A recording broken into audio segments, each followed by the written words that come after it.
as I say, give me a disgusting helmet. That's not it. Try again. Oh shit!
It's fine. What's the worst that can be?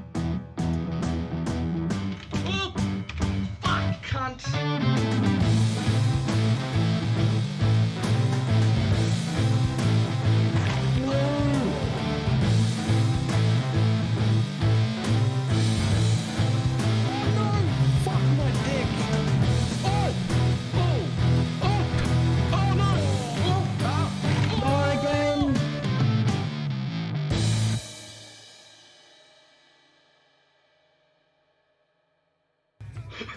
Did not work at all.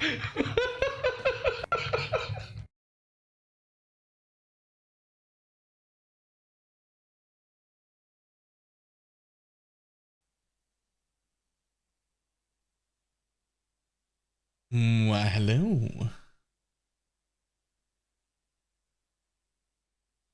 How's everybody doing? So we're not going to start watching that thing right away. Not right away. Gonna give some people a chance to get in and stuff.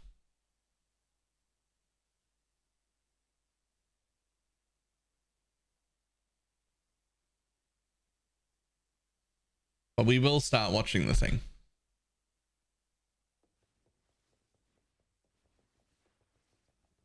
We're gonna stream. Ayy.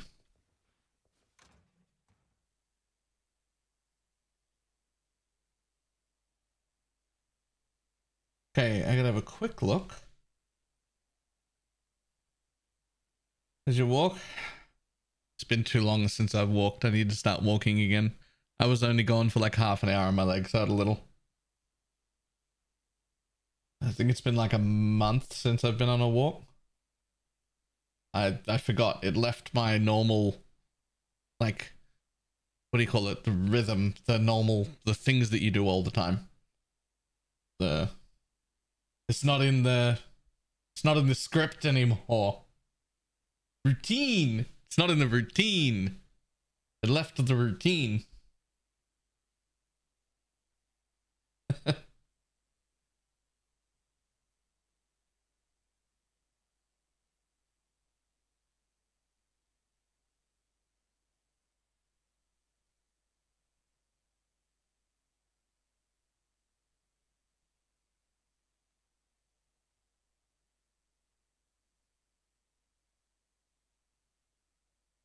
Alright, we're just having a quick look at how much carries cost.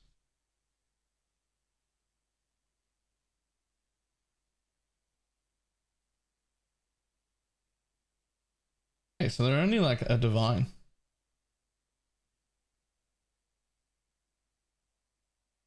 They're going way longer. We timed it was like an hour. Right, okay. But you know me. You know who I am as a person. I got distracted. I didn't leave the room immediately. I didn't, right? I was out of the house for around about a half an hour. But damn, that's gross. That's gross. Do we know if these things stack? Like if you had charms, if you had 3 of these charms, does the up to 100% become up to 300%? Or do you just stack it 3 times as quick?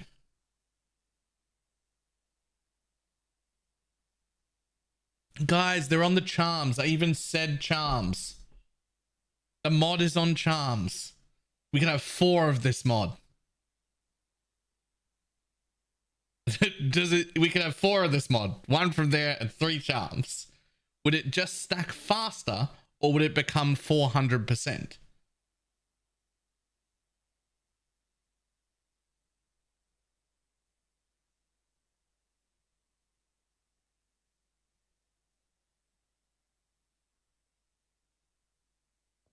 It'll just stack faster to 100. How do we know that? I'm interested in how we know that. I'm not even saying it's wrong. I just want to know. I don't want assumptions.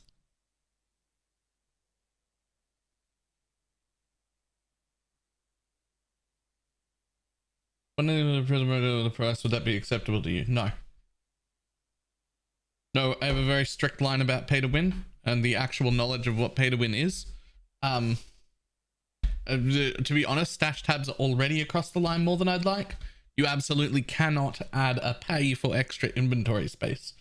They also wouldn't.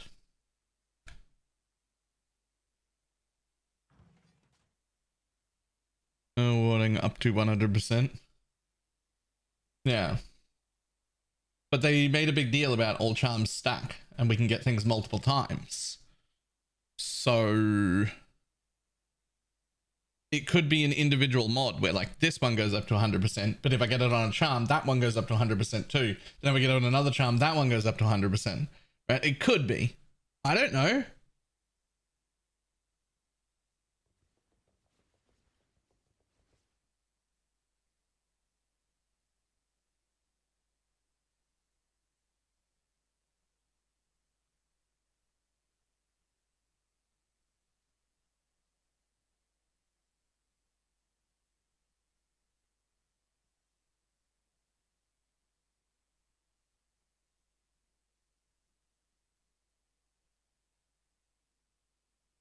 Alright. First steps first. Let's see if we can just buy a watchstone carry real quick.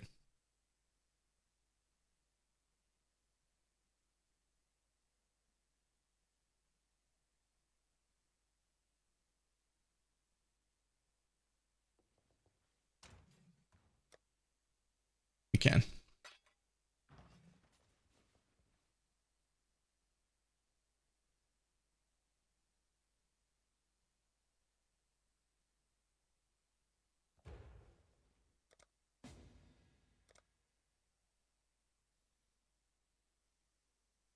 One divine is actually surprisingly expensive this into late league. Yeah, but like if I was to just run my own Maven, like if I was literally just to run my own Maven, it would cost what, 2 point something div? Like it's just less than half the price of the actual invite. I can just sell the invite when I get one. Like,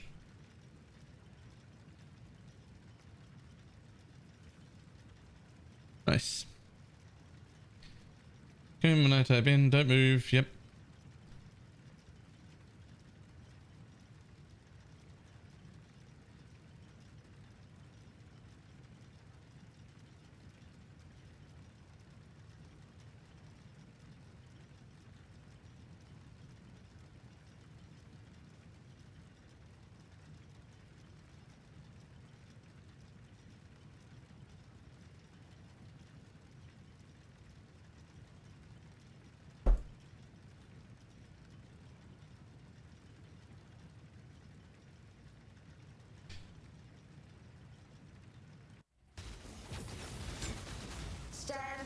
still.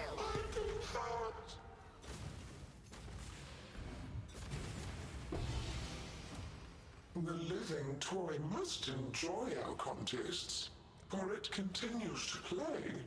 You and I shall do this again soon. Children are capricious, Nomad. Be warned. The memory of your sting will fade Well, soon enough. And that's so too absolutely will worth it, by the way. contrition. So when I tell people my number one priority is to get all 4 watchstones, and I will spend my very last chaos making sure I get an extra watchstone, I really, really do mean it. I really, really do mean it. As soon as you've got those first 2 quest lines, if you're behind the game at all and you're not like right at the front, so there were people in front of you already doing carries, either carries, get your 4th watchstone. Question is, can I get an Uber one? The bigger question is, make sure that if you're buying these carries from TFT, that you do vouch. Because otherwise, you're a dick. Just going over to do that right now.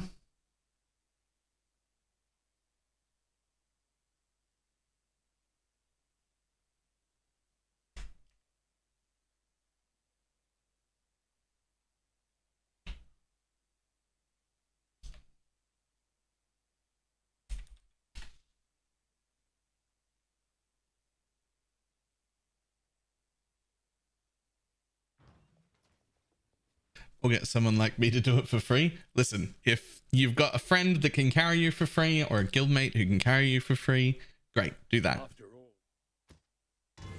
I would do that if I wasn't doing this series, because why would I pay when I know I've got people who can just kill them for me, right? Why would I do that? But for the sake of this, I'm paying because that's what I assume everybody else has to do.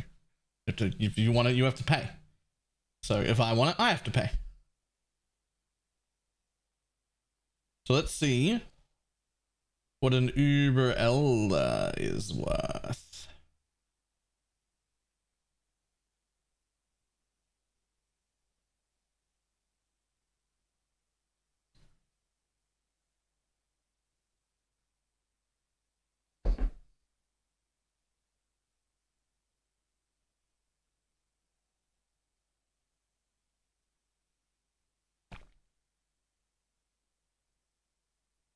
Okay.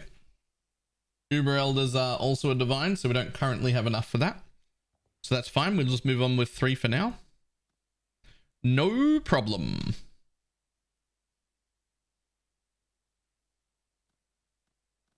Now, we're going to take a few notables.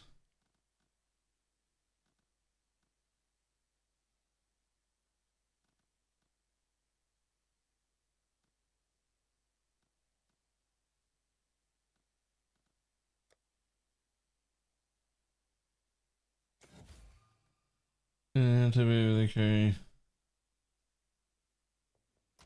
That's very nice of you. When I do boss carries, it's either my loot, my map, or it's a split if you need to carry. If something big drops, we split it. Get enough chaos for the carry. Weren't they 300 div? Was that 300 to a div? Have I got the price of divines wrong in my head?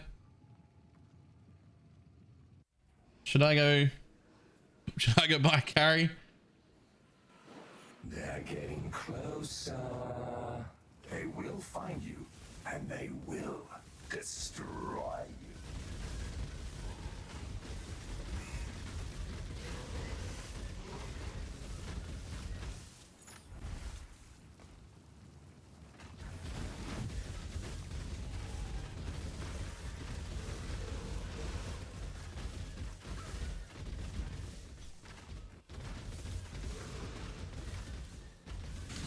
Oh. Uh-oh. I don't know if I can kill the king, eh? I actually don't know if I can kill the king. I do know that I need to. Let's find out.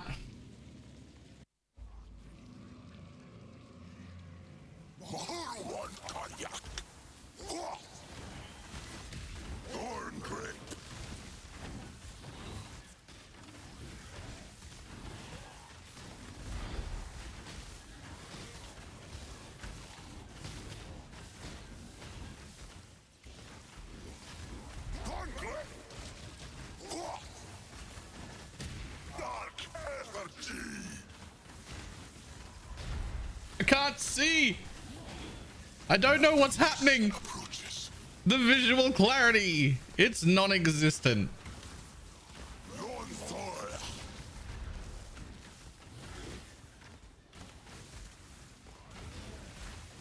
Invasive growth.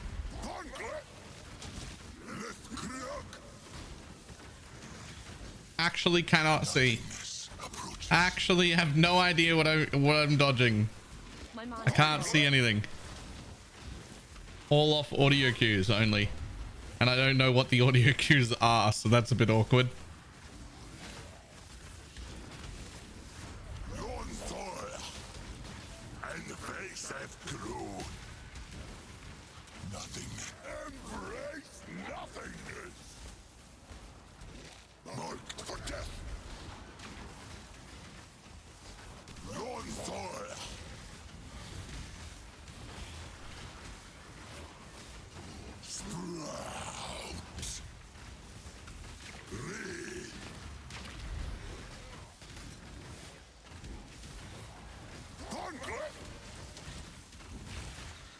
Uh-oh. Uh-oh. Uh-oh. Ooh! Marked for death.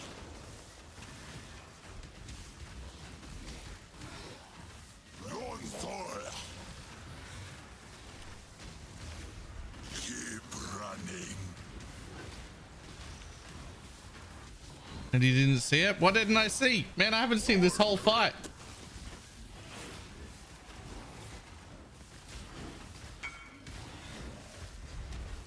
My tinctures? Mother! I was wondering why this was so slow. I was like, why am I not dealing any damage? My tincture's off. Oh my god, my damage is so much higher. Guys, my damage is so much better.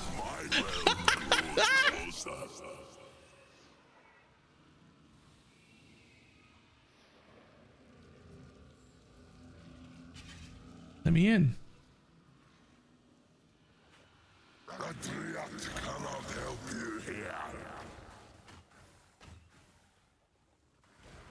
There's the portal was right there. I saw it before. Why can't I get in? Where did the next thing go? Oh no. Oh, I'm lost. Oh, you show me where I'm going. Point me in a direction. It was this way? Is that way? Okay, I found it. Woo! Ah, I hate that thing. The Wild One's power is mine.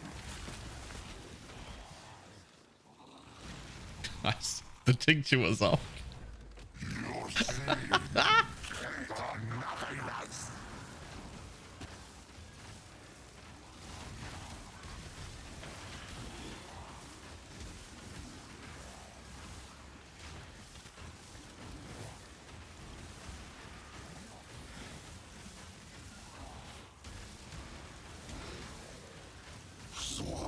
That was so much easier to do with the tincture on.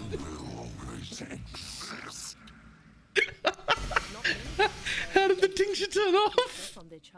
Ah. Ah.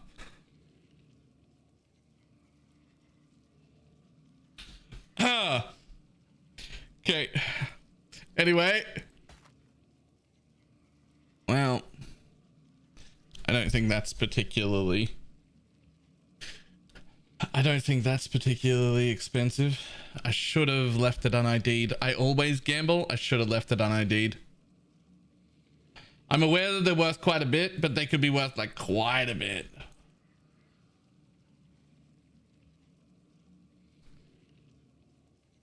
they're worth more. That one would have been worth significantly more. I know, dude. I might get 50 chaos though.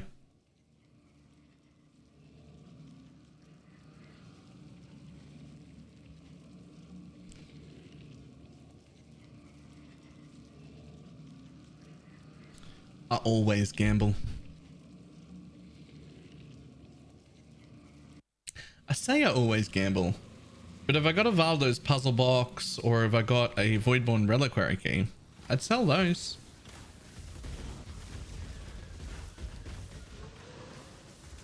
Man, I thought my DPS was real bad for a minute then.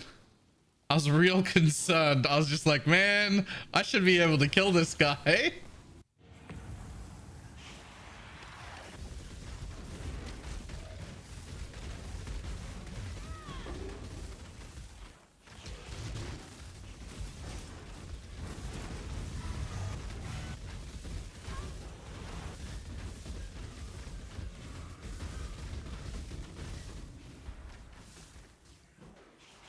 My mana is gone.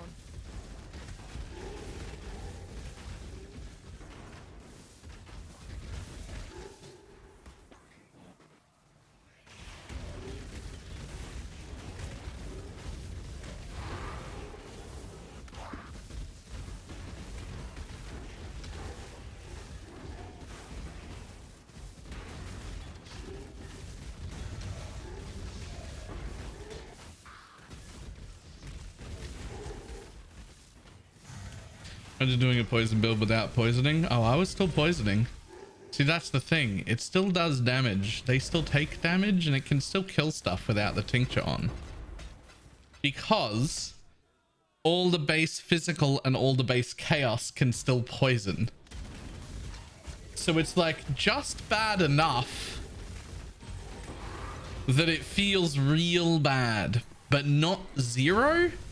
So you can easily be like, man, why is my damage so low? And it's so low because like 70% of your base damage isn't working. In fact, it's actually probably closer to about 85% of your damage just disappears.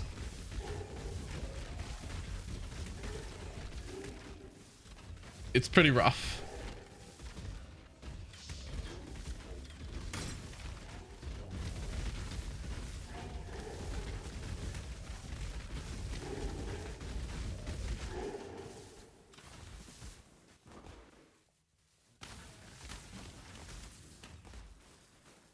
It was more like 95%. I don't know, maybe. Maybe.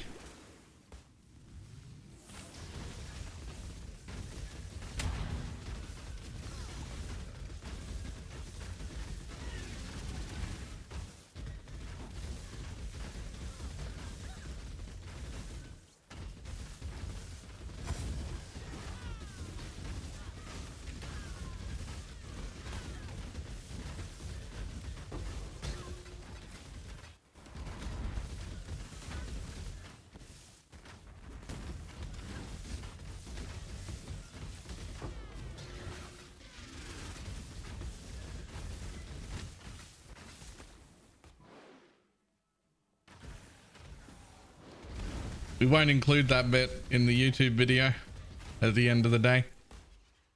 We just won't include that bit. The video watchers don't need to see me embarrass myself like that.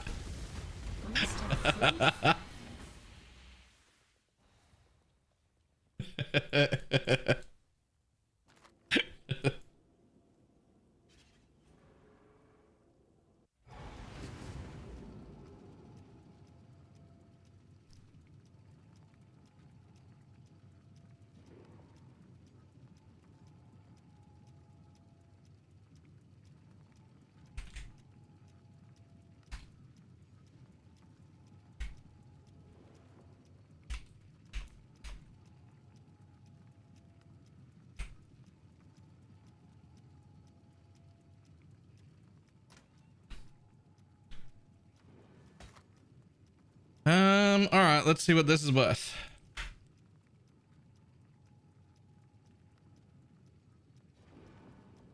You worth anything? Oh, Oh, hey, this one's worth some. This one's worth more than I thought. That's not even the one I checked. This one's worth 50. This one's worth 80. That's worth nothing. Hinder, I can't imagine is worth anything either. So what about those two together?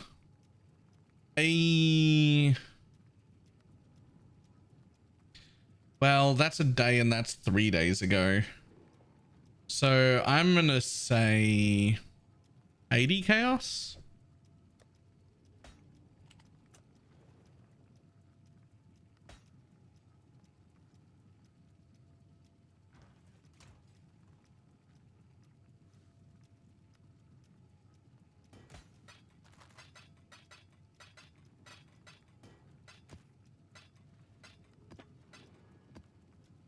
Okay, how much chaos is a divine? 220?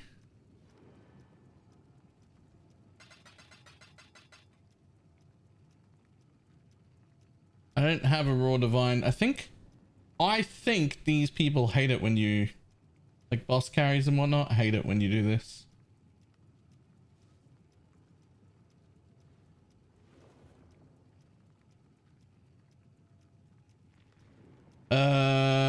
Never mind. There's nobody currently selling Uber Elder right this second. The last post is actually like 30 minutes ago. So we'll just keep an eye on that and we'll pick up an Uber Elder as soon as I can. I should swap into a div so that I have one. I should swap into a div so that I have one.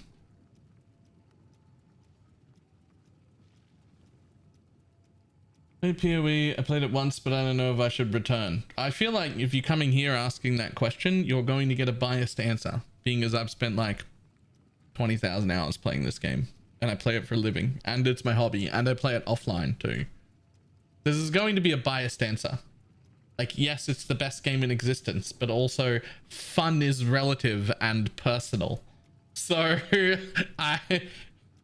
if you want to get back into playing, you've come to the right place. And I will help you out in any way I can.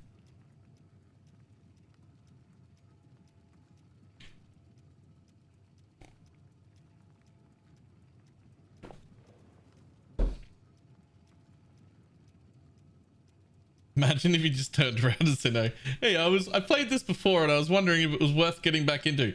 Nah, it's trash. That'd be terrible. All right, let's see if we can swap these chaos into a divine. So I have a raw divine for the Uber Elder carry.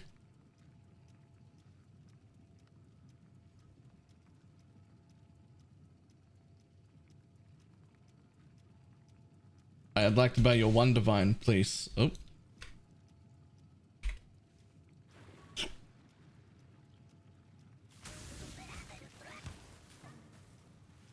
Oh.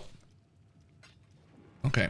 I'm just going to pay you the rate I think somebody would trade at, not the one I was trying to get cheap. That'll do.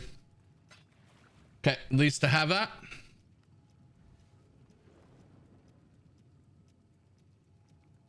So I'm just going to keep checking just for reference. I'm over here on the TFT server. Just in boss carries want to sell under softcore private league. And I'm just gonna like hang out there and just glance every now and then and wait for an Uber to show up so I can get my extra stone. Dolores said Bone Shadow's still good. There's a lot of league starters. Bone Shadow's definitely still good, but yeah, there's a lot of league starters around.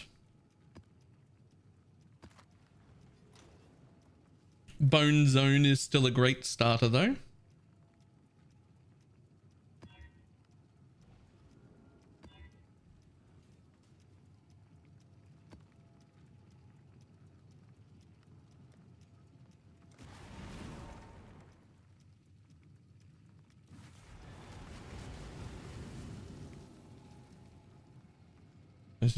Starting it. I'm not a huge melee fan, so that's the one part I won't be able to help you with because I literally don't know like anything about Bone Zone. I just don't enjoy playing melee builds, but I am aware that it is still very good and lots of people are still playing it. All the melee enjoyers are still having a good time on Bone Zone, so I know it's worth it, but I can't help you with that build.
Realistically, I should probably be skipping rituals too, but you know, we're still squeezing in a few extra levels and whatnot.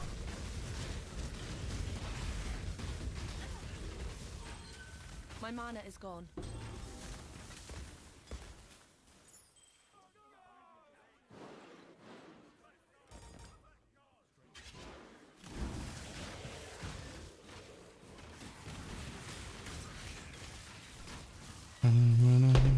Feeling able to play Vaal if I was trying a new build, something I'd never played before.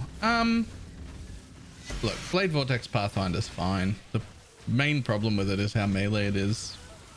Like how close you've got to get to everything you want to kill, especially when it's something dangerous. Really, really good for clear because you'll be using like obliteration and the explode gloves, so you'll be able to chain explosions out really well. It's a really good way to level from 95 to 100 fast solo. Abyss is amazing XP, and then the trick is, and this is the trick that's hard for everybody, is stop rolling your maps incredibly hard and don't put too much juice in them. Just speed run the maps as quick as you can, and you'll actually make really, really good XP.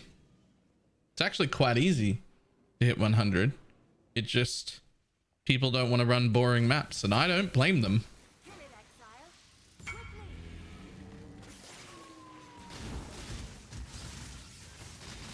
Planning questions are annoying, but I don't know how to price this for an adorned build. Just look for those two stats on a magic jewel. Whatever two stats you've got.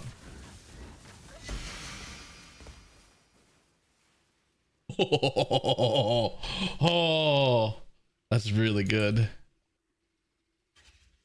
But like, that's just gonna look for rares.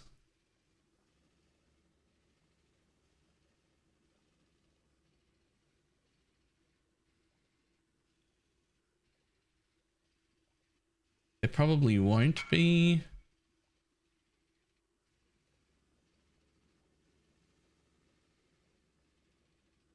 I mean, if this is you, then I don't know what to price it at. But if this isn't you, someone's already got one at 100 div.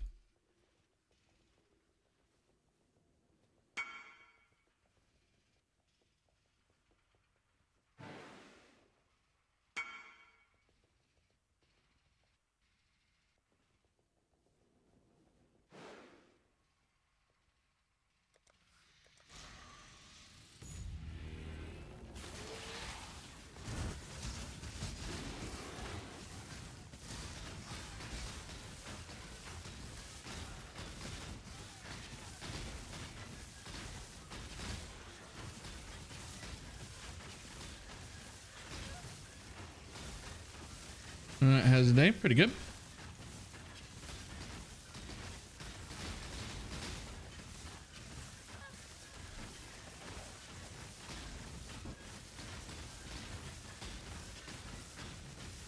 Buddy.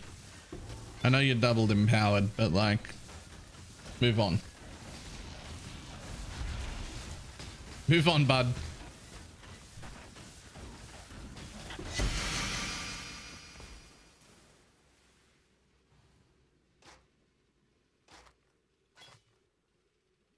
I don't think these are going to be worth anything uncorrupted, even with this meta, unless they have like at least max quant and like really good rarity. Yeah. Okay.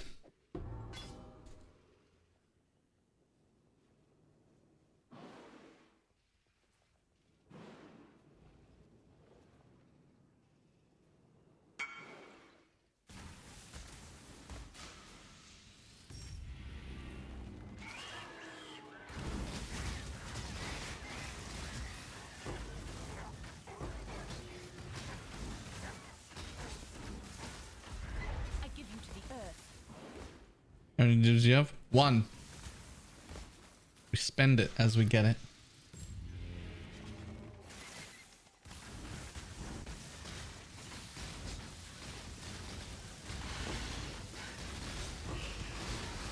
We spend it as we get it until we're like set up.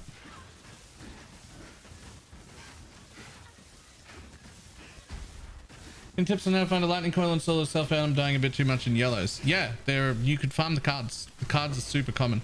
Lightning coil is actually quite easy for you to get. Really? This is the one that hits the wilt chance.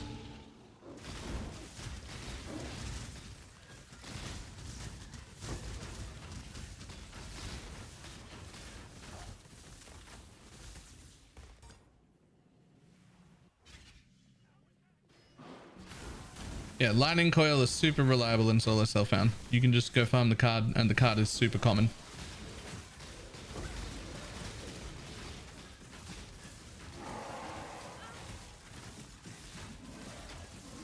I have it open on my second computer. We'll probably start watching it like after I've found myself a carry. I don't want to like pause and interrupt it for an Uber Elder carry.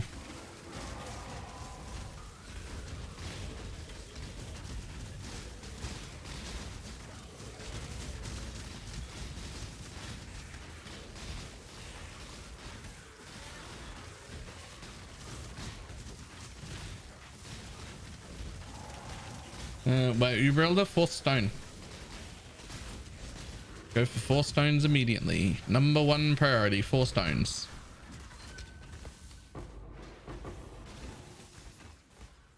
You mean Eden? No, I did those. I did those ones myself.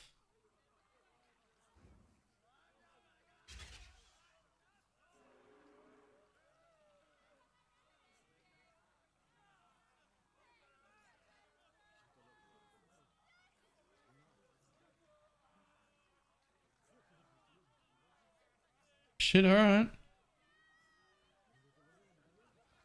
Thought everybody had to use woke cock now.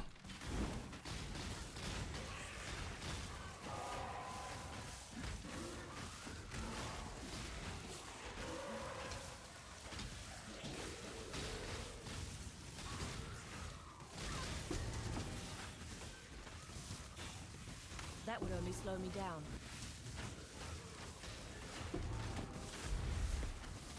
My mana is gone.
Oh, triple. Triple.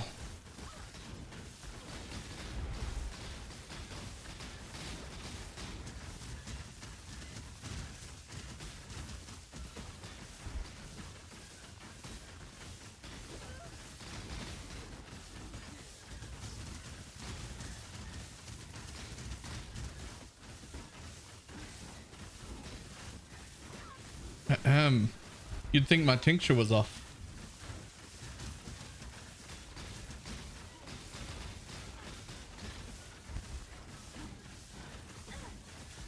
It's not though. Only a silly person would do a whole boss fight with their tincture off.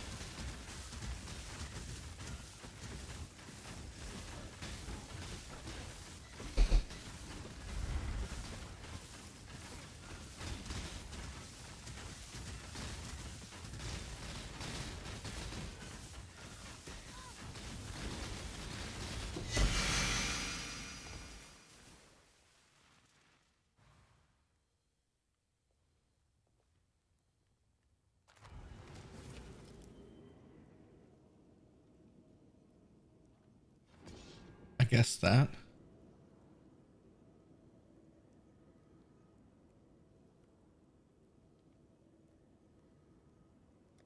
Show me a new set.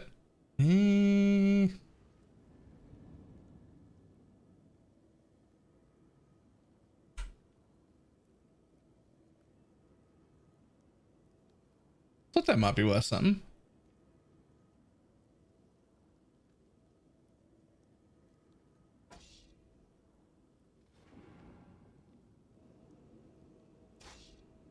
We'll just take that to Vaal.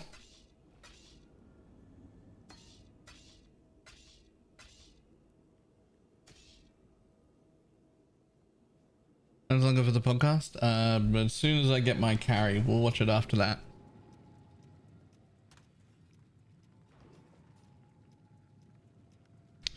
So we're just going to take this over here.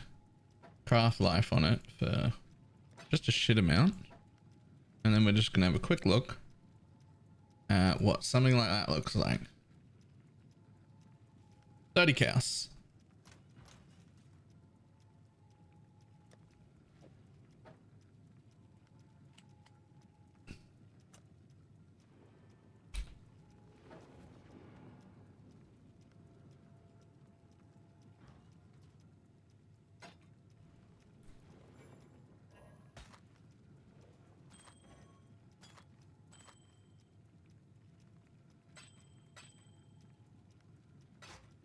I assume that you're actually worth nothing. Yep. We don't do 4C trades anymore.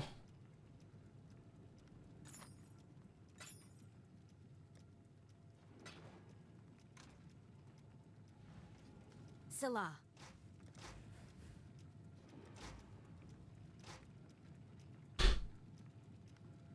Blessings. Celerim.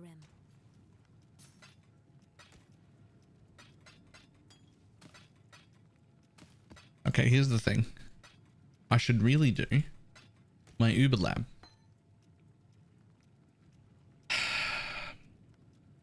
I think you do Uber lab. You just throw a life flask back on. And you just walk slowly so you have a life flask.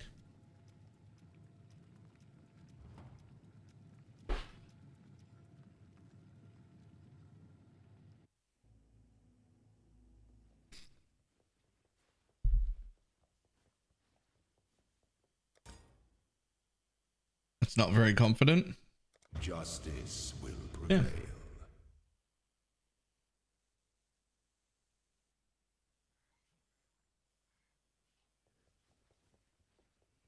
Steel skin on left mouse button. What for? Are you going Master Surgeon? No, because I have no intention of using a life flask.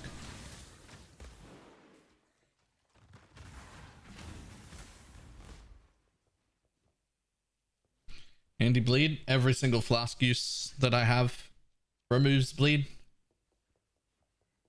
Anytime any flask procs, bleed goes off.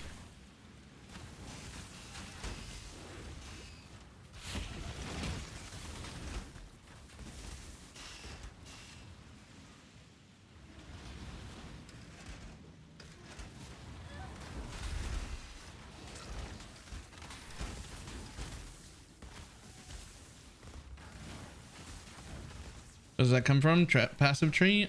My that which was taken jewel.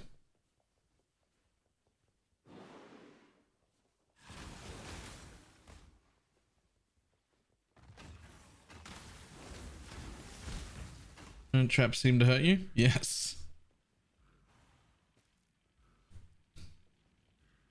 I have no regen and no recovery other than my amulet, which isn't affected by, doesn't affect damage over time.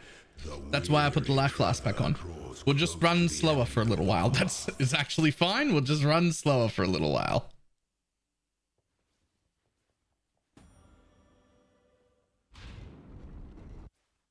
Some things that slumber should never be awoken.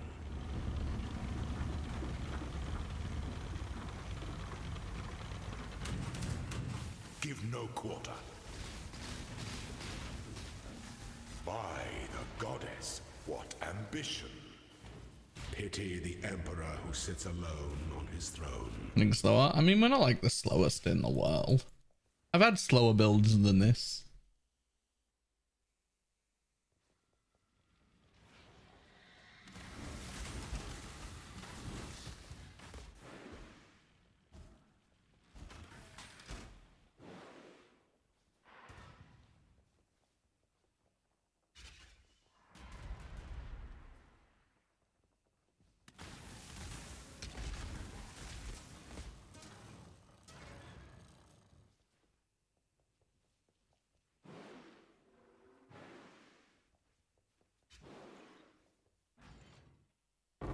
I'm yet to have this be worth it even once.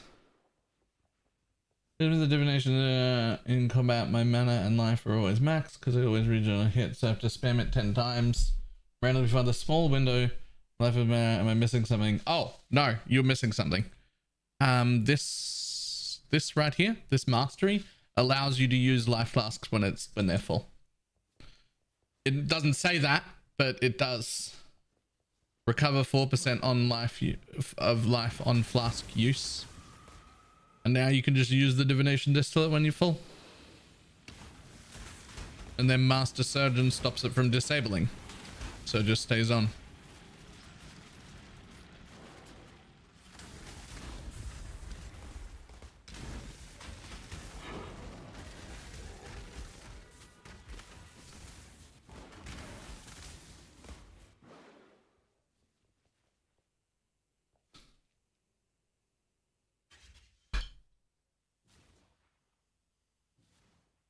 So it's only good only for Pathfinder? Non-Pathfinders can do the same tech, but they have to go Petrified Blood. Petrified Blood does the same thing of allowing the flask charge to continue.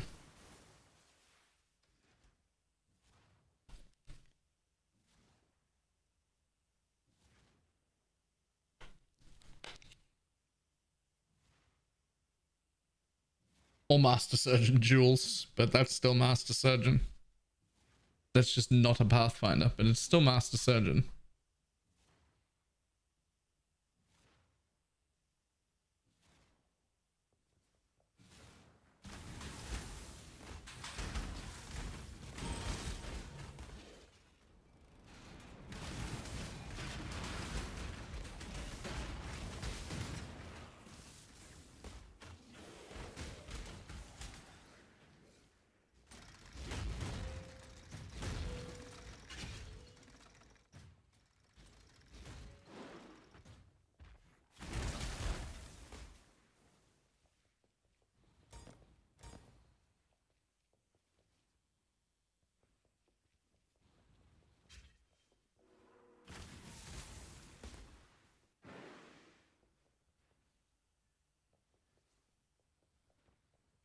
So pissed. When the time comes to strike, an emperor strikes without hesitation. To entertain. Honestly, it doesn't make any sense that recover 4% of life on flask use enables you to use a life flask when it's full. That doesn't make any sense. There's no reason for someone to assume that. Like, that was found out by accident at some point by somebody, and then now everybody knows, right? Like, there's no reason for that. There's no reason for that to do anything.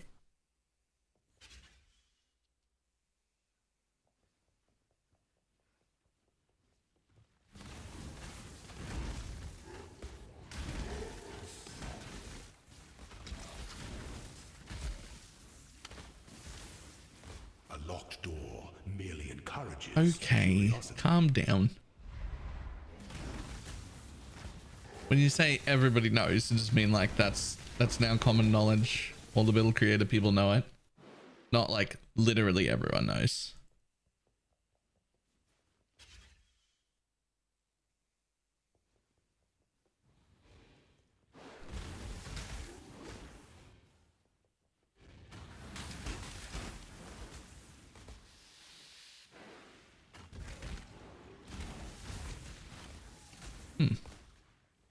I thought this was going to be a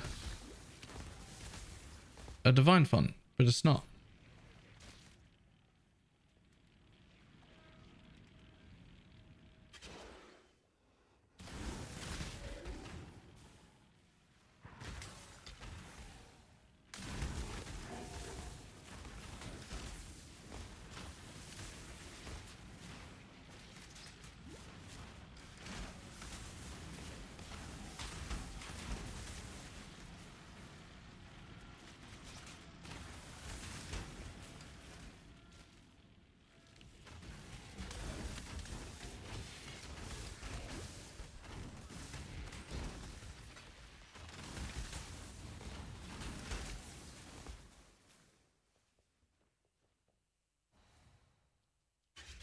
Is the build guide? I watched like 3 videos and then said it. I thought when I use it, I'm always on full. Oh no. Okay, so we should be. They definitely should be making that more of a key point.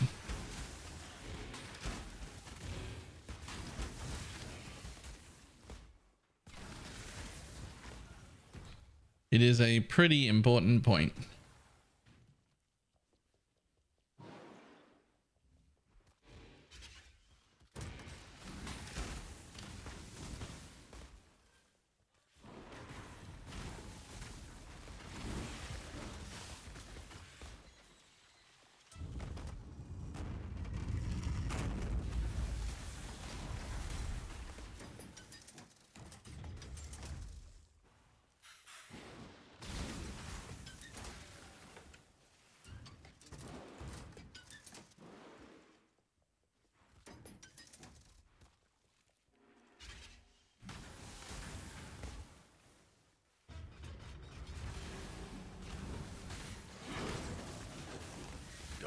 Influences reside in dark places.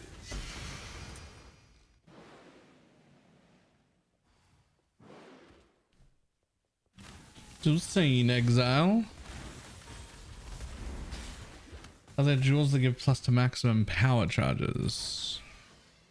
No. There are jewels that give plus to minimum power charges.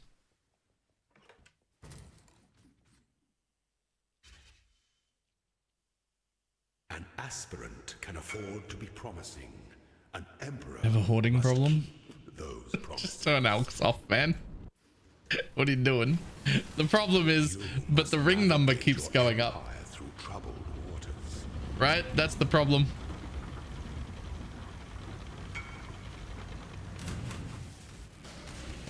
Claw your way to the top.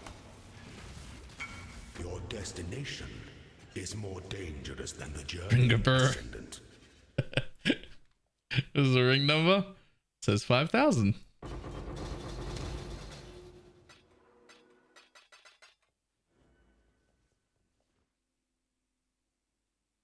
Okay, so for me, we're just going to take a duration node and a charges gain node, I think. They both come with 5% increased effect. I could also do 20% charges gained instead of the duration. I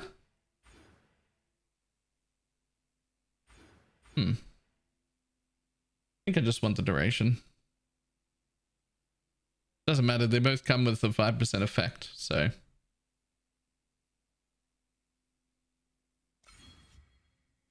A little bit sad, but like this one's not really that useful. We've only got 2 magic flasks anyway. And it's only 25% increased effect of those 2 flasks, or 5% increased effect of all 5 flasks, and some duration. This one does nothing for us. This one does nothing for us. And we can't get over here, and even if we could, well, honestly, I'd probably take that just for the 50% chance to not consume charges. That one's huge. But it's not there. Okay. I didn't remember to bring a gem with me. A jewel. That's okay. Here's a level 20 caustic iron I'm not using.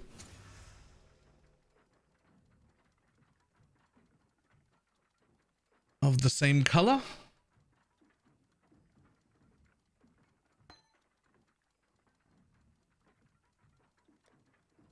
That's pretty shit. Hang on.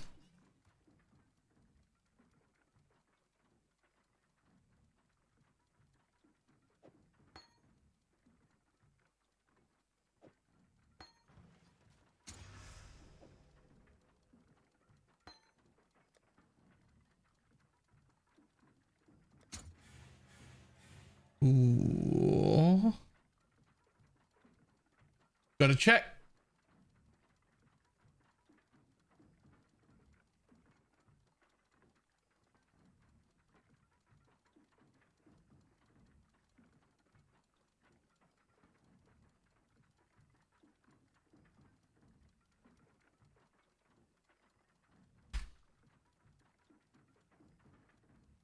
Spore burst is nothing.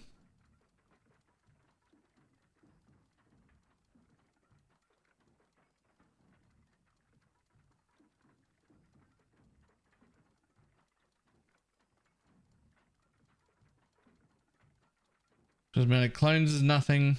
Okay, spore burst it is. That one's also nothing.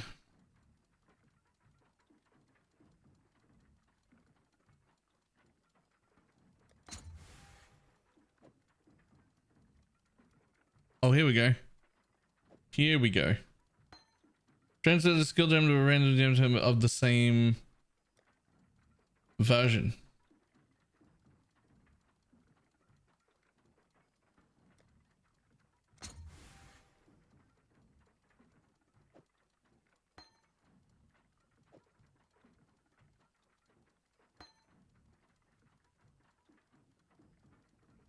Okay, here's the thing. I think that what we do is drop Arrow Nova. Okay, let's just have a look real quick. Right? We attack.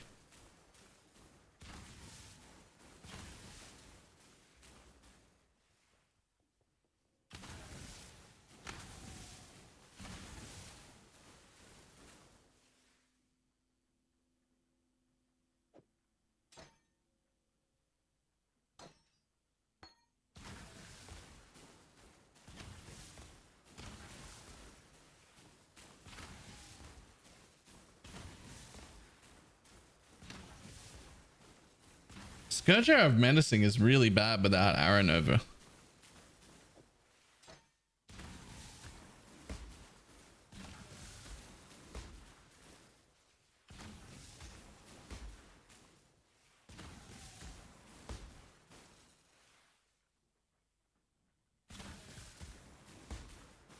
But Caustic Arrow of Poison in the Nova is going to be terrible.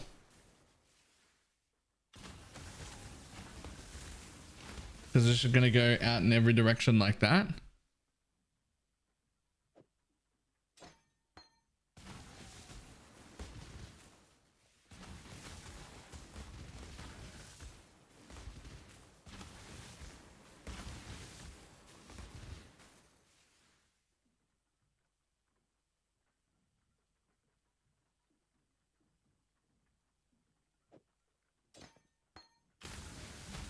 My mana is gone.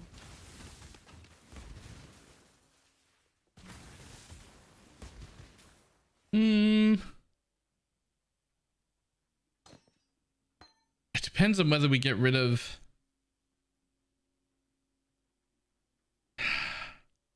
It's hard to work out whether we want to use a second...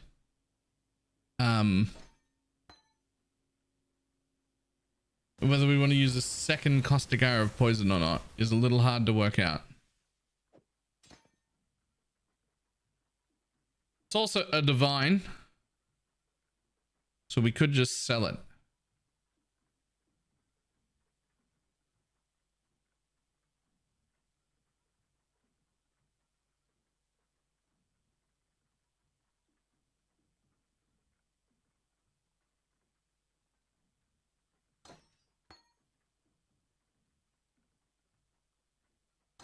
Unless what we do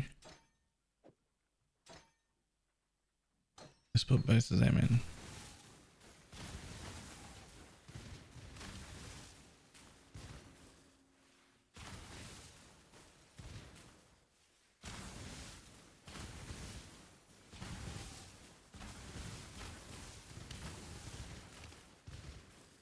Kind of want to try it.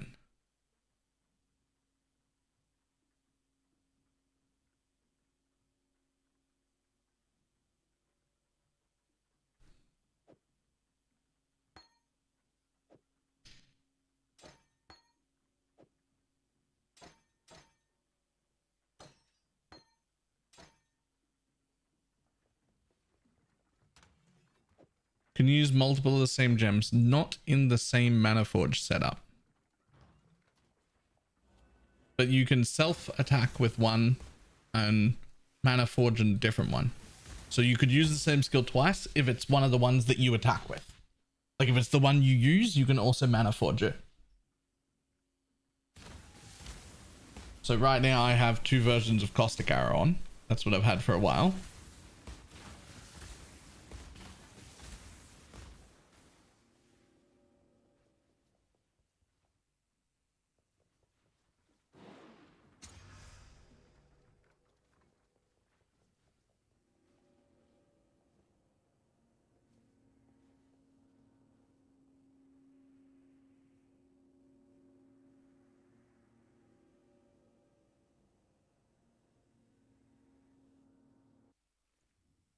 You can't mana forge 2 Rain of Barriers. Yeah. Yeah. That.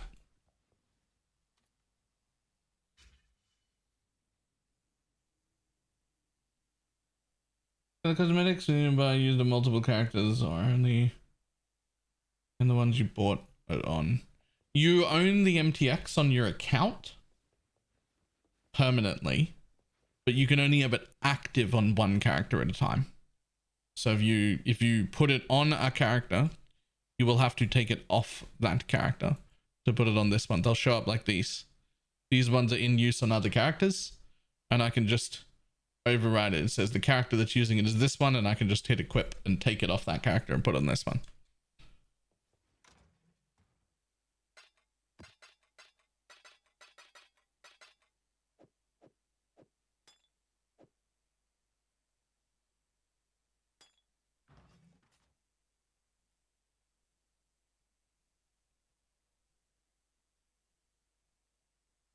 Let's see. Maven carries, Shaper carries.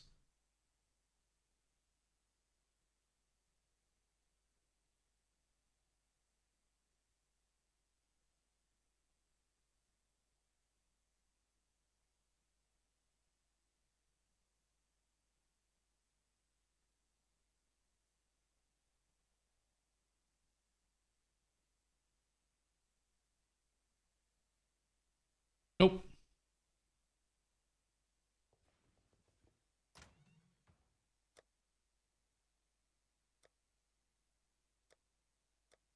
Okay, let's have a quick glance. Oh, we do have new ones. Any others? Any others? Probably nothing in the yellows. Very few of those left. Oh, there is one. Oh, there's even a white one. Okay. Another one? Huge. Huge.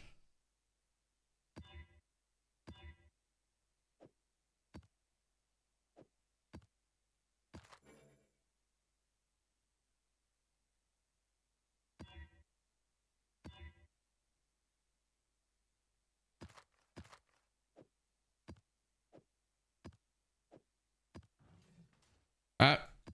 5 more passive points as quick as we can. Let's go.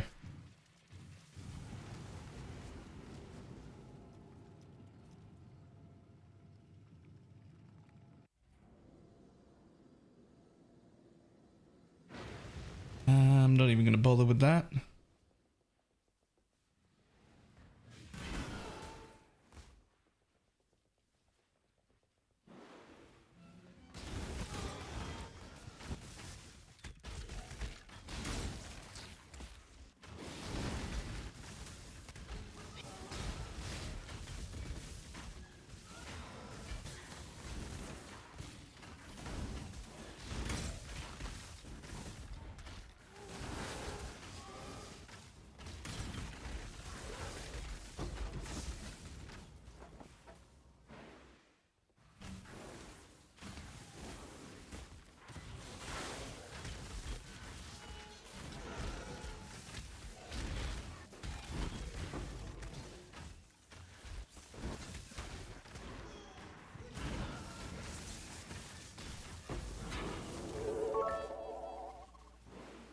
A giant reptile, now extinct, hurt himself trying a climbing move. Dinosaur. I had to give up climbing because my hands were made of a fine white powder. I could talk the talk, but I couldn't chalk the chalk.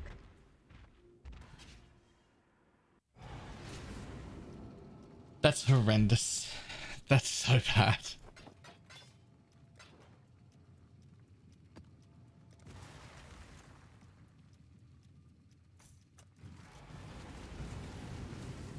Hail God Slayer.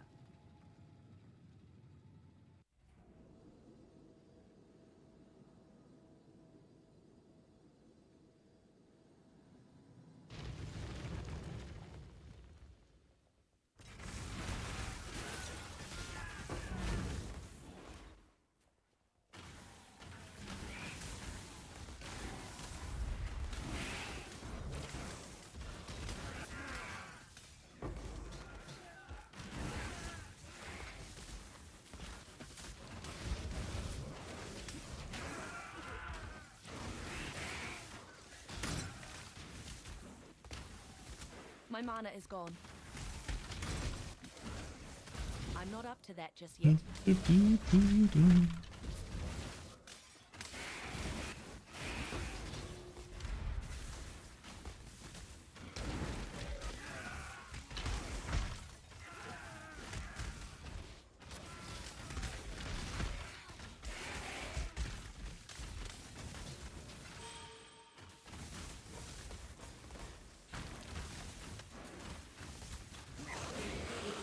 Lightning area, diversion.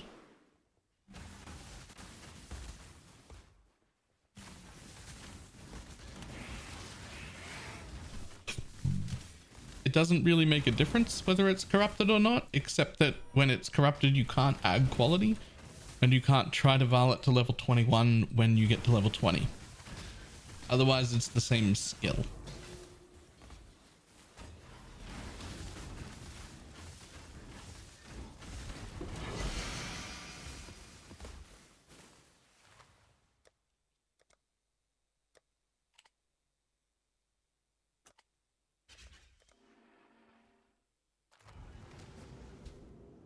Did we miss the podcast? Did I miss the podcast? No.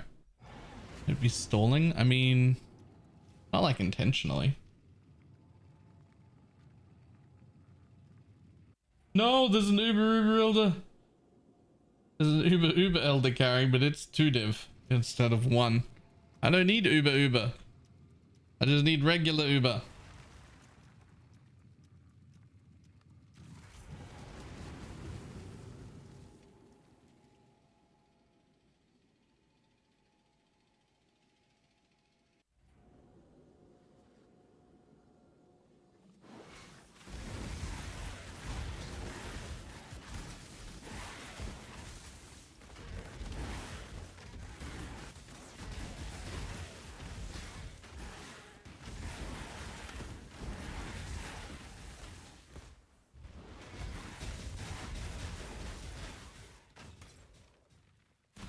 There's an in my paper itself if you had 2 divines, but I do not have 2 divines.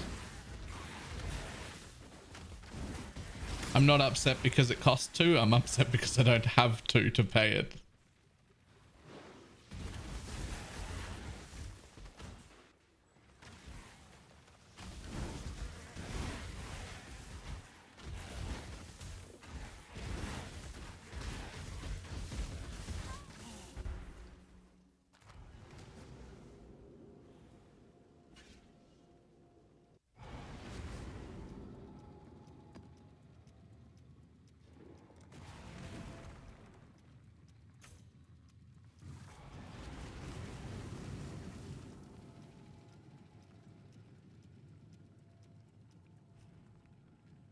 The real red eyes. How you doing?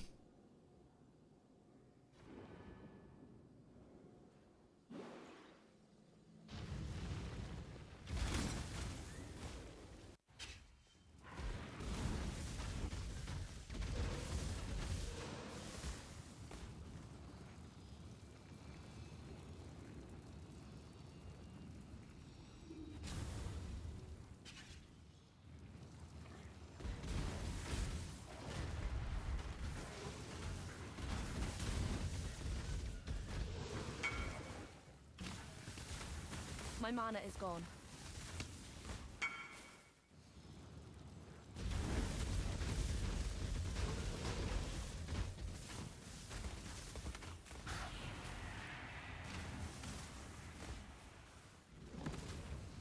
What on earth is this? What are you?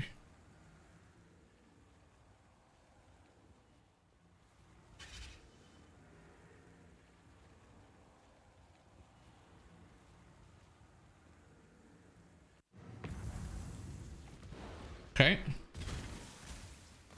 Well, I was just gonna speedrun this map, but if you're gonna give me that level of quant, I guess I'll kill stuff.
Open the void.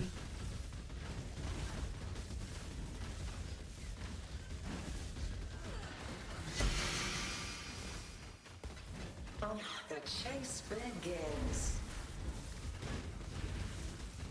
One more new toy. Cross challenges to dust.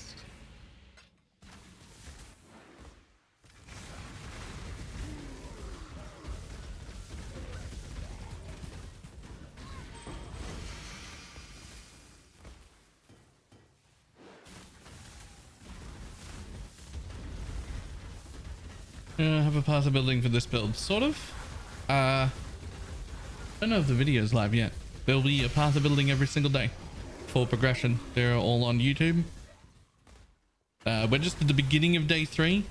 The day 2 video should be, if it's not live already, it'll be live very, very soon. And there's a path building attached to it.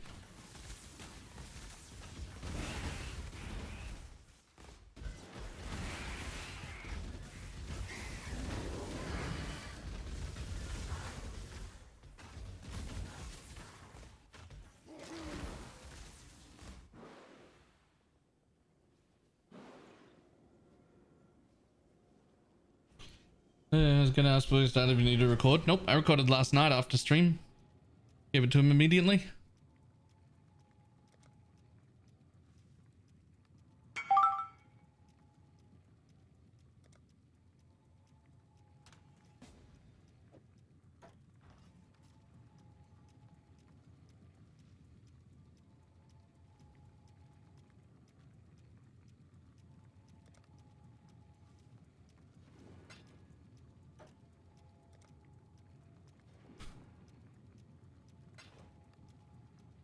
Easy. Thank you.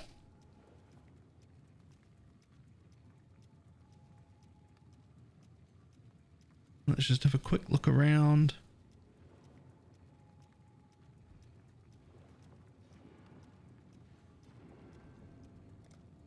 Okay, we don't need any of these anymore. This whole path is a bit of a Bit of a waste. I'm gonna go through there instead of through here. We carry right price. Yep, let's go.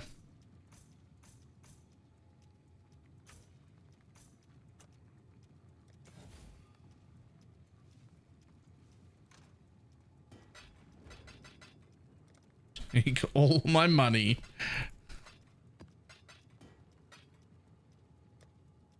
Okay, I'm down to 31 chaos. I'll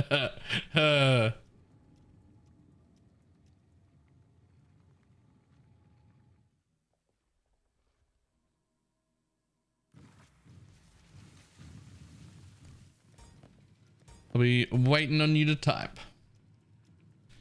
You don't even have to type like here or anything. Probably just come in. Are you that strong? Fuck it. You can do the whole thing on 2-man health.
I can't remember why Malevolence or with Divine Blessing support cost me both life and mana. It's because of the mastery. You have a mastery on your life mastery that makes skills cost 30% of their mana cost as life instead.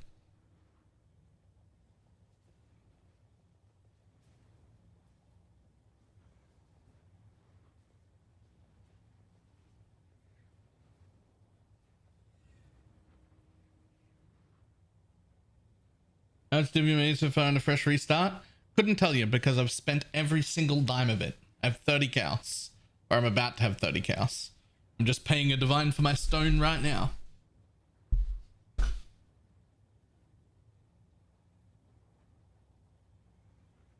Somewhere around like 12 divish maybe? Total? I'm in semi-acceptable gear.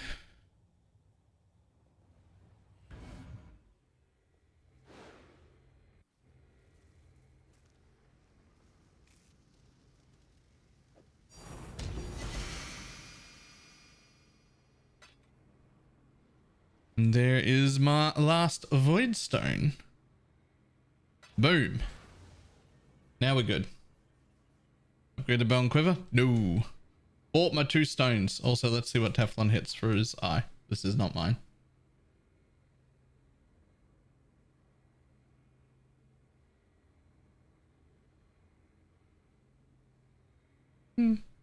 I've seen worse eyes, but not excited about that one.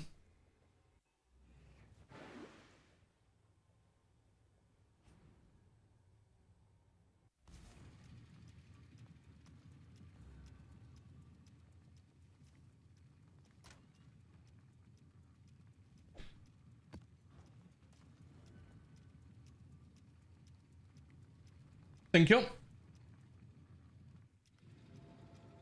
A podcast soon too. Wait, mine? I don't have a podcast soon. Not today. Do I?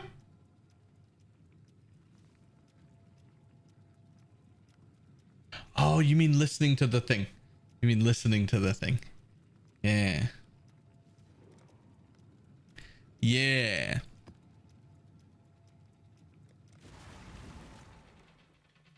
I was like, tomorrow? Yeah, I thought it was tomorrow.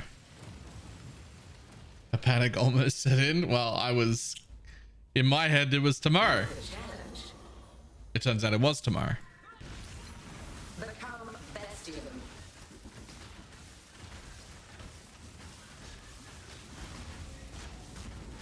Fight now. Lashing space. Keep fighting. Heavy guard.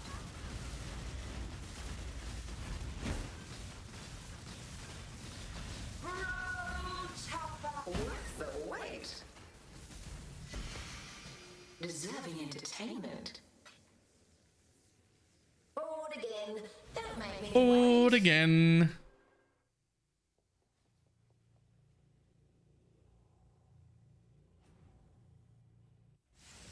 Apologies for getting a heart attack.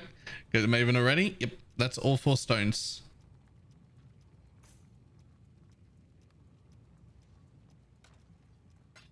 Oh, let's pause my music. Money, please. Does anybody else get super F angry when Jonathan starts talking?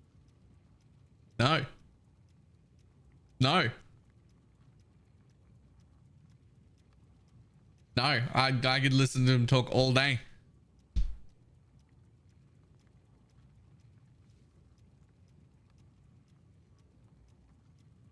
Okay, let's see.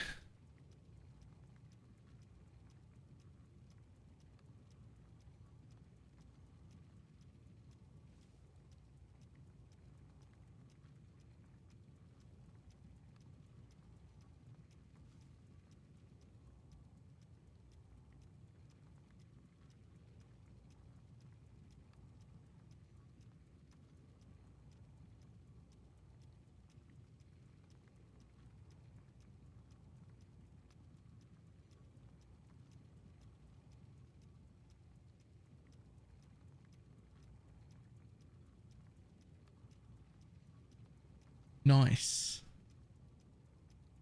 That was so easy to set up the second time. So this is the... Hello, folks. This is the podcast window. We just get it a little bit better.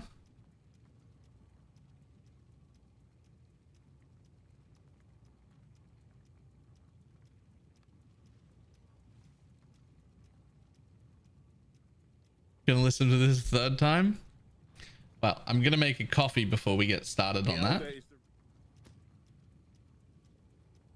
How is it that I have to wait more than 30 minutes for to search for crap on the trade website? Because the trade website is woefully bad. It is hilariously bad. It's bad because from the ground up, it was not built for the purpose that we're using it now. I'm hoping PoE 2 fixes this because they know how we use trade now, but it's important to know how the entire system was built for trading. There was no trade website at all. There was a forum. And what happens with these tabs is that they automatically post the contents of that tab into a forum, and the trade website scrapes that forum because we, and not we, me specifically, but like we, the community, invented was it PoE.trade as a way to automatically scrape the forum so that we could have searchable lists. And then over time, GGG made their own version of it because they thought it was really good, but everything still runs off the original system, which is literally just forum posts that are set up with syntax in such a way that so that we can search them with these websites. But they were never designed to do that. Not to begin with. It's just been adapted and forced on it, which means every search we do is super like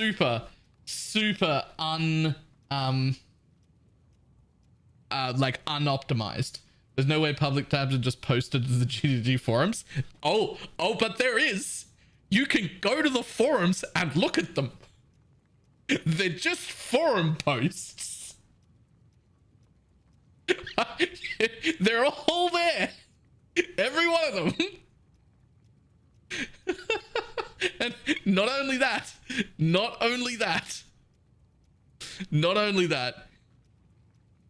if I have a public tab like this one, and I take an alteration or even a chromatic orb, and I go over here and I use a chromatic orb on this, not only does it relist that item, not only did that relist that item, it actually relisted the entire tab from head to toe, because each tab is its own individual forum post. So you can't actually change an item. You can only relist the entire tab because it's just a forum post.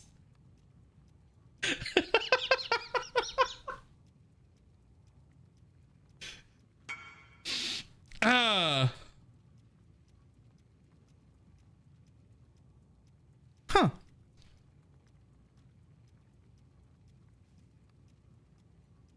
Yeah, in the very early days, we had things like procurement and acquisition were the two things that we would use. And we would use those to poll our own tabs by being logged into our accounts with that program. And we would use those to automatically generate a forum post for us. That was how it started. And then that's how syntax in the forum posts started. Because there was now like a way that all posts were made.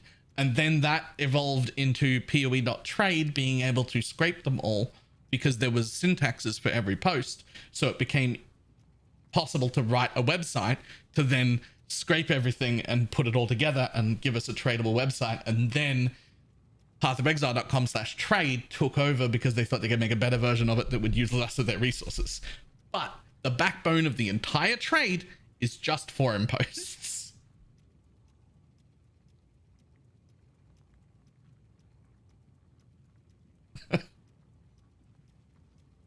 All right. I'm gonna make a coffee real quick.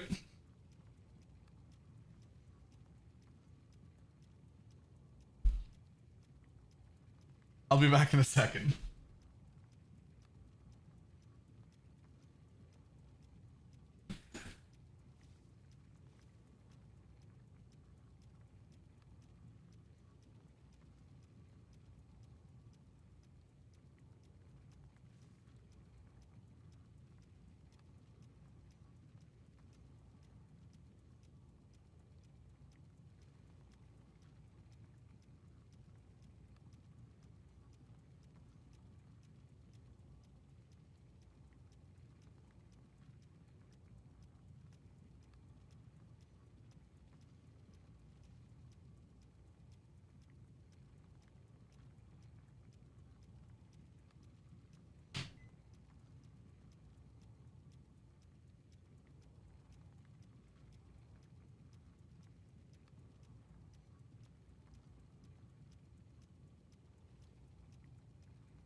It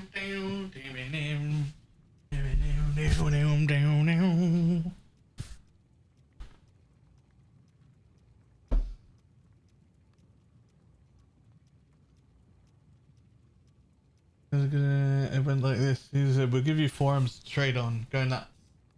And I can make a program to make this easier." Jesus, wait, hold up. Someone else in the community went, "What if we had a database them all and put them on a website so they'd be easy to search?" GDG, wait, no, the entire community. Why doesn't GDG have their own version? Yeah. Yeah. Classic PoE style. We made all of these improvements ourselves. And by we, I don't mean me. I had nothing to do with it. I couldn't. It took me like 4.5 days to program Pong. So I didn't do none of this.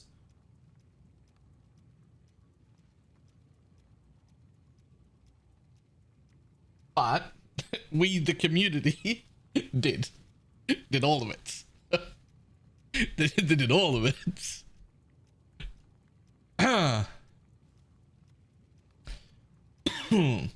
So, the first thing I'm going to do is turn my alerts way down.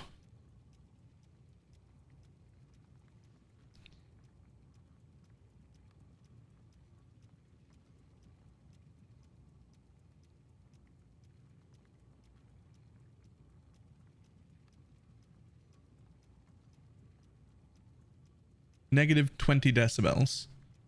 Just gonna replay one real quick.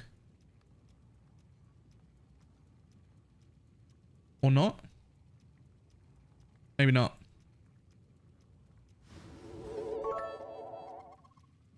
It's still pretty loud. Reptile, now extinct, hurt himself trying a climbing move. That's still pretty loud. I had to give up climbing because my hands were made of a fine white powder. I could talk the talk, but I couldn't chalk the chalk. It's still pretty loud. Let's go down another 10.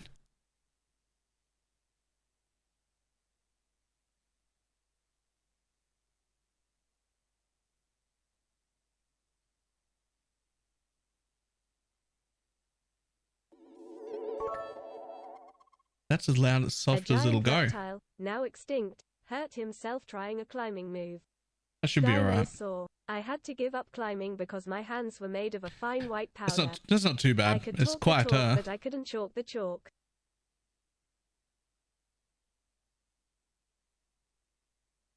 Certainly quieter. Got soup.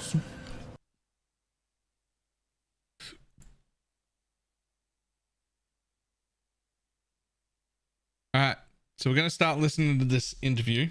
Chances are I'm going to pause it a bunch while I'm just, you know, as a streamer, it's very important that I like the sound of my own voice. So I have to squeeze that in wherever I can.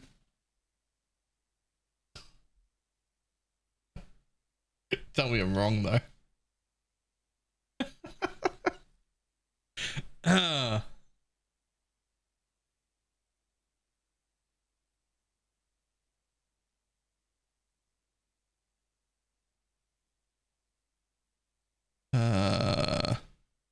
Okay.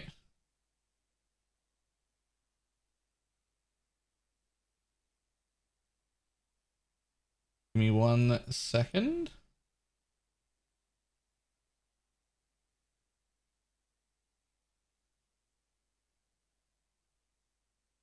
Here we go. Folks, Ziggy D here. Welcome back, Exiles. We are joined by Rise QT and Nugian to chat to developers Rory and Jonathan from Grind Gear Games today. Thanks for joining us once again, folks. How's the volume? Problem. Pleasure to be here. Yeah.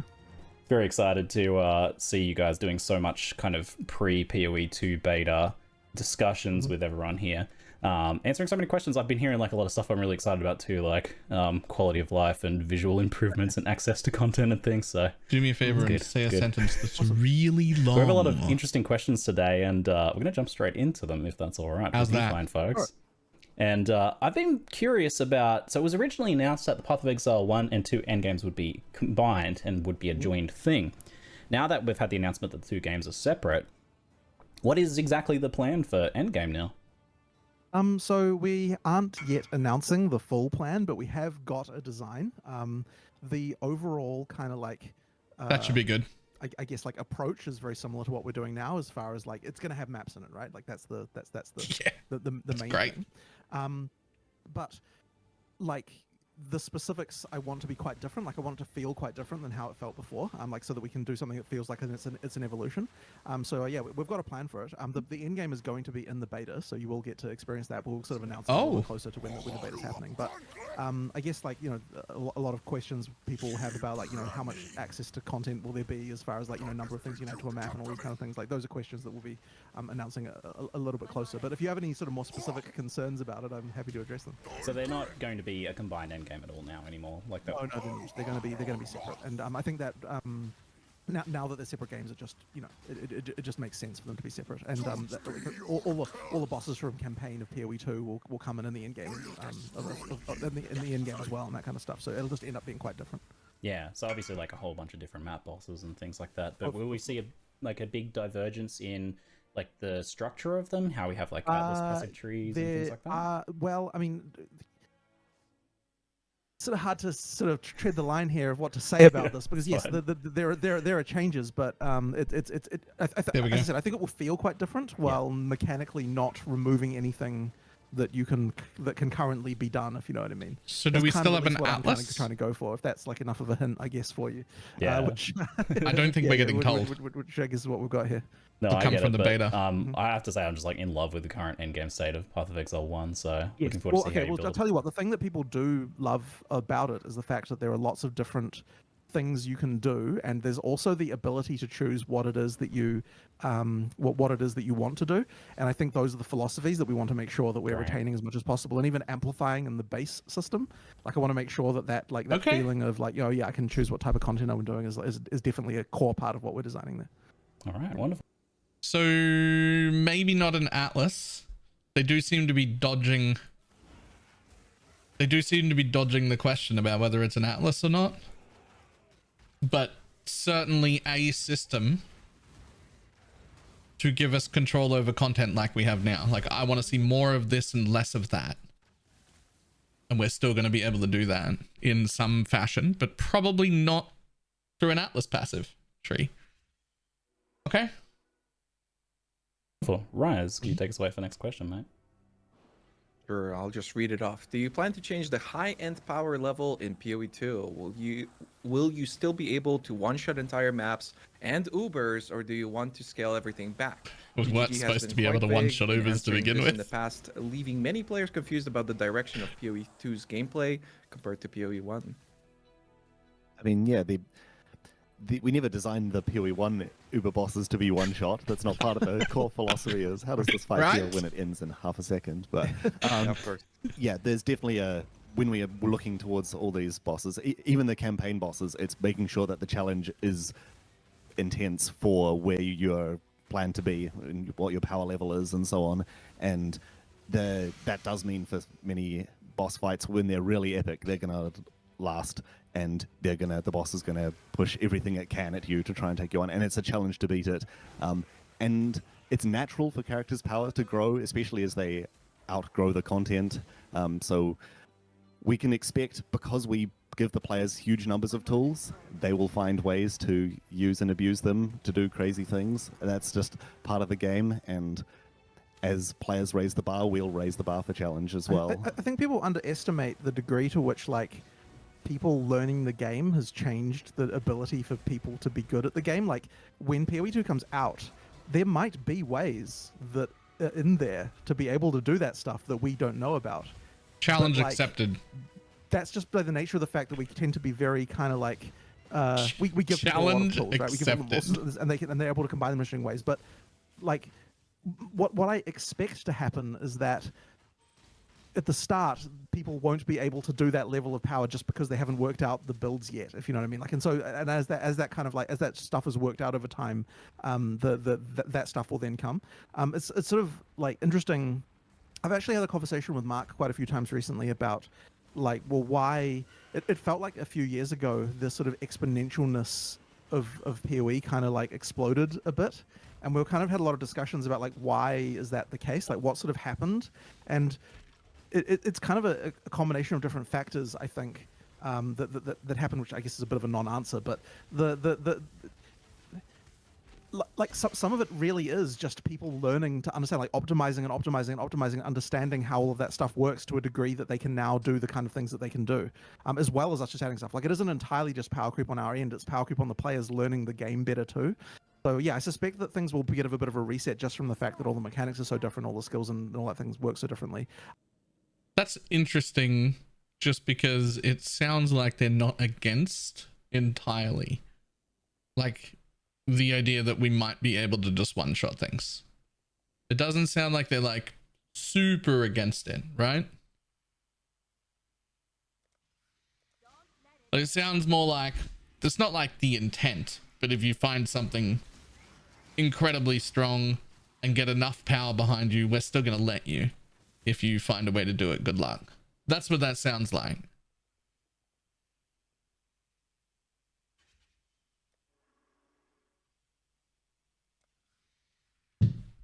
Just get good. Yeah. Or, you know, maybe someone will find something totally broken in the first day. I don't know. But my hope is that it will take a little while before the really interesting strategies kind of come together. I feel like recent innovations in Path of Building alone have made my builds like 50% stronger. It's very possible. It's very possible, yeah. True.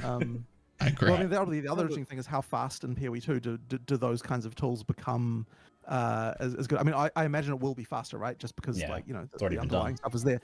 Yeah, sure, to some extent. Although there's mechanically a lot of things are changing under the hood, right? Like just like base things that you've been able to rely on a lot.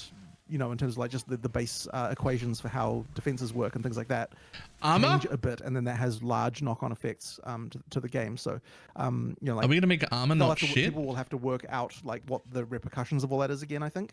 But I mean, at the same time, like, I imagine the tools will be made quite quickly. I imagine you're quite excited for that reset, right? Like, I am. Absolutely, it's huge. Like, it's absolutely great to be able to just be like, okay, nothing is off the table for changes now. You know, like we are able to do whatever we think might need to be changed. We are able to look at it again. It is great. Yeah.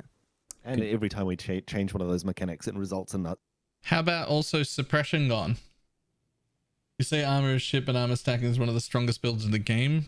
I mean, stacking builds are the strongest builds in the game, including armor stacking, but mostly offensively. Having 200,000 armor doesn't stop you from getting one shot by a fizz hit, even when you've got 200,000 of it. You still have to do other things. You still have to do physical damage reduction or damage taken as, or stuff like that, because armor's bad.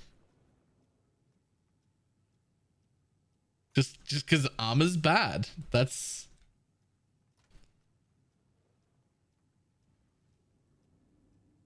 10 other systems having to be rethought, and then those 10 systems require 10 systems each to be rethought, so it changes a lot.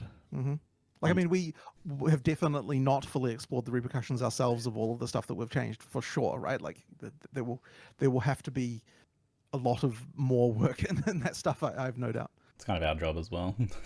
Absolutely. Thanks for this question, mate. We'll sort that. Sure.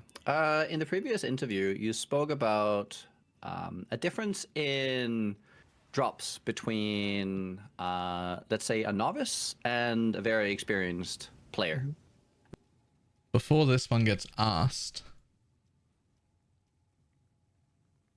they did mention that in the last interview, and that felt like he had a pretty good understanding. Like 1,000 times more would actually be pretty reasonable. I would say before this league, maybe at best we were getting 100 times more before this league, and we really should be getting 1,000 times more for that level of investment. This league feels like 200,000 times more. We're probably a little over the top, but we can probably rein that back in. But I do agree with this initial rough guess. being in like a factor of even thousands, say. 1,000. Yeah. But with PoE 2, at least from what I can see, you tend to show that there is a bit of a flatter curve, if that makes sense, in terms of power gain. I think. So do you just to like finish? Do you intend to force like the like this difference through other means, Force is a bit or strong. will it be something that we will get later on, and maybe the gap will be like, let's say, smaller in the beginning because there is less potential for power? Well, okay, so first of all, I wouldn't. The word force there, I think, kind of doesn't quite exactly. Right. Like, it's not like we're forcing this to happen. What I would say is that you have to have the ability to make your character better to a large degree. Otherwise, what do you even have, right? Like, if the difference between a good player and a bad player is 10x, like, well, I mean, I don't think you've got enough of a game there. Like that. And the funny thing is, 10x may even sound like a good thing if you're like to someone who isn't really kind of, I guess, being around the block with this stuff. Like, it may feel like kind of, oh yeah, like a good player is 10 times faster. But the thing, I'm gonna get this. I'm gonna get this right. I'm telling you right now, I'm gonna get this right. It sounds good because you're moving 10 times as fast, so you should get 10 times the amount of rewards, but it's not like that. You move 10 times as fast, you know the map better, you run things more efficiently, you spend less time in your hideout, your build does 10 times as much damage, you have 4 or 5 times the amount of clear speed, 10 times 10 times 4 times the removal of downtime. It's fucking easy to get 1,000% more stuff than someone else is getting. Real easy. is that there's so many things that factor on top of it. Like, you can have a 10 times difference in clear speed as just one element, and then you can have a 10 times difference in damage as well. And once you've got a 10 times difference in damage, that means that you can have downtime. Like the person can do harder content, and of course, if they are going to modify the content difficulty that they're going to be able to do in some way by 10x, they expect 10x rewards, or maybe they don't expect 10x, but they expect certainly a bump in rewards that is commensurate with the difficulty increase, right? And then, you know, even just having done a map many times, you know the layout, you know which encounters you can rush it and which ones you can hold back. And that's another 10 times on top of those other things, so you quickly multiply to that 1,000. Absolutely. Like, getting to 1,000 is honestly like the challenge is not so much getting to 1,000. The challenge is not getting above 1,000. That is like the that is the hard part. And like PoE 1 is absolutely in the 100,000 times territory, I believe, right now. We're kind of looking at where we're kind of at as far as like where that is. My guess was like 20. This is a scaling back, and I think maybe that people maybe hear 1,000 times and think that like yeah, like I think they get the wrong idea about that. So like that's kind of changed things. I think one of the other things I've seen on Reddit and so on as well recently is like the concern about like, does this mean I'm going to have to be using Magic Find gear and stuff like that? And I guess I did want to talk about that as well, because that is something that people have been worried about, I guess. And pause. Now I'm worried. Magic Find is key to ARPGs as a whole.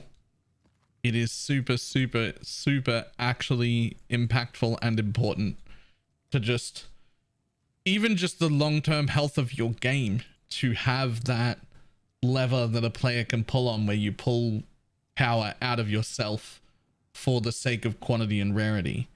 It's, I'd go as far as to call it mandatory. Like, if you don't have quant, your game will never be hugely successful as an ARPG. I feel very strongly about that.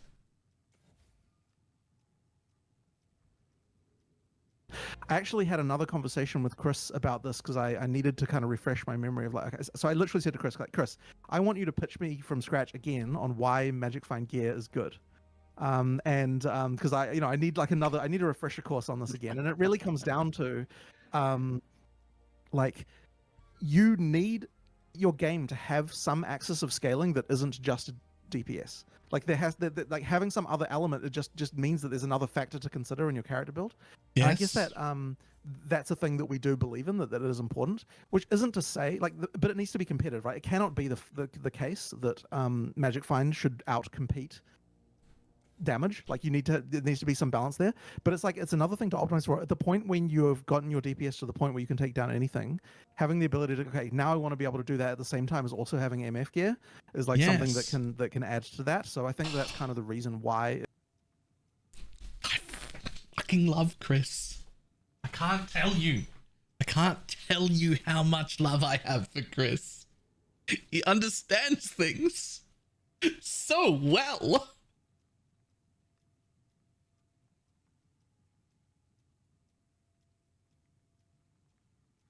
That was Jonathan. That was Jonathan talking to Chris.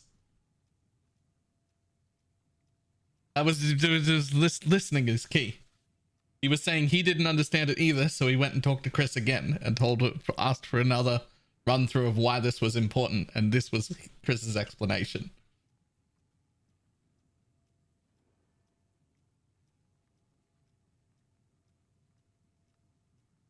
It is important. If you don't have that, then like I mean, it's similar to the balance between damage and defenses, right? Like there's like a kind of triangle of factors you have to consider in your build. So it's just something to consider. Why do you think that's kind of the thing? Why do you think Magic Find gear is unpopular amongst like at least a vocal minority in the? Oh, can I answer this too? It's because people are stupid. No, Baylor, this is why people hate you. Shut up. Find a way to say it without insulting people. Or say nothing. This is why people hate you. It's the thing. The real reason is because people have absolutely no understanding about what effect Magic Find has on the economy, and they only see it as themselves missing out if they don't do it. When it, other than this league, up until this league, has absolutely never been the best way to make money, or even in the top 5 on any league ever. It's definitely in the top 5 this league, but I think we all collectively agree that while it might be fine for a league, whether you agree with that part or not, it would not be fine if we were at this stage forever. I think everyone agrees with that. At least the last part of that state that like this league is a bit extreme for permanent, right? Bit extreme. Bit extreme is probably an understatement. But people, other than this league, people see the Magic Find and they have this like idea in their head where they think that's the only thing that makes profit. It's never been true. And it's never even been in the top 5. The FOMO is on you. That's if you have a problem with other people doing it because you're like, oh, it devalues what I'm doing. No, it doesn't. It actually just doesn't. Which is why my default reaction is, oh, people don't understand because they're dumb. But that's not saying stuff directly like that. It doesn't explain all the reasons. It just insults people. That's why people call you an asshole, Whaler. You have to explain the thing. Give context. Don't just call people stupid and move on, you idiot. That idiot was directed at me.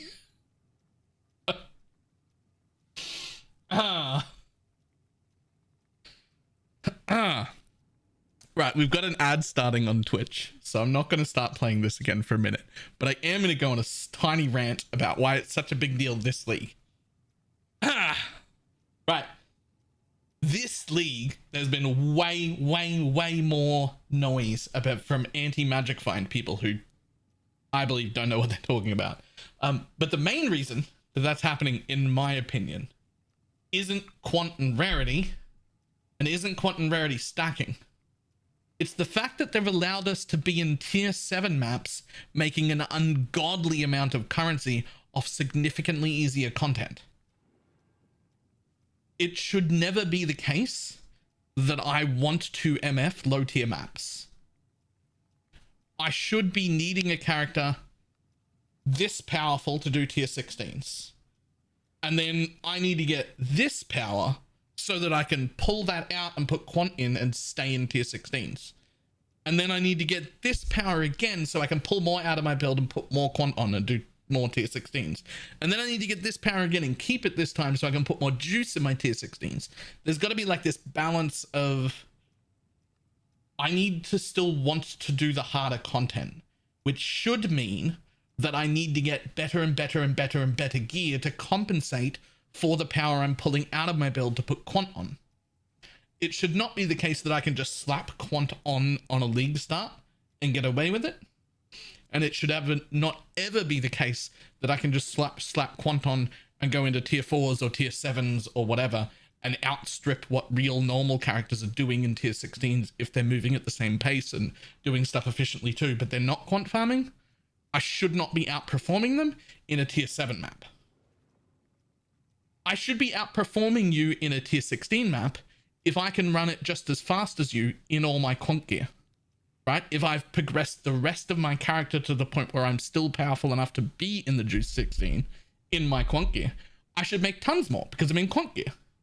But that should require me to have a stronger character, and I should still want to be in the end content, not in tier 7 maps. Tier 7 is the bullshit part, right?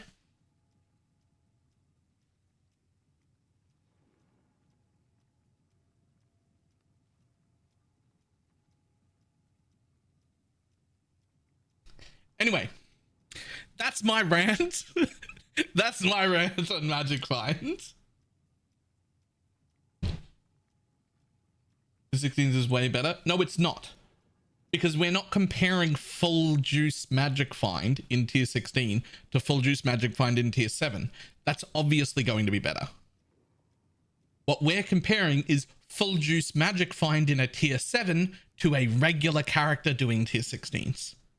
In which case you will make way more in the tier 7s. That shouldn't be the case. That should never be the case. That's what I'm saying. I love quant. Big quant enjoyer. Huge Magic Find enjoyer. It should not be the case that I can run low tier content on my Magic Find character and make a significantly more profit than you make running full juice tier 16s on your non-Magic Find character. The content, like the axis of where the rewards should be difficulty of content first, quant second, right?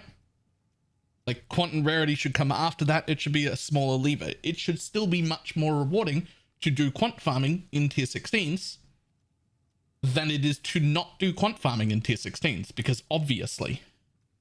But it should not be more rewarding for me to do quant farming in tier 7s than it is for you to do regular tier 16s. Right? Okay. Moving on. Anyway, that's my rant. The community then?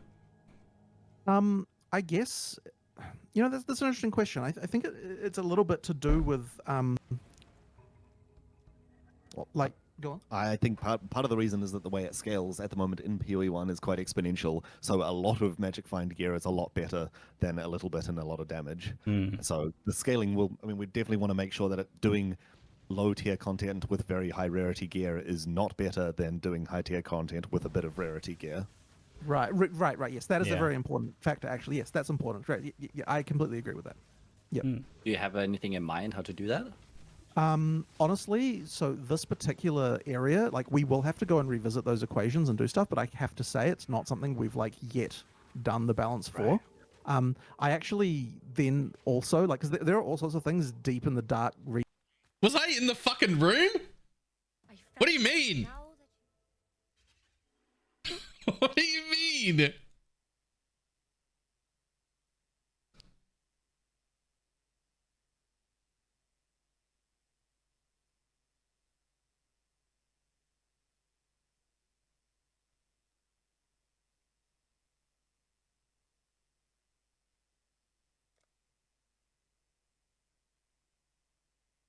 Recesses of the like drop code that like that exist that all have to be looked at again. Like the equation for the way that Magic Find gear has diminishing returns is like weird and nobody understands it. And like there's stuff going on there that I kind of need to really go back and dive into and have another look at. And I'm sure Rishi will there'll be long conversations with Rishi about exactly all the stuff that I would love here. Look, guys, but I I need would to love to actually be in the honestly room for that. re-understand some of the reasons why some of that stuff exists in the first place again myself to really get it. But yeah, Rory is completely correct that the main thing that has to be the case is it can't be better to do lower tier content with MF gear than it is to do higher tier content without it. That is, I think, a very good guiding philosophy. Okay, here's the thing. Oh, whoops. Sorry, I was busy pausing the video. Here's the thing.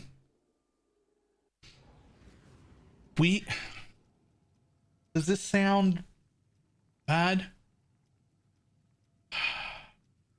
There are some people around.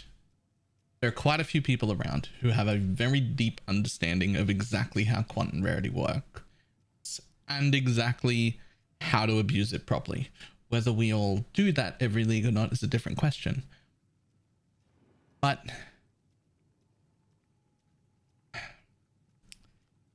I feel like it could be quite beneficial to have a few of us in a call at some point for a few hours and really dive into exactly what we do and exactly how it all functions, because there's no one in that building that knows everything. Overall, they all know way more than we do, but in specific niche areas where we've done potentially thousands of hours of min-maxing and research and looking into exactly how these sort of things work, on that individual topic, there'll be a few of us who probably understand it better than maybe even anybody in that building. That one specific point, right? Because it's like in like Snap could be in a room with them for a while, and he knows quite a lot. There's a few others that could like really, I don't mean it to sound like, oh, we're smarter than they are. We're not. We're talking about one very specific area of a stupidly complex game that I know nothing about the rest of it in. But what I mean is, like, in this one niche area, there are experts in the community, and I feel like putting those experts in the room with the developers to have a conversation about how to deal with quant and rarity next in PoE 2 could be beneficial. That's what I mean. That's what I mean. To make sure that it's right. Yeah. That moment is kind of why I love these Q&As. That's awesome. Yeah. It also feels like it cheapens a little bit of the rest of the game, right? If you have all these cool bosses and you designed all this great end game, and a month ago people started MFing in like tier 7 maps, and you would think that they would use all that currency to move on. I absolutely do not like that. That is a mistake in how that was. That shouldn't be like that. So yeah, you're correct about that. All right, awesome. I love it. So my next question, then, changing topics a little bit, is about that weapon and passive tree swapping system that was previewed. So you get the ability to bind certain skills to certain weapons, and then even different passive trees to different weapons. Mm-hmm. What happens then if you do something like, say, you ignite an enemy with a tree and a weapon that's built for big ignite damage, and then you swap over to something that doesn't have that? Is the damage that you have scaled dynamically? Do you stop dealing that damage? So on, things like that? So the only thing that Carrot doesn't snapshot, the thing that updates is your permanent effects. So if you swap, your auras will change effect. You can't turn on an aura in an aura spec and switch to a non-aura spec. Right. Same for minions. You can't turn on your permanent minions in one spec and then expect them to be as powerful as then your second set, which is just about having maximum spirit. Which I believe I might have incorrectly understood in previously. I'm not 100% sure I got that exactly right, because yeah, like in general, when you've got two weapon sets, you have two versions of the skill. But apparently, but for permanent effects, like things that are considered permanent, like minions, it does update when you change spec.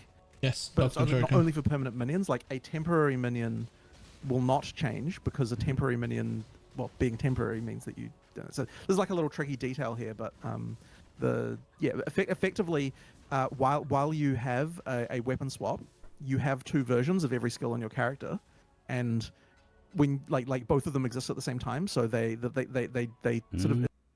Just real quick, Torchlight's incredibly good for a side game.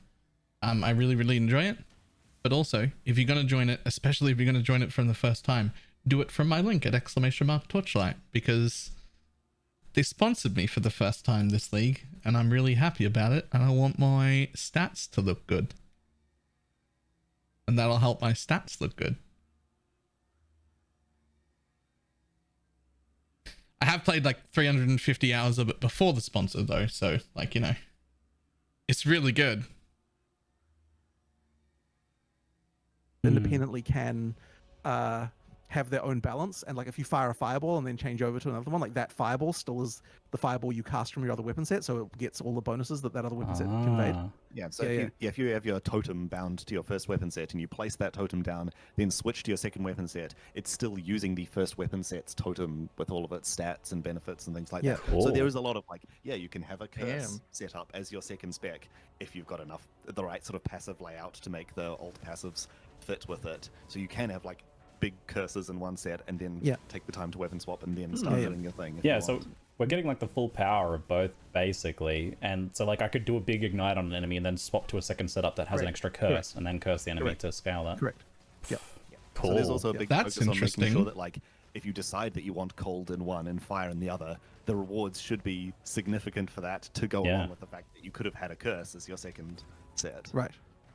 Like yes, like it's actually a different type of balance that we had to do before, because like there's a thing where we, like as Rory was just saying, we have to make sure that like now we have to consider like what could your other weapon set be and make sure that that those are like balanced with respect to each other, because like we wouldn't want it to be the case that like everyone just has an alternate like weapon set with curses, because you know, like it has to be that there's something like there's competitive options no matter what it is you choose to have as your alternate, even though they can be quite a different build. Yeah, same goes for weapons. Like if you're about applying stuns with maces in one set, then using swapping to your weapon set for your second thing needs to be able to take advantage of those stuns in a significant way to make it rewarding to be using two different weapon types rather than just having two slightly different flavored maces.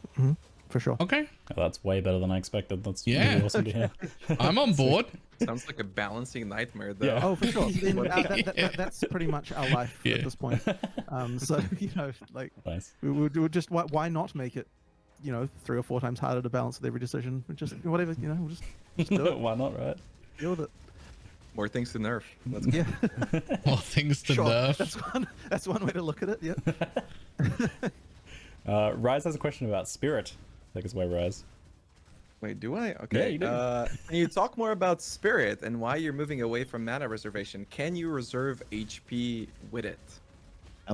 Really the reason to move to spirit is so that mana can matter more. It's about making mana cost the thing that more builds can care about and less of a afterthought or something that we balance around being something you can ignore. Yeah, I mean the original conversation literally was, what are we going to do to make mana actually matter?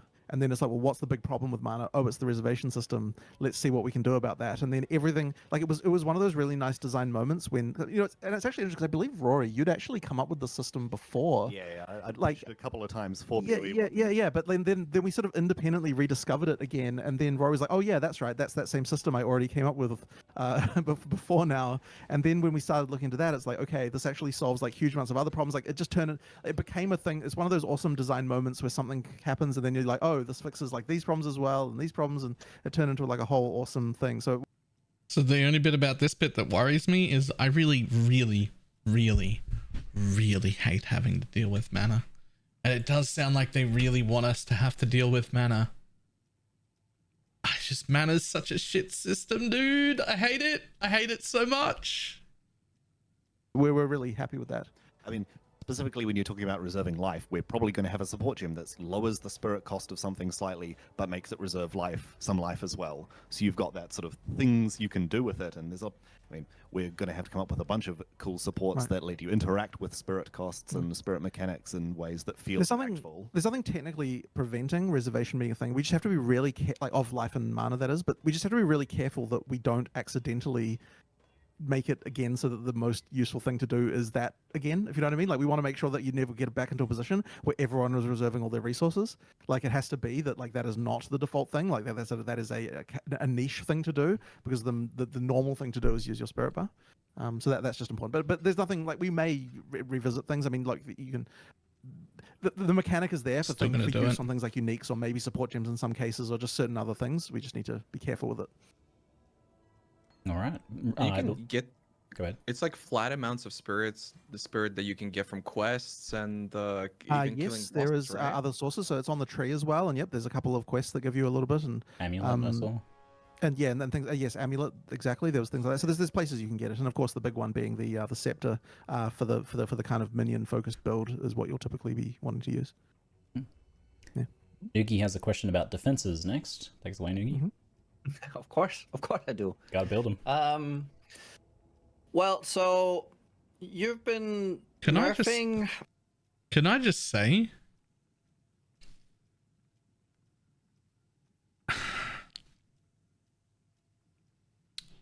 Ziggy might be the best host at all of these interviews. Not just he directs things, he keeps them on track, he sends questions to other people when appropriate. It's like he's already got it worked out in his head, and he's so relaxed while doing it.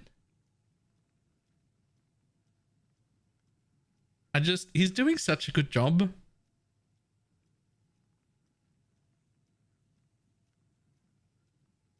Flasks and other things to that basically. Actually, let me just read the question. After the nerfs, the flask and the rebalance to armor evasion, the removal of dodge, multiple block nerfs, it seems that at an early stage, nowadays you demand either the use of determination or grace, either determination or grace or both, and you kind of have to have a very high health pool or a spell suppression to not just get flat out one shot, which leaves the players in kind of an awkward situation where you either have these things or you just get run over quite fast when you're near sort of the endgame yellow-red maps. True. True. Let's see here. So how do you feel about these changes to this? And are we going to see a similar thing in PoE 2? Right. So I don't want to comment on the PoE 1 balance particularly because it is not my expertise. Like Mark, if Mark was here, he'd have a whole rant about that. However, what I will talk about is philosophy of a few things in PoE 2 with regard to this. So number one is, it is not the case in PoE 2 that I would want every character to be running auras, right? Like that should not be the case. Oh. And another thing actually around this is that what? PoE 2, we're getting a little bit more strict again with the fact that gear is supposed to be adding flat things, and the tree is supposed to be more multiplicative, and something like an aura also should be more multiplicative in general as well, I would hope, although we do need to discuss the specifics of those particular auras, which means that like something like determination and grace should not just be your one-stop shop to solve your defense problems. Like it should be that the items should matter a lot, and then you multiply what your items are doing with other sources, ideally. Yeah, there's almost no way to get armor or evasion flat values outside of your gear pieces. You're not. There's almost nothing that you can just take to be like, I can't afford the gear. I'm using this unique, so I'll use just a random aura or any mechanic really outside of gear. But in general, your tree should be multiplicative. There was actually, you know, I had a whole rant about this that I gave to the whole company at some point in recent times. I'm just trying to remember the specifics of now. But we were talking about, there was kind of a concept that we discovered about like flat things are like I had a better word for this, but are sort of despecializing in a way, because when you add a flat thing to something like everyone gets closer to being the same when you add flat values on something. And multiplicative things are specializing because they mean that everyone, like the person who is already better gets even better than that. So we have to decide, like, from what sources do we want things to be specializing, and from what sources do we want things to be despecializing. And the tree should be a specializing,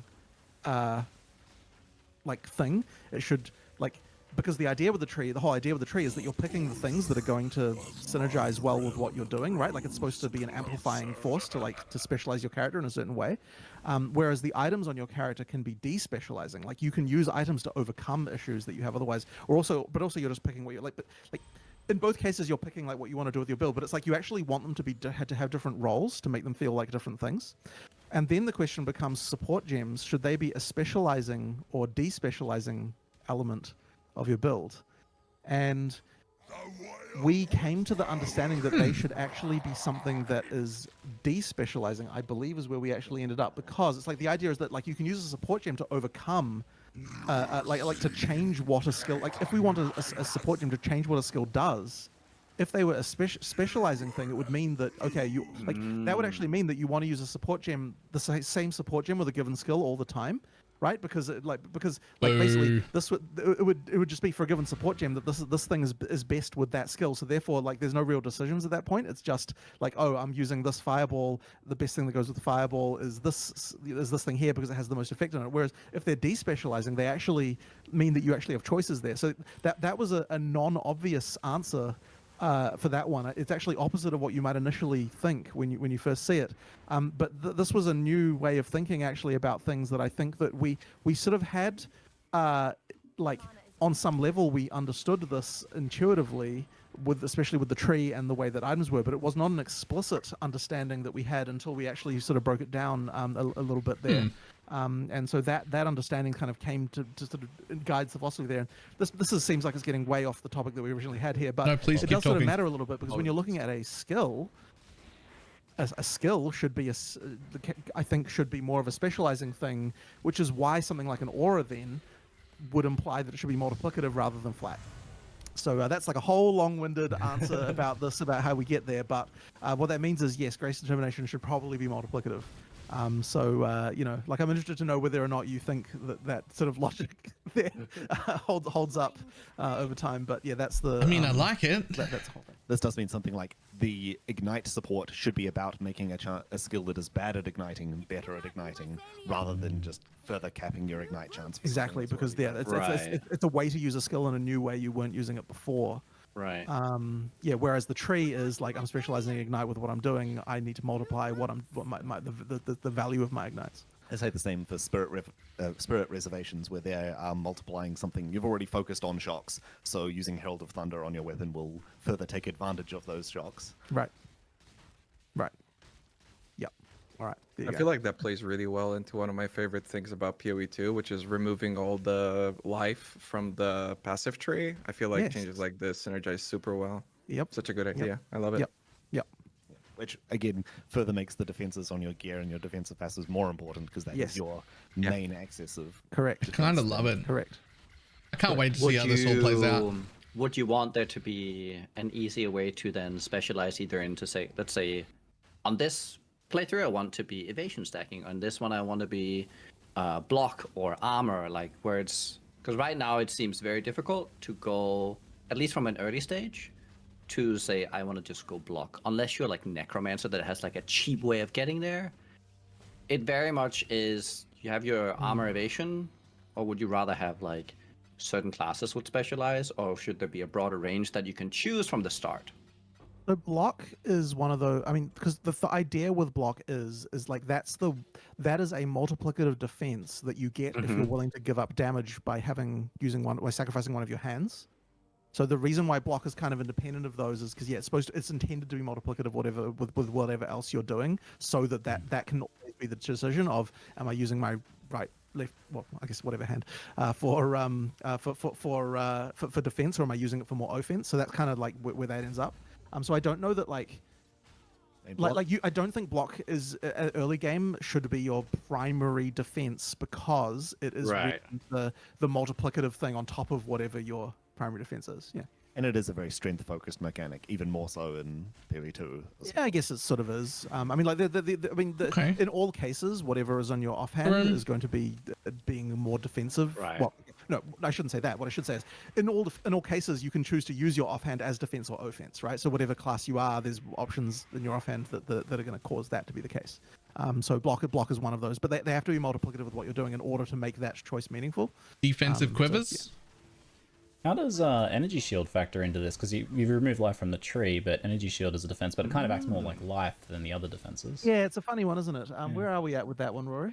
It's definitely a thing of like how you recover energy shield is a significantly more controlled thing where you're not expecting passive energy shield regen all the time. It's not like life where you can just expect to get constant amounts of it back. It's a barrier and a buffer that is not reliable 100% of the time without serious shenanigans on your character. But there's always serious shenanigans is fine. But do we have flat energy shield on the tree? No, I didn't think so. Yes, I thought it was multiplicative, which it should be under that philosophy. Yes, we don't have flat, so yeah, multiplicative there. We expect ES might be a bit more controlled than it is currently, because I'd say in PoE 1 right now, it's pretty good to solve energy shield recovery through various means, leech and wicked ward and things like that. I mean, chaos inoculation is definitely a source of endless discussion because of how it implies that it should be your one-stop shop. This entire interview feels a lot better. I feel happy instead of like frustrated. This is really good.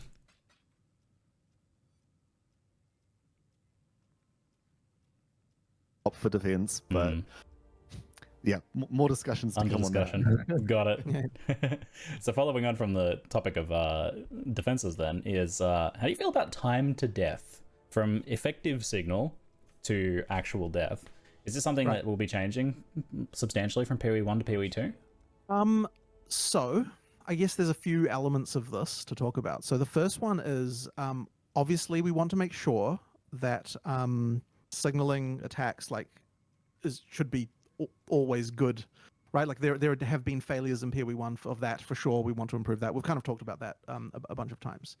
The time to death in PoE 1 is probably too short, but I want to stress the fact that we're not going overboard with changing it. Like what I'm saying is we can multiply the time to death by 5 and go from 500 milliseconds to 2.5 seconds, and that's still fine. You know what I mean? Like it's a different situation. Like what we aren't going to be is a game where you have a big health pool and then someone grinds you down over 30 seconds. You know what I mean? Like recovery. Like we are still a game where your life changes quickly from one state to the other. And really the buffer of life resources either come from your flasks or other recovery mechanics that you have. Like your life pool will change a lot, right? It isn't going to be just a slow grind down. But it will be much slower for it to go back to full when it's nearly empty. So being hit by a heavy hit from a boss is 1 or 2 seconds, if not significantly more, of risky time. Are all these chat questions, because Ziggy seems to know the questions being asked and all the other streamers are just reading them aren't they questions? So I don't know the answer to that, but I have a suspicion. I suspect all these questions are listed in a document and Ziggy is also reading those questions and everyone had access to the document. It's just that Ziggy is better at not making a big deal or drawing attention to the fact that he's reading it. He's like he's reading it off a teleprompter, like he's just better at that part of it. These are all definitely in a Google Doc. They're all definitely on a list, and the other hosts definitely also have those open. They're just not quite as good as Ziggy is at flowing with it. But because the issue is that if it's 5 milliseconds, like it can be right now, then there's literally no way to kill your player except by one shot, which isn't good. So it needs to be higher, but I wouldn't want people to think that that's going to be a long time. It is going to be short amounts of time, just not literally milliseconds like it can be at the moment, you know? It should be, there should be fast changes, but yeah. Hopefully that covers what you were kind of asking about. Yeah, it seems like, and it makes sense with things like the flask changes and stuff like that, restricting availability of healing a little bit more, and what we've seen from the combat, that you would be heading in that direction, where there's a little bit more time for you to capitalize on the fact that someone's taken some damage. Yes, but not too long. Yeah, I get it. We're talking about the difference from instant in current PoE to a tenth of a second, which is a long time in the concept of an action RPG when you're operating on reflex and stuff. Sure. I get it. Yeah. Rise has a question on gearing through the vendors. To what extent will you be able to gear through the vendors? During the DM and Gazi interview, it seemed like gold will be a large part of itemization, especially in the end game with the new crafting changes and whatnot. I would think to say that it's a large part is not really correct. It is a part, right? You should want to go to vendors and look at them, but I wouldn't say that. I would not imagine that I don't think the primary source of the items in your character is going to be vendors. Absolutely not. It's just something that honestly. Good, I was worried about that actually. I think in early games it's going to help a lot with regard to improving, filling up all the holes in your character. And then at endgame, you've got gambling as well, which is another thing you can do, which can be a thing. But once again, I think to say a large part would probably be overestimating the effect. You'll get some good items from gambling at some point, but you're not being geared up by gold. Right. Good. Oh, that's one of the concerns from that interview, and I was very excited to talk about things that I look forward to in PoE 2, but I wouldn't be myself if I wouldn't talk about one of the bigger concerns overall. And so far, I've heard really, really good things that I really, really like. But one of the big problems was the crafting and potentially the vendors, the gambling, because from the looks of it, we are going to be picking up a lot more bases and then attempting to use something like a Chaos Orb to remove something and add something. So wouldn't gambling play into that pretty significantly? And like, I mean, it can definitely come in. It can definitely come in. I think so. I think the fear you're talking about is like, oh, like people look at the like drifts of items on the ground in PoE 1, and then they're like, oh, if I had to pick all these up and look at them, then that would be bad. But I think that like the context of that is like. I don't think you should have that fear. Like, yes, I want people picking up and identifying items, but it's not going to be the case that you're picking up like, you know, like hundreds of items per map and being like, I have to look at all of these every time, right? That is absolutely not going to be the case. There are more item system changes we have to discuss that I think will illuminate this a lot in the future, but suffice to say, yes, it is an explicit goal to get items on the ground to matter a lot, right? We want the items on the ground to matter a lot more. 100% we do, but don't necessarily take that to mean that you're going to be spending your day identifying rares like and like after every map for like a freaking half an hour, right? Like, it's absolutely not going to be the case of that. So I guess all I can say about that is don't worry. Like when we talk more about the way that item drops will work in PoE 2, I think that will become more clear. And there are big changes there, that's going to be a real interesting talk. Changes that I think, like when I first pitched them to Chris, his first reaction was, "What the hell?" You know what I mean? Like, and then like when I sold him on, when I explained the reasoning, he's like, "Oh yeah, actually that's awesome." You know what I mean? Like, that's a thing that's like yeah, there's stuff there. So we'll talk about that in the future, but it's quite different. I don't want to say anything because I'll give something away. Fair enough. And the thing with that as well is okay. So like it's funny as well because when I talk about major changes here, like to a player who doesn't understand PoE, it'll probably seem like the stupidest things, but it's like internally they matter a lot, and like they'll change the feel of the game quite a lot. So it does matter a lot to get this exactly right. Yeah, I want to hear that talk. That was absolutely. I looked at it very much from the PoE 1 perspective, and I'm not gonna lie, I was pretty concerned, especially in the case of like power creep, that you know used to pick up like one of something, and that felt okay. But now that you're picking up 1,000 of that one of something, and you're having to move it. So, but that comes back to, by the way, the thing before about the 1000x thing. Like the reason why we even have that as a guiding star is because we want to make item rarity be able to improve your drops by 1,000 times without relying on quantity. Oh, that's hard.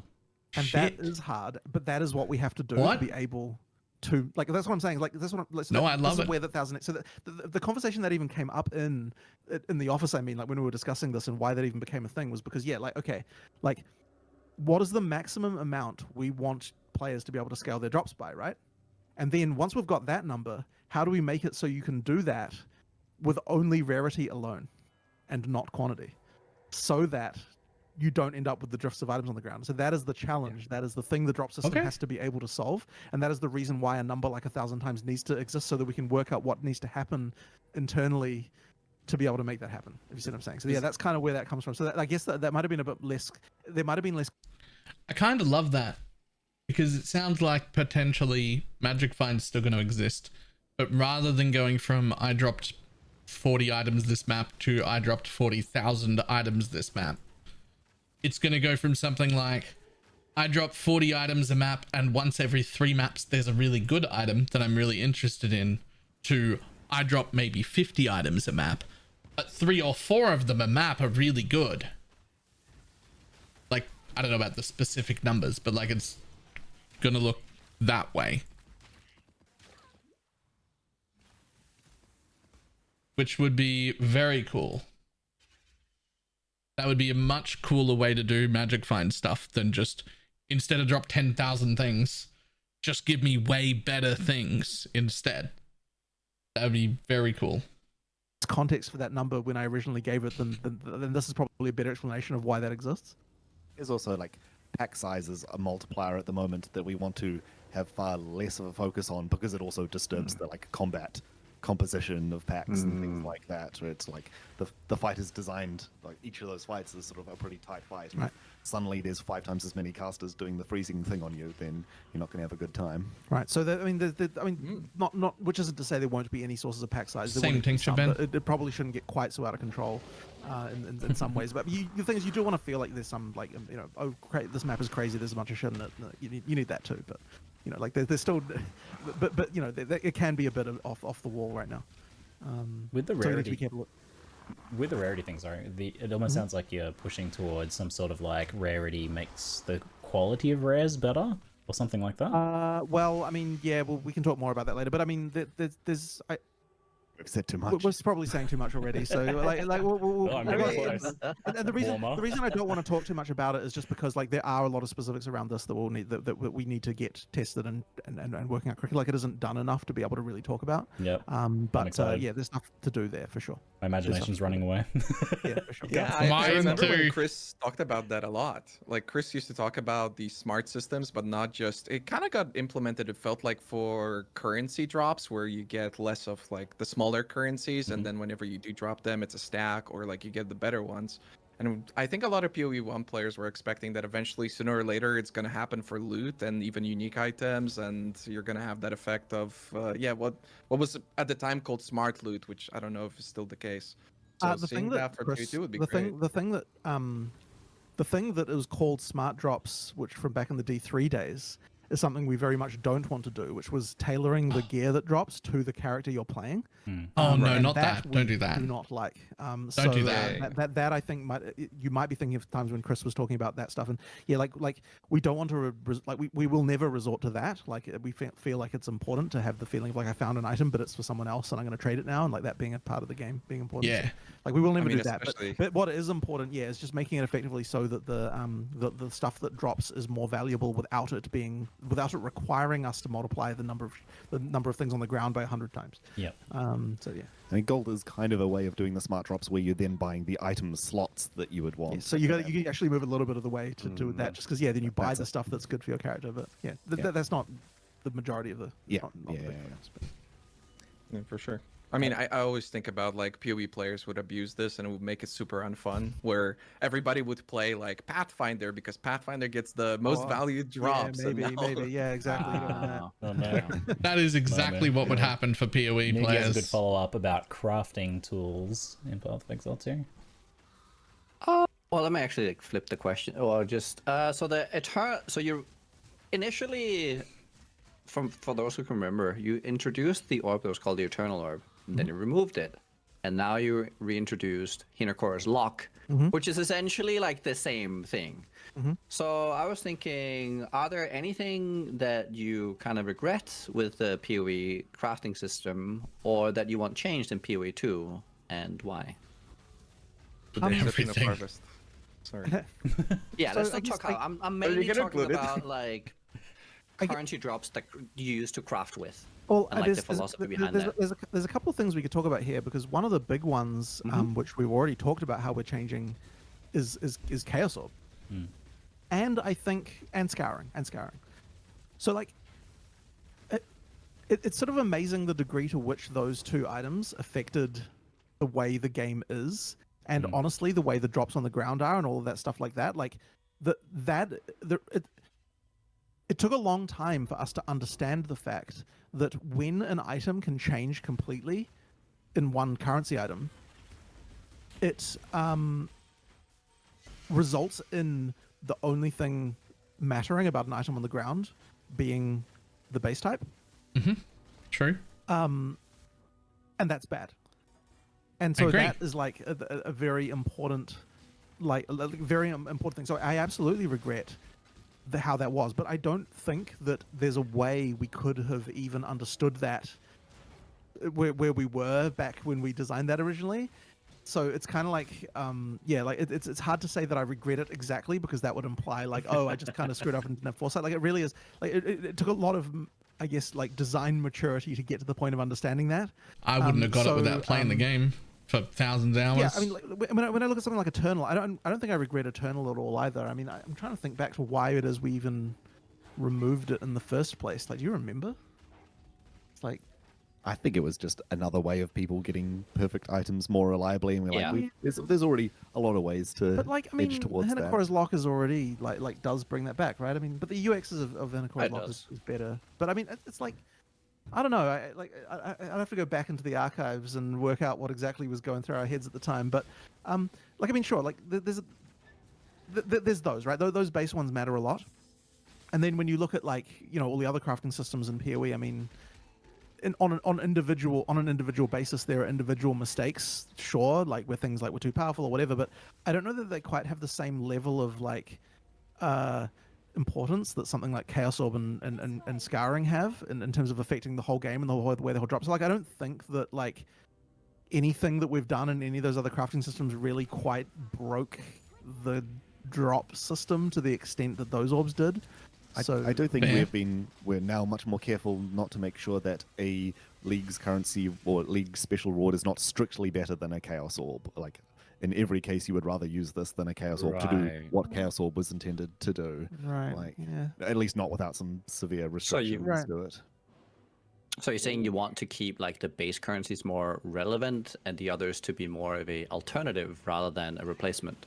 I don't know that that's the motivation. It really comes down to not breaking the drop system. That's like the key thing. And yes, it's nice if that is a nice thing to make sure of as well, because it's a nice secondary goal. But it really is the just don't break the drops, right? Like make it still fun to find items is like really, really important. So yeah, I think that's kind of really the key element. And do you intend items to become 100% perfect again in PoE 2? I mean, that should be hard, of course, but it will be able to happen. I mean, yeah, like at some level, like what's the point of the ability for something to exist if it never exists? Like it should just be very rare and hard, right? You know, like I don't. But you could intend for something to be, say, like you get to the 99th percentile, but you're never really reaching like the perfect, like where everything locks in. I mean, you always want something to strive for, I guess, is the thing there. I mean, it's honestly like I mean, it'll be mathematically near impossible. Yes, it's mathematically near impossible at some point, but it'll happen eventually. But you know, like the thing. Okay. But certainly, when you want there's a whole bunch of crafters heard that that'll be mathematically nearly impossible and just thought, challenge accepted, give it to me. There'd be stuff to strive for, right? You absolutely want that. And I mean, like, there should be rares that you can strive for. You know, like the most amazing rare should be a thing that is hard to get. So, you know, yeah, like there's stuff like that. The other thing as well, well, no, actually, you know, I'm not going to go into that because that's more other stuff that I probably shouldn't talk about yet. But yeah, it is also going to be that, like, if you have an item that's 95% of the way there, it should be that you keep working on that item rather than like, actually, let's just start from scratch because I've got a higher chance to like bring it from a base type back up to that point. I like that. That can be dependent a little bit, I think, on the situation. That's more iffy of a philosophy, I think. But yeah, there's going to be a lot more to talk about items later for sure. In current state of Path of Exile, the best items can't really drop because of the nature of things like influence modifiers and stuff like that are only available through crafting. Is that 100%. Something you'll be shifting away from with PoE2, I imagine? I hope so. I don't know that I've got a really like a fully thought through answer for that one. And there's just a lot of design space and League mechanics and game rewards that only really works if you then add it onto an item you've already got or something like that. So it's hard to say, nah, that'll never happen. I mean, you the implication there is that the perfect item even exists in the sense that, like, I mean, clearly, I mean, items only are perfect in the sense of perfect for a given build, right? Like there should be multiple axes of what can make a perfect item, and so, like, ideally, all of those influence mechanics and things are sort of changing the builds you can do, like making it so a different thing exists. Like all that. I guess what you're asking though there is like, should influence mechanics, should they be more important from the ground than from crafting? I don't know quite the answer to that, but I guess we'll have to see when we get there. From a different angle, I guess the drops that I enjoy the most these days are things like delve modifiers dropping and temple modifiers and fractured items that have like, I look at one of those items and I say, oh, this is a special item that I can do something with now. Yes. Well, being able to say this is a thing I can do something with is absolutely an explicit goal of the new stuff, right? Like that and then that once again, that's the Chaos Orb change right there.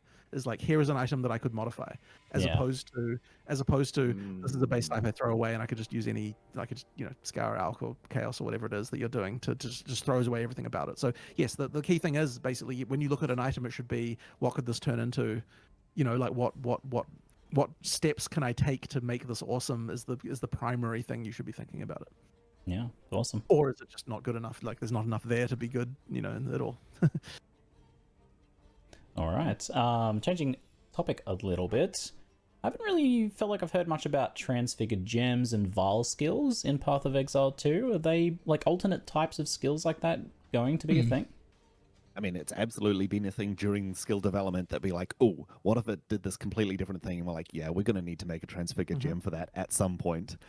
So we'll need to work out exactly what the system for gaining them is and all that sort of stuff like that. But but actually, vaal skills and in particular work way better in a PoE 2 skill context than they did in PoE 1 because they would just be different gems. They wouldn't be they wouldn't be so actually probably the vaal thing would probably be more like how Transfigured gems are, where it's like there's a way to turn a gem into a vaal skill, and then presumably because it can be a 6-link now, it actually makes more, and because you've got more skill slots that can be 6 links in particular, like the idea of a skill I use occasionally and have to charge up is way more relevant in PoE 2 than it would be in PoE 1. So like, I mean, we'll have to look at the exact stuff around that, but I think that the system overall, like the idea of that stuff, works way better now than it would have in the past. I always feel like vaal skills have been a little bit underexplored, perhaps, and it does seem like there's a lot of room there in PoE 2. Agree, and I think it's hard just due to the nature of the way that that the PoE 1 skill system is, and I think it can be a lot better in PoE 2 for sure. All right, Rise has a quality of life question for us. Love you, Rise. I kind of want to follow up though first on Transfigured gems. Do you feel like it was a success? From my perspective, it's like the greatest change ever to PoE. I know that it probably took quite a lot of effort, but are you guys happy with the outcome and how the players received it? Also a fan. It is a success, and I think that it's nice to have a venue to just like, what if a skill just did some totally random other thing to explore? Like it's sort of easier to like explore a different balance option and a transfigured version of a gem than it is to modify the original gem, and that's kind of a nice element that we can just kind of do now. Like, and I think that just makes it easier. Like, it just sort of uncuffs you a little bit with regard to like being able to just design some different things. So I think that is very good. And we're gonna continue to make more transfigured gems for each expansion. Like just make a bunch of them and throw them in there. I mean, like they're relatively easy to develop, so like there's really no reason not to like throw stuff like that in. So I think we'll do more of them for sure.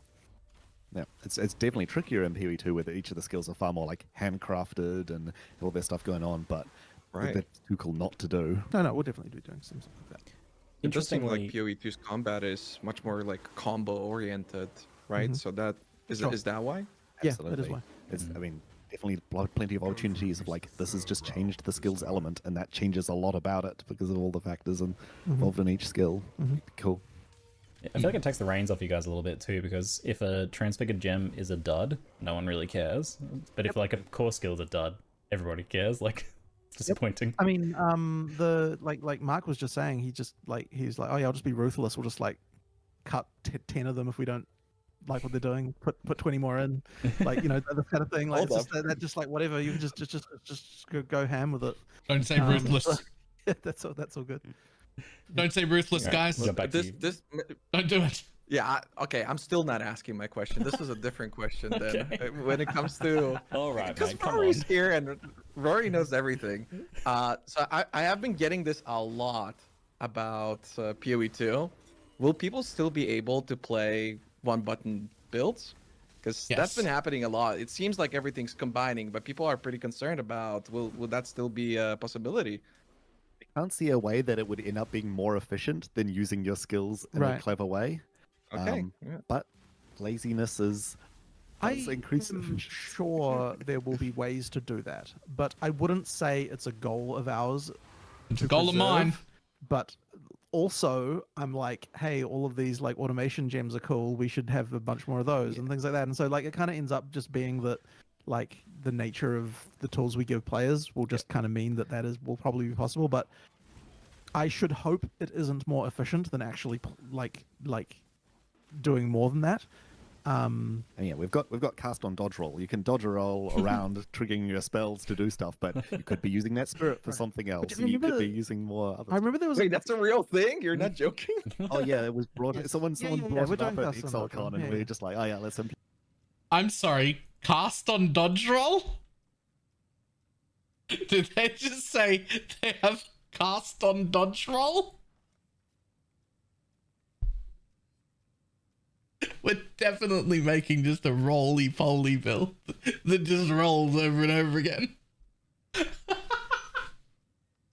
I don't know if it'll be good, but we're definitely at some point making just a rolling build. That'd be great. Implement it. Yeah, custom dodge roll the thing.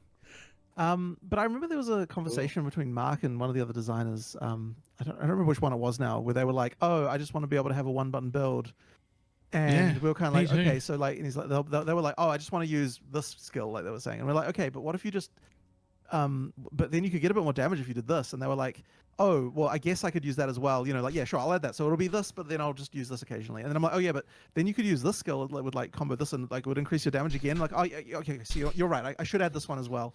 And you know, and pretty soon we had like 5 or 6 skills they were using, and it's like they talk themselves into having more. So I mean, if you present like things that will improve people's builds to them one at a time, they'll tend to want to add them, and then pretty soon they're not using one button build anymore. So you know, like, yeah, it changes. Ooh, you've never met me. Yeah, I my hope is that you won't want to be a one button build because you'll feel enticed by the cool things you could be doing. So you know that's my hope. But yeah, I'm sure that one button builds will be a thing. And we have sort of when looking at these builds and how they play together, said like, okay, the right combo here to do is like play it like a concerto piano where you've got 15 different keys you need to use in the right sequence of optimum damage. Like that's not going to be fun. It's going to be like using the skill when you see the situation has come up to use the skill and thinking about when to use it. The more interesting question to me is how good will the 0 button builds be? Like that's the question that I have. I don't know if I can do reflect, but we're gonna try. I'm formulating a bonus question here, so bear with me. So I'm mostly pretty excited about the idea of these various situational skills and combos and things like that. But Pathfinder 1 has given us a very good example of ways in which it can become unfun, and that is totems on melee builds. It feeling like a mandatory and annoying thing to use for various reasons, like them dying and their placement and stuff like that. I think it's an example of that kind of like bad comboing that makes it less fun but feels mandatory. Have you thought about that, discussed that, and how you might be avoiding that with PoE2's design? Definitely avoiding stuff that is like, this is just a buff that you want to effectively keep up all the time, and sometimes it's annoying to keep up all the time, but it's just there all the time, is something we're trying to avoid as much as possible, especially because you can then weapon swap to like apply the buff and then go back. It becomes a chore. Much more a focus on the combo skills being like, and now they're open, so I'm going to do a 10 times damage freezing spell on them that will just nuke them. Melee totems, partly, I think, like, because melee's not really that great in PoE 1, and so it's kind of like melee totems are part of the kind of like attempt to make that better, like at some point in the past, and so like I certainly will want PoE 2 to have melee totems as well, but the way they work. I mean, what makes them so annoying, right? Like, what is it really at the core of what makes them annoying? Like, I think this is I can answer. I mean, the main thing that it's got a huge damage buff, right? And you might as well have a huge damage buff. That is, which is definitely almost certainly gone. That will definitely need to go, right? There should be no reason why that should give you a damage buff like that. In fact, why was that even done in the first place? I feel like them doing damage should be the damage buff, right? Like, Yeah, of course, yeah. right? Well, yeah, why not? Why wouldn't it be, right? Obviously. So why was that damage buff even added? Why is that? It's probably just because everything we gave melee was some sort of buff to their thing if it wasn't. But it was just kind of like an awkward ancient band-aid, I guess, at this I don't point. remember why that would have even been added. Might have just been to make them different from other totems. Just wasn't done the right way. Oh. Yeah. But did they have that when they were added? Yeah. They did? Yeah. Oh, jeez. The buff has been buffed at various points. The buff has been buffed. I feel like maybe I'll even suggest this to Mark, but it's like we probably should just remove that and like make them better, right? I think we already have in the plans. Oh, for and those sure. skills. But what I meant wasn't even in PoE 1. Maybe I don't know. Like either way though, like that's not up to me. That's a Mark question. But I think that's. But go on. I think that's not why they're like considered bad though. That's But the no, I agree. aggravating The other factor. element is having to recast them all the time, right? That's your concern. For sure. Which, I mean, it'll be an optional playstyle if you want to invest in melee totems and focus on that stuff. Yeah. And probably also you're investing in stuff that makes it far more convenient to keep them up. Then the question is, why is it not unfun to recast your spell totems? Because you spell totem build. Totems are doing your damage. Like they're the main thing you want to do. As opposed to the melee totems, As which are opposed doing to the damage, spell totems. right? So what you're saying is that it might be fine to recast the melee totems if they were actually doing damage to the monsters as opposed to Yeah, buffing if you're you. doing a totem As build. opposed, yeah, right. So no, it really comes always back to the fact that they give you a damage boost, which makes them mandatory and makes it feel frustrating because you need to keep the damage boost up and blah blah blah blah blah. Yeah. Yeah. Like it all stems from that decision, I think. So I suspect. Like, well, I have to admit, we haven't like prototyped melee totems in PoE 2 again yet. Like, that's not a thing we've yet done. So therefore, we haven't kind of then meant what. That is absolutely right. And one of the biggest reasons I don't play melee. I've actually made melee totem builds before. Those feel fine to play. But playing a melee build where you just need to have not just one, but usually two totems in a 4-link that you have to throw up, and the difference between you having them down and not having them down is when they're not down you deal 2 million damage, and when they are down you deal 25 million damage. And they're just support totems. Like, they're so trash. They're so bad.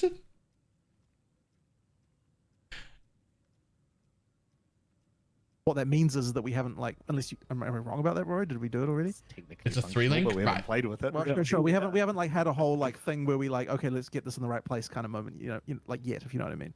So what that means is that like it's hard to then answer the specifics, but I absolutely believe that yeah, it's going to be that damage bonus that's the primary part of why they suck. So that can be improved in that way. I think like even zooming out a little bit, it kind of extends to other things that are like a mandatory damage buff that have an inconsistent uptime. Yeah. Like because they're dying randomly to you as the player, and that's similar to like with a totem. No, I agree. Yeah, I agree with that. I agree with that for sure. Let's do it. Well, that's really good to hear. Looking forward to seeing how you address that in the future. For sure. Interesting topic. Well, it sounds like Rory was already on board with that. Yeah, we just haven't gone through we haven't gone through that together yet. It's not been a thing we've gone through, but it sounds like we know what's going on. Awesome. Yeah. Glad we thought to explore that. Go ahead, Nugi. I do think it begs the question a little bit, because you're talking so much about how you would always want to combo and use other skills. And let's say that there is a specific playstyle or like an archetype, melee for instance again, or other spellcasters where there's a combo piece that you basically can never ignore. So how do I understand what you mean. It's a delicate balance, right? The only solution is balancing it well and having the alternative is good. But I think that the interesting or just there make is that it play well. Right, exactly. Well, that's the thing, right? It's the fact that the melee totems, when you're using them that way, don't feel entertaining to do. That is that is part of that big issue, right? Because as we were just saying, right, like the melee totem might be a thing that I would hope that nothing feels mandatory, because ideally, there's enough variety and things that's not the case. But even if they did, at least if melee totems felt good to use, you could at least, that would be easier to deal with for sure. Okay. Now, Rise, if you don't ask your question, I'm going to skip it. It's a total shift, but I'm asking, how do you feel about item pickup radius heading into PoE 2? Would it be possible for PC players to get a pick up nearby items button like on console, considering we're now getting WASD movement? So we just had an argument about this right before the podcast. Who won? And friendly argument. Friendly argument. I am of the opinion that we will need to increase pickup radius. Yes. There is an argument for how much buy. There's an argument for by how much buy. One issue, of course, 10 years. One issue, of course, is how do you indicate to the player that so with WSD, you don't want to have when you click on an item, you don't want your character to move to the item, right? You want it to stay still because obviously you're moving with WSD. So therefore, there has to be some kind of indication on the hover about whether or not you're in range to pick it up. And so one way to solve that is just to make the pickup radius the whole screen. But I kind of feel a bit sad about that for various reasons, which is why I kind of don't. I'm not really that keen. So we'll have to find a solution to that. It's actually not something we've solved yet. It's something we will have. What about to do the something button about part? it. And that would, of course, also mean that various other factors relating to item pickups would hopefully get less annoying. And I mean, look, it's going to at least be large enough that like you'll be able to not stand in the ground fire when you will go to pick up your item. So it'll at least be large enough for that. But we still have to just make sure that we get that feeling kind of okay and working out. I mean, the thing that came up as we were discussing this was like just related to the whole you should never move when you're not pressing WSD if you're in that mode. Is like, okay, so what happens if there's a lever and you need to, there has to be some amount of your character moves a little bit, because you can't, you're not going to stand in the exact pixel that's the exact point where you need to deliver. Right? So there has to be a little bit of that, but we have to work that out. Can you psychically open doors? Yes. Well, then there's the next thing. Yes. Can you psychically open doors? I mean, obviously the increase. I would actually think we should increase the radius of that even a little bit as well.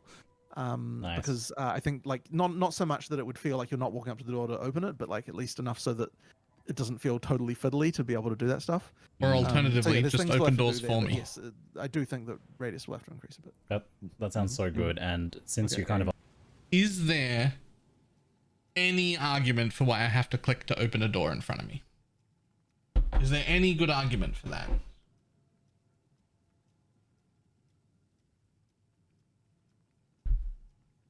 Because like we have automatically opening doors.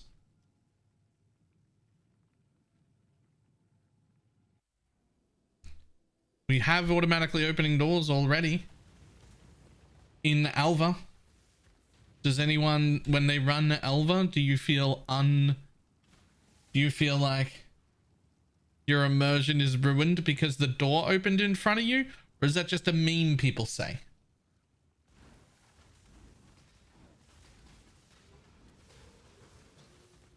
Because I feel like that's just a meme people say.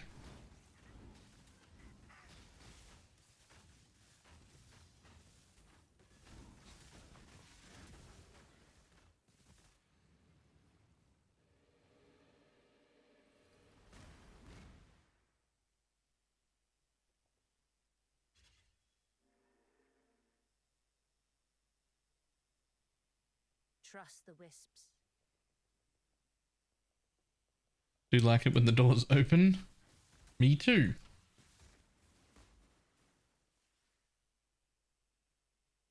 On this topic, how about when we talk to NPCs when we're like got a menu up and we're getting attacked and there's ground effects underneath them burning us while we're trying to shop in their in-game vendors and we haven't made this change yet, but I am actually very keen to make it so that you don't have to be right next to an NPC to talk to them, like have the radius of that be increased as well. But there's a few other issues around that I need to talk to our UX guy around. I think we can improve it, the way that feels. So yeah, yes, please.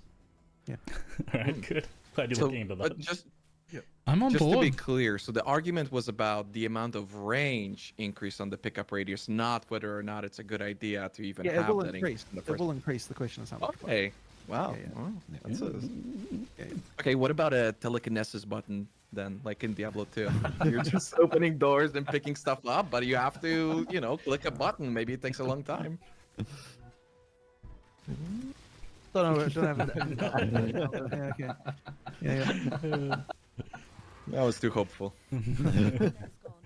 All right, moving away from the quality of life once again, going to Noogie, you have a question about borrowed power from League mechanics. I'm interested about this one. Yeah, because we've seen it a lot. So just the 3 last leagues, it was weapon skill trees that then went away. then it was tattoos, then it went away, and now it's charms. Is it a trend that you see happening in PoE 2? I think it's something we could that we will probably do for sure. Like, I mean, it's nice to have like a way to kind of do a feeling of a little bit of power creep in a league without having to be committing to it sticking around. Is quite nice. So I think it's good to do that. But I mean, I'm not going to say that every league is going to always have something like that, but I do think I think it's a pretty good thing to do. It's just a thin line to tread if it. I like it. You don't want to feel like, oh, now I have to do this league for this amount of time to fill up this slot in the character and so on and so forth. Yeah. Right. At the very least, making it far less like in every slot it multiplies it by a certain amount and move on to the next league. Yeah. These are the reward structures I've been enjoying the most lately, for sure. Like, because they're the most interesting. Like, they inspire build creation. Like, Crucible Trees inspired build creation. This league is nuts for that. Yeah, it's great when you feel it. It's great when you feel it. For sure. Yeah, awesome. So, with Path of Exile 2's enemies becoming tougher and more dangerous in more interesting ways now, can we expect a move away from lingering death effects, things that kill us after the monster is long gone and we're trying to click loot and whatnot? Please. Well, we did discuss the loot thing earlier, at least, so that improves that situation. But I do think that death effects they have an important place, and it's it isn't so place in the much bin for like you kill the last monster and then the monster kills you after. That's not really what the intention is. The intention is that when you're in a situation where you've got monster, like multiple monsters, the lingering death effects of the other monsters are able to cause you to have to change what you're doing with regard to like how you're playing around that, and like knowing that a monster is going to leave a death effect afterwards like kind of can change a little bit of what you have to do for the remaining monsters or when you kill them and that kind of stuff. So I think the lingering death effects can do actually have a use for that, and which is the reason why we wouldn't want to get rid of them. Sure. Before the call, Rory was suggesting like, should we remove lingering death effects like when the last monster dies, something like that. I don't think I'm actually that keen for that because I think it's not very understandable. Like I don't think it will make sense to the player very much. But at least the loot pickup radius thing will mean that like that is not so frustrating to deal with. But I do think they do have a place. Like it is important to have those things that can change the way combat feels like in the moment. Like something like you need to have it so that a mod on a monster pack can make it, can change things up. I guess the argument would be that like there's less of a reason to have that on things like rares because that's more likely to be the last thing you kill, which I guess is an argument. So we'll obviously look into that stuff more, I suppose. But it isn't a mechanic that's going away or anything like that. Well, I think it's interesting the idea of it like shaping combat as combat is going on, and it sounds like the reason to not kind of remove them after the combat is over is because that's difficult to communicate. Is there then potentially another solution to that so that you can do that instead, if that's the only reason to not? If you have one, I'm open to it. So we'll get our top minds on it. Chat. Interesting thing to explore potentially. That is certainly interesting. Rise, we have a question about respecking. Or do you have other questions maybe this time? Okay. I mean, kind of. As a passionate hater of lingering effects, it mostly does boil down to DD for me. Because if I die to something like a burn and I'm not paying attention, and I go, "Oh, this was so stupid." We've talked about DD already, and even PoE 1's getting that changed. So yeah, like that change. Yeah. Oh. And I mean, look, that just comes down to making sure that they're seeable before the damage occurs, right? Like as long as that's the case, then that's obviously better. Okay, well, do you feel respecking in the early game should be as difficult in PoE 2 as it is in PoE 1, leaving it really open-ended here? Not suggesting anything. I honestly sort of don't feel like it's too far off wrong, I have to say. Overall, on balance, I'm looking at it. I actually think it isn't too far off wrong. That's a pretty short answer, I guess, but yeah. I mean, until we really spend a long time playing with the at mid to high levels, you get the split passives, and how does that change how you experiment and that sort of thing? That might change the answer a bit, but it's hard to know until we really got our teeth into it. Yeah, I don't think it's too far off. Something Neon said in the previous interview with DM and Gazi was that's what rerolls are for. So I guess that's kind of like if you want to heavily respec, you just reroll. To some extent, yes. Okay. All right, Nuki, take us away for our next question. So in the past, there have been issues that have seemed near impossible to fix, at least what you've said. So for instance, desync was for a very long time is you just have to deal with it. We can't fix it. Are there any things that now that seem possible to fix that might not have been in the past? Open question. I mean, we've already made a huge number of like massive technical changes that sound subtle, like a frame taken away before a projectile is visible and things like that, that like compound to make the game feel so much more tight and so much more work involved in making it all like perfectly fitting together now. You look at things like WASD, for example. That's the kind of thing that would have appeared to be on the too hard basket. Yeah. But you know, we managed it. Like we're trying to be as open-minded as possible with regard to what is fixable, and because ultimately the goal, as I hope it is with any game developer, is to make the game as close to perfect as we can. So I don't think that the attitude of like this is impossible to fix is one that I want to have around generally. You know, like it needs to be like, like it always needs to be like, yes, there is going to be a way, like there will be a way to address this, and so I'm trying to think if there's anything like to answer this question. I guess I'd want to hear an example of something that seems impossible to fix, so then I can kind of think about it. You know what I mean? Like, what's an impossible to fix problem, and then we can see whether or not it's possible. Because as I said, I try to kind of always think like, well, yes, we can. You know, as I mean, I think a good example was actually the pickup radius, because that did seem as if it's something. No, we can't really do anything about it. And that seemed to be kind of the answer we got for a long time. So that was like very surprising to me, at least. Right. Oh, well, death logs and damage recaps. It's not like that's impossible to fix as such, right? It's not like a technical challenge. Like desync is a technical challenge, right? Like it's we just have to deal with this. Whereas pickup radius is just like, well, we could increase that number any time. It's a question of, are we actually like the problems that like what you're when you're looking at something like that, what are we concerned about? Well, it's sort of like one of those game feel things of like, you know, just making the like the problem of that is a more nebulous problem of like item weight. Like, does it feel like you're actually in a world? Like, do you just have mystical power? Like, you know, like the more sort of like mystical powers of like, you know, that break the kind of like world feel you do, the further away you get from this feeling of like that the world is actually physical and real and that it's serious and this kind of stuff, right? And so it's like on some level, I think that it's important to reevaluate those sometimes, which is what the pickup radius change is about. And like, but at the same time, if you just go too far with that, you can make the game feel like it doesn't really have the same importance and weight that it had before. And it's like, it's really hard, I guess, for people to accept those kinds of arguments, because no one change is the thing that does that. It's the collection of everything together that somehow makes the game feel real. And like, so whenever we're making that kind of argument, it's honestly, it's like, I think this is the kind of arguments that game developers hate having to have with their audience, because like, yeah, you're right, like the game would be better if the pickup radius was larger, right? Of course, like that would be easier, like your game, like, you know, that sort of like, it's like, and then on the other side of that argument, it's like some freaking nebulous thing about game feel that like, oh, well, what the hell are you even talking about? You know, like what I mean? Like it's hard to even, it's really hard to balance that, but yet it's like, the illusion that any game is immersive is ridiculous as not excuse to not make a change. I don't think that's an illusion. I also don't think it's ridiculous at all. Like,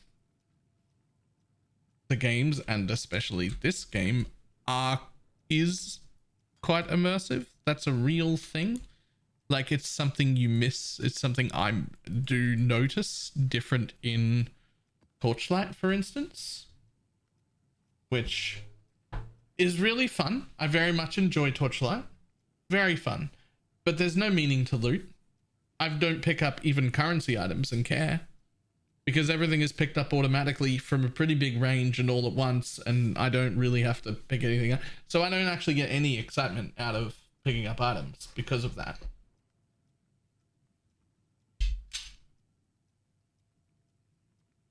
Right? So those things do matter. They are important. That doesn't mean that every single decision is always we're not going to do this because it would take away from immersion. Like they just said, it's a pile of changes that makes it bad, not one change. So you have to have that thought process for every change. Are the positives worth stepping one step closer to losing immersion? Right? It's like an every decision thing. Yeah, it's just one of those slippery slope things. Yeah, I don't know. That isn't really answering anything, I guess, on some level. But I guess what I'm just trying to talk about is just the tension that game developers have with their audience is often around these type of things, where it's like, well, yeah, obviously we could do that, right? There is nothing stopping us from making that change. Why aren't you? Well, that's a very hard question to answer, right? Like, yeah. Obviously, I could give you a headhunter. It would be great for you. Yes, Your yeah, game of would course, be much right? more Yes, fun, absolutely. right? Why wouldn't we? Headhunters for all is a possible thing, right? We can go to the database, import headhunters for all. Why not do that, right? Why do we not just do it? You know, so yeah, I mean, these are the hardest questions to always answer. Why are you not giving me the exact thing I want? I'll take a free headhunter. It's hard to. Yeah, I don't know. for reasons that it would make the game worse in some way that's hard to quantify. Yeah, I guess that's all we can say about that. PoE 2 seems like an amalgamation of that altogether. It's just kind of, okay, let's just make another game altogether. Wait, everyone except BalorMage gets a free headhunter? No, wait, hang on. Whoa. Relax. Instead of sure. Yeah, for sure. Something I never expected to see was the ability to pause the game in single player, and as someone who recently became a father, I'm super excited about that and very interested in some of the specifics. So you were talking... Pause is absolutely one of those things where, like, I think exactly one of those things where it's like, it seems impossible for reasons that aren't exactly real. It's just like, well, you know, we're a multiplayer game, we're kind of pausing, and it's like when you really like, if you come into that with the question of, well, what if we just stopped making excuses? You know, like what if we actually just didn't have that excuse and then we actually took it seriously? And it's like, well, yeah, I guess we could do it. And then at that point, it's like, well, yeah, I guess, you know, like yeah, I guess we can do it. You know what I mean? Like that it is just really that, I guess. I need to ask myself that sometimes. What if I just stop making excuses? Exactly. Yep. So some of the specifics on that. So this is one of the things here. While I'm eating, I might make this a little bit bigger because I'm not doing gameplay anyway. But this is one of the things I've said before. When they say things are impossible or this can't really be done, realistically, there's no such thing. Nothing is impossible. Nothing can't be done. It's not really them saying this is something that cannot happen. It's them saying this is something that would require so much time and development time and take away from so many other projects that it is in no way actually worth it.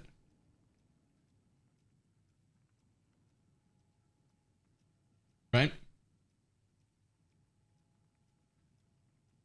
Except adding bag space to D4? What do you mean you don't load the entire stash tab of every single person on the screen the moment they enter it? What do you mean? I'm pretty interested in, and I saw a question in chat just now actually. Crazy. So could you have something like pause on disconnect, or is there a reason that's not a good idea? Well, the instance does pause on disconnect if you're in single player. But you're like, whoa, sort of. You disconnect, or is that just in that time lag there? Is it? Well, hang on. After hang on. 6 seconds, just it activates. Hold on. Right. Okay. So just okay. You guys don't know that? When I say disconnect, what I mean is when the server determines you have disconnected. Yeah. Right. Because like we don't know you're disconnected until that happens, right? So the question is like, it is impossible to understand, like, is this lag or is this a disconnect? Yeah. You know what I mean? Like that's the thing. So you know, this is an interesting question, not one that I have considered before, but like. No, okay. So here's the thing, right? You can always simulate lag on the client. So therefore, we have to very carefully think, what could a cheat possibly do? Lag switch. If they have the ability, you know. So I just have to think about that. But I guess since the client can pause the game anyway, you know, why couldn't we? Oh, yeah. Why couldn't you? If the client hasn't sent a packet to the server for some very short amount of time, pause the instance in single player. What? Hold up. Hang on. Is there a reason we couldn't do that? Let me just think about this. Let me just think about this. So, what could a cheat? Because you can pause the game anyway. So, if the client is capable of pausing the game at any time, then I don't see a reason why we couldn't pause the server if you're lagging.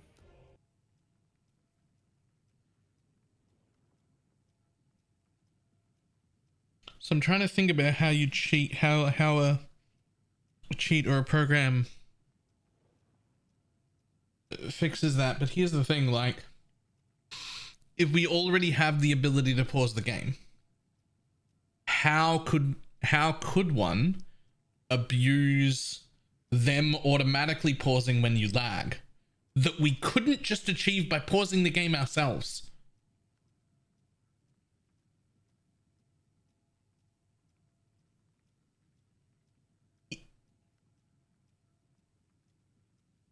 So, even if you think for a moment, okay, I'm willing to use cheats, right? I'm willing to cheat. Just think for a moment, I'm willing to cheat. How can I abuse that?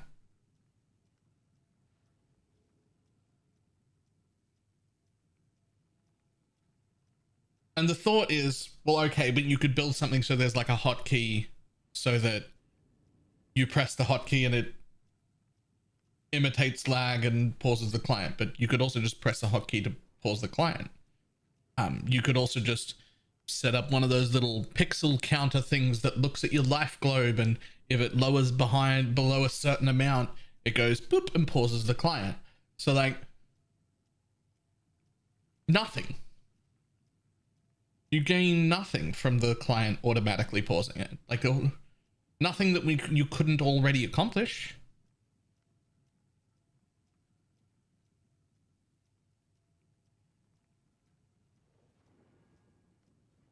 Nothing that I can think of, anyway. I don't see a reason why we couldn't do that in single player.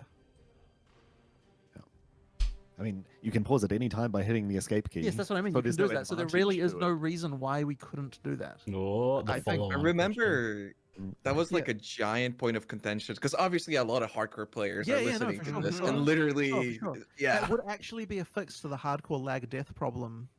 Yes. Wow. Yeah, because I remember when Shaper used to pause the entire game, a lot of people brought that up, and there were some interviews with Chris where it was a little bit unclear, because it did seem like you guys were able to slow down the game or stop it altogether pretty much immediately when that was recognized, but then it was never implemented, and people use that as an argument for the 6-second timer, and what I'm hearing right now is really good. I really like it. In multiplayer, it has to be that way. We can't pause the instance in multiplayer, of course, right? Right. And we still can't tell the difference between lag and not, and like getting disconnected is no fun when you just have a 1 second lag spike when you don't even know that you normally had it. Like this kind of thing sucks, right? There's a reason why you want to have the timer be some amount more than instant, you know? Yeah. But yes, we could in single player because if you're not getting disconnected, it's not really as much of an issue. So yeah, there is actually a world where we could pause the instance in single player. Yep. No. Okay. Well, I will look into that. That could be a thing. Obviously, like temper expectations a bit, because like I imagine you have to explore the nuances. Of this, but I don't immediately see a reason. I do not immediately see a reason why we couldn't do that. So I'll talk to Reese, who would probably be the best person to talk to about this. Rampant hype. And take it as confirmed. It's in the game, like, confirmed, 100%. If there's any reason why we can't just implement that. Well, hot damn, I'm glad I asked this question. Yeah, no, for sure. Whoa. It honestly had not been. I had not connected pausing and hardcore death as like lag spikes as a thing yet in my mind, so that connection was very good of you to point out. And some people are pointing out to the yeah, for sure, 6-second timer as an impossible to fix issue. It seems like, one. But apparently, taking them out. Maybe. Sure. Yeah. So I just had some other questions about the pause thing. You mentioned in like one of the previous interviews the idea of like being able to look at debuffs and things like that that's on your character, and how that's difficult to do in current PoE. Can you do that while paused? Yes, you can. So you'll be able to huge. Pause in the boss fight and look at the mechanics. Yeah, look at your skills and see what your skill is currently, what its current DPS is in that exact frame. You definitely won't. So good for testing. Yeah. You won't be able to change your gear and passives out mid Fair. battle. It's fine. That would be but you can pretty degenerate. The intention is that you can inspect your character and various things that you want to do. Yeah, so you can while open up your paused, character screen and handy. things like that, and skill info. Okay. Imagine if you could respec and everything. There'd be metas where people are like, okay, so in order to put on this giant ignite, I'm this build. And then you just unpause, hit them with an ignite, and then you full respec into a curse bot for like 150 regrets. Not just the weapon swapping amount, but like a full tree, swap out gear from your inventory into a curse bot, everything. And then just be like, and now you've got negative 800 res. And then unpause. That'd be great. Okay, great. So what happens if you get like a trade message or something like that? Can you like chat with other people while paused? You can chat while paused, yeah. Yeah, and like queue up a trade, like pause and discuss a trade, because that's like a trade sure, right why now. not? No reason why not. Yeah, like Sick. all non-combat and like all non-game simulation packets. Well, to be technical about it, still work while paused. So there is no reason you can't do any of the things that are outside the like game simulation while you're That's paused. an amazing trade quality of life. And all those other, and all those other things like that. Because right now, like being in the middle of a boss fight or something, you're like trying to type to someone like, I'm in a boss fight, and you like send it to the wrong person. For sure. Press escape and take our time. Yeah, you'll still have to like open the portal to get out of the boss fight. So if you, like, that's fine. Die when trying to open the portal and fail to make that trade, that's on you. But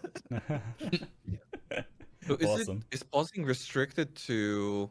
Because you said that obviously you can't do it in like group play, but if the players are in the same party but they're not in the same instance, can you still use the pause? Yeah, of course. And then what happens if somebody? You could. Yeah. So then if what someone- happens if the game is paused? Now, what happens when someone joins the area while you're paused? Exactly. The area unresumed. And this is important to know because if you're in a party, you are in danger of someone unpausing you. So you just have to be aware of that. Okay, so that's just something that's going to work like that. Yeah, Okay. In fact, I believe we even discussed this, although I don't believe I told any of the UI guys to actually do it. But I remember at the time we discussed putting a warning on the screen when you're paused in party that says, warning, you could be unpaused by another player, just so you know that, like... Oh, you know, okay. I think one of you guys to actually add that. I remember when we were discussing pause originally, that did come up as a thing that we had to make sure was on the screen, just so you know, like, you're in danger of someone else. Because the other thing is, by the way, maybe something I don't know if we. I always go flash charges first. In party play if everyone pauses. For speed. Like, if everyone pushes escape, it pauses. So you actually can. But the thing is, that's the other case where it would be a warning on the screen if you could be unpaused at any time because another party. Anyone could do that. pauses for Yeah. But you actually can pause in party play if that's the case also. Oh, great. Does it like prompt a pause vote or? It's not a vote. Once everyone is paused, the game is paused. Yeah, so there'll be like a thing that's that's huge. Paused or whatever. Yeah. So if everyone does that, it just yeah, that's what voice comes for. for. And the game auto pauses when you like do things that cover the whole screen, like open the passive screen and things like that. Will auto vote for pause, if you will. I think like you are considered to be I want to pause when those screens are open. That's amazing. Please tell me this extends to like things like opening a betrayal board or talking to Alva when I'm in my map and trying to pick which thing to go to. Like all of those things should pause. They should.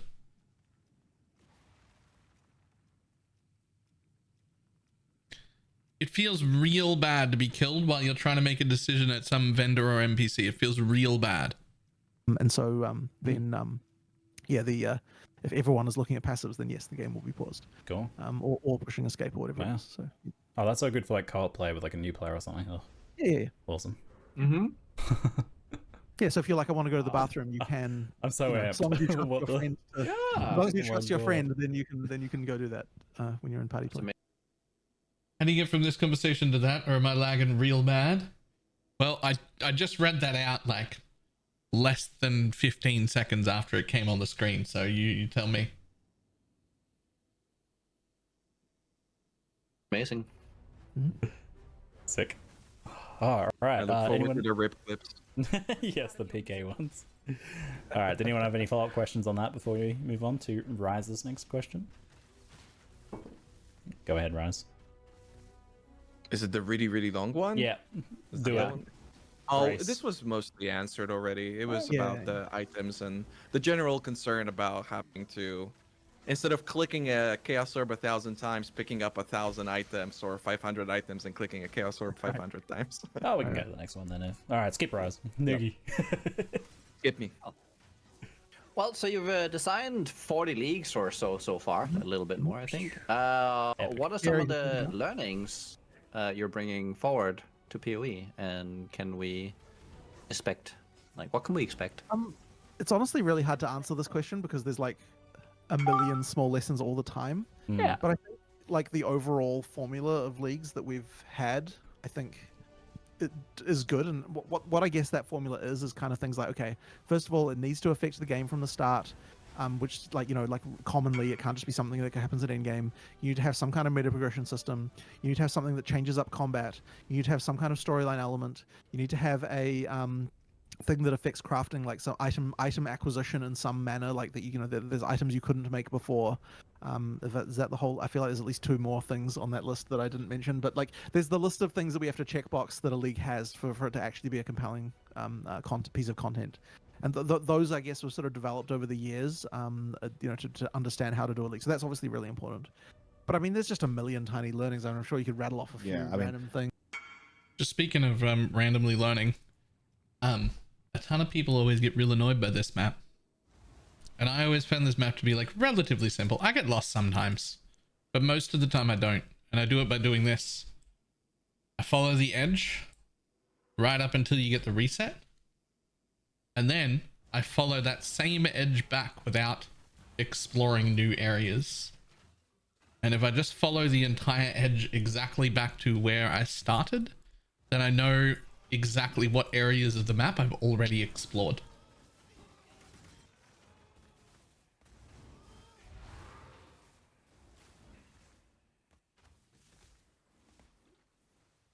As in all things, edging is really good. The fact is that a lot of it we're not thinking about. We're just like, oh yeah, we've known from past experiences it doesn't work, so we don't even bring up the possibility of that mechanic or something like that. Right. You know, and sometimes there are things we will forget from time to time that we learn again. You know, like I think I mentioned already the one where we making sure that you always have to earn difficulty. Like, you know, like you can't give the player difficulty for free, like because it leads to issues. Like, you know, we had to learn painfully again in the current league. So things like that are like lessons that like are less obvious, but like we kind of get there. But yeah, like sometimes it's easy to forget some of those lessons with so many expansions. It's like, oh crap, we made this mistake that we made in the past, and like we somehow managed to noob into it again. You know, like that kind of stuff will happen from time to time, of course. They do need a checklist on the wall. There's some lessons that get repeated way too often. Have you considered at all diverging from the script and maybe going for something completely different with a league? So, I mean, for instance, maybe have something that's not as connected. Because a lot of people have been asking in the past for having a completely separate thing to mapping, for instance, where it doesn't, like where it literally goes a different way. Like Delve or I mean, Heist? we've done that occasionally. Like, I mean, Or I guess you could Synthesis? say Delve was kind of one of those type of things. Yeah.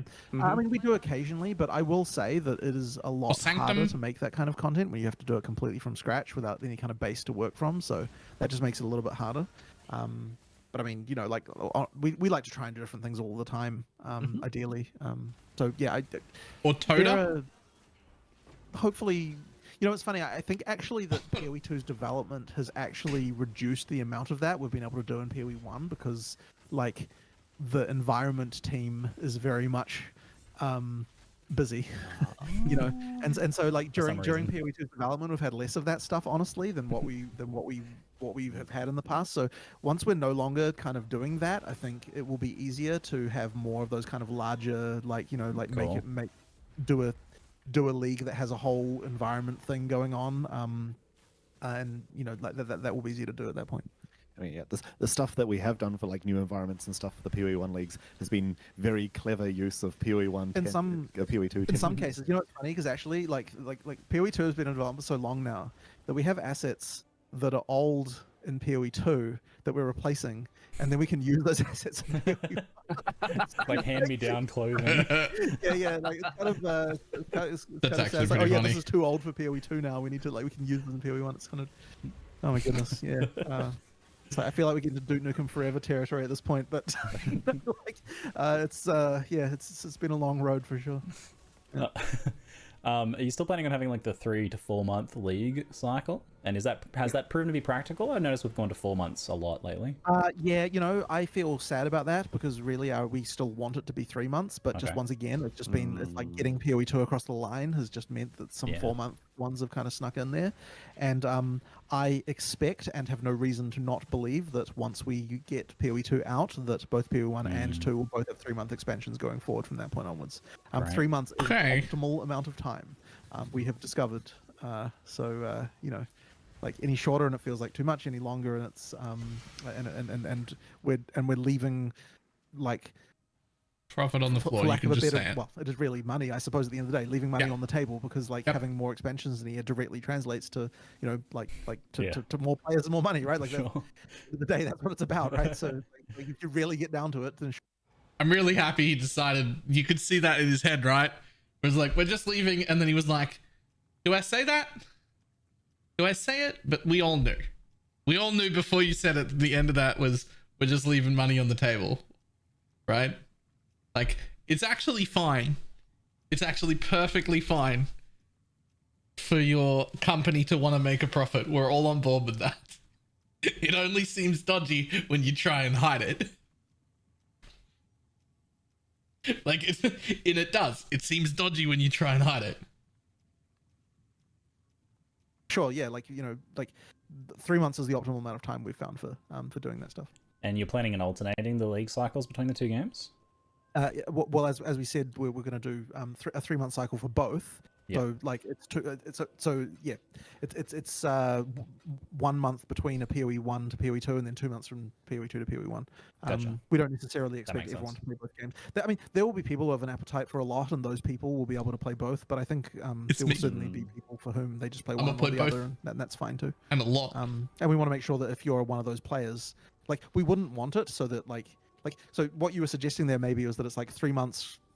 Like, so that would... No, I meant like 1 or 2 months. For each one, then that would mean that you'd have 6 months between a PoE 2 a league and the next, and that would be too long for people who just play that one game. So we do have to actually have both. Yeah, no, I figured they'd just be slotted in between each other in terms of their release cycle. So that we don't, so they don't overlap. Yeah, great. So changing topics a little bit, a super interesting thing I learned about at ExileCon from chatting with some devs, which I don't know has been talked about that much, but is pushiness in Path of Exile 2's combat, this concept. Right. So the idea that different characters, enemies, and skills have different weights, and they can allow them to push entities out of the way, or even like push them into walls and stuff like that was being discussed. Yeah. So how that would affect content? Sorry? Any updates on that? I guess there's not really much changed about it, but ultimately, like, in case people don't know about it, in PoE 2 we made it so that everything, every monster has a pushiness value, which is the degree to which they can push other things apart, and things that have lower pushiness value get pushed by things that have higher. And there's like various ranges and things around that, and all skills also have this, and all movements have this as well, attacks and so on. Interesting. I mean, it's interacted with some other things, like for example, knockback now has more of a sort of compounding thing. While I'm gonna need to build the most pushy character in existence, so that I don't need phasing, so that whenever I walk, I have the most pushiness, and shit just gets out of my way.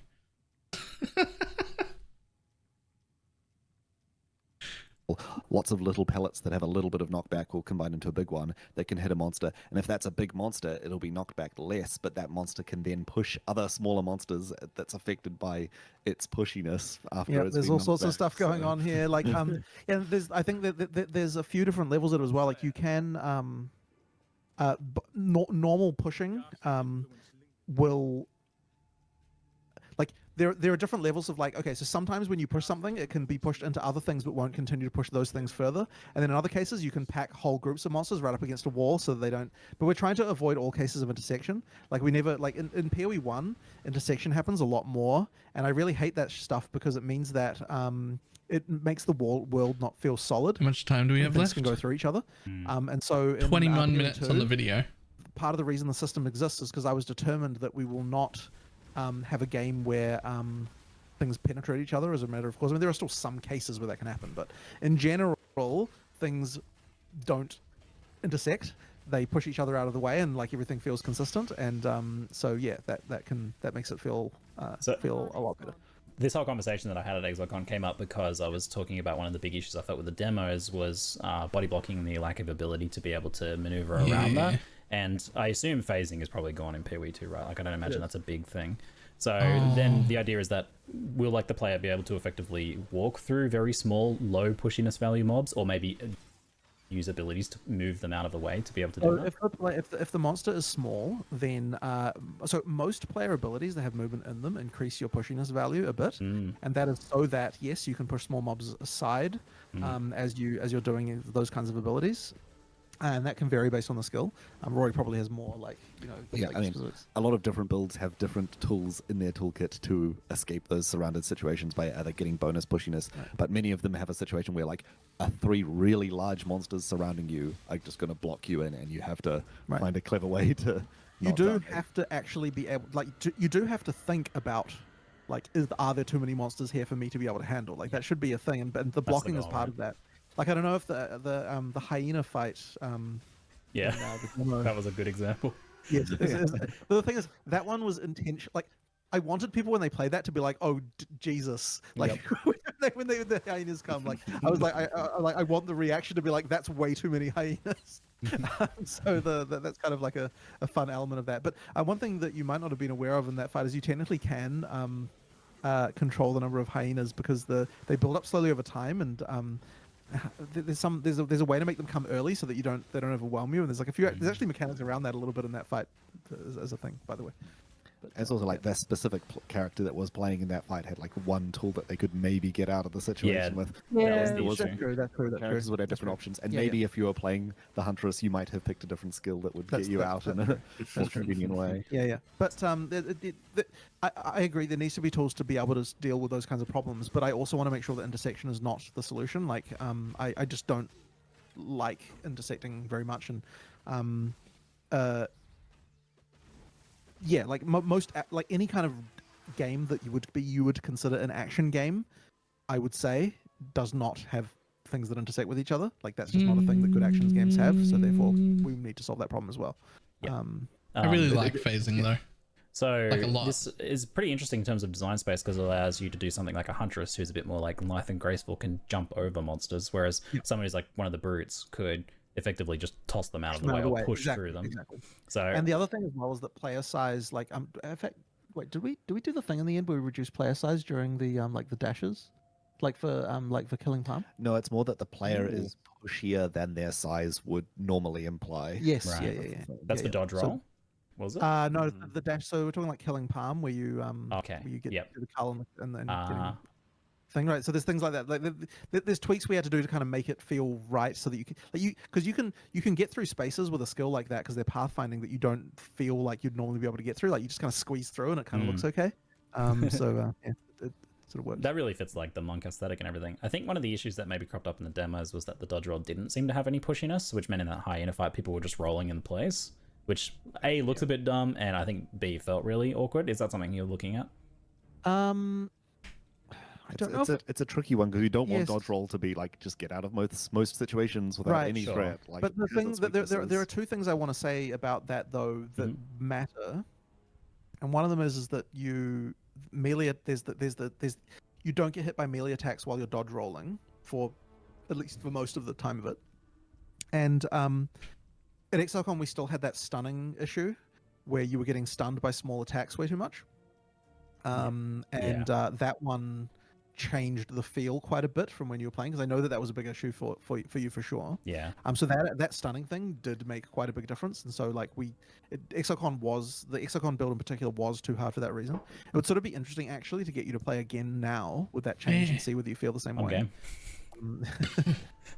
We'll have to look into that later on. But we might be able to sort that out. But it'd be interesting to see whether you feel the same, because I do agree that like it was too much there for sure. Like we need to improve that. Okay. I'll play, Yeah, There's definitely a thing of you feel like you should dodge roll in some situations where you are better standing your ground and attacking, and I don't know whether that's a thing like you just get the hang of it over time. But you do also need so there's this feeling of stickiness a little bit where you stick to the monsters a little bit that you need to have a little bit of, and the stickiness is caused by the stuns that you receive, where effectively because that's how you know that you went in too deep.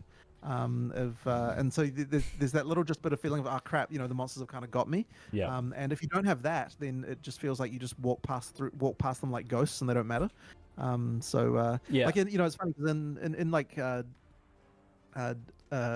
Baldur's Gate 3 for the D&D system, they've got the whole attack of opportunity thing that they use to solve that problem, but you need some way to make it so in order to make it so that there's the feeling of kind of the front line of combat and kind of where you have some kind of element of not feeling like there's a bit of danger when you get close to the monsters. You need some kind of way to make it so that it's super important, and I agree with that, and that's why I was really excited to hear about the pushiness system, because it seems like a big solution to a lot of the issues, and actually enhances skills to do that. It creates a fun line when you're effectively pushing the monsters back a bit and pushing them aside and maneuvering them. Show me only chaos and divines. Exciting. All right, so we're kind of in a bit more of a free-for-all section. If Noogie or Rise, you want to jump in with some final questions you might have. I also have some more community questions to round us out as well. Did you guys have anything you want to bring up first, though? Well, to follow on this little note here, stun and pushiness. So pushiness is just the monsters and blocking you in and all that, right? Does it have any relation to actual stun, and how do you solve that? Because no, it doesn't. So you can push monsters aside and they don't get stunned. And while so actually the other thing, so while you are being moved, you cannot pathfind, but you can. No, this was an interview that happened earlier. I am watching it on YouTube now. Also, by the way, here's the link. Every single person watching this with me that's enjoying it that hasn't already, please click on the link, like the video. If you want to leave comments, do that as well. Help the algorithm and whatnot, because me watching it instead of 200 people watching it does hurt. So do the things, do the YouTube things. You already know all the YouTube things. Every good YouTuber, not me, asks you to do it every single video. Do the things. And initiate actions. Okay. That I believe. Which means that you could do a spinning attack that sends you forward on the monk, and while you're being pushed, you won't start moving. But as soon as that push ends, you'll continue on with the movement and whirl out of that situation. So for monsters, what it means is that the monsters aren't stunned; they're still attacking you as they're being pushed forward, unless you stun them, of course, with the attack you're doing. But they can't move into range of something else. But because when you're pushing them, you are in range of them. Usually, they can attack you during that time. So that's kind of how that is. Okay.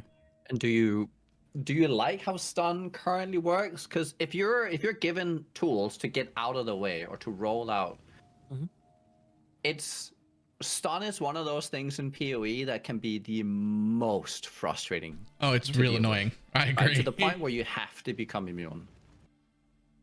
Well, I would hope that you don't feel like you have to become immune, but it is something you need to be considering for sure as a player, right? It is that because especially with cooldowns, if you ever get stunned, it sets it on cooldown, but you never actually got to cast it. Oh, actually.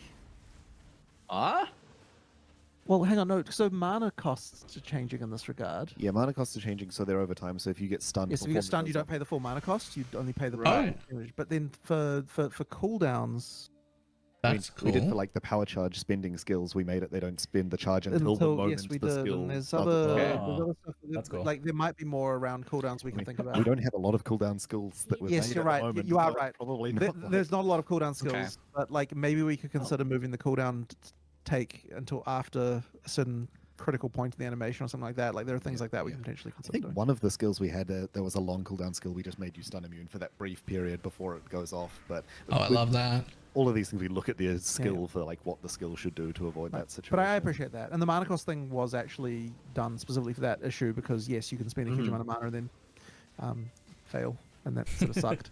So we appreciate that issue as an issue. But at the same time, we don't want to be solving this problem by reducing the importance of stunning. No, stunning should be important. That's an important consideration. I mean, yeah, in PoE2, stun is far less chance-based, far more like size of the hit against you based. So small hits are only if they're like completely surrounded do the small hits even really have a chance of stunning you at all.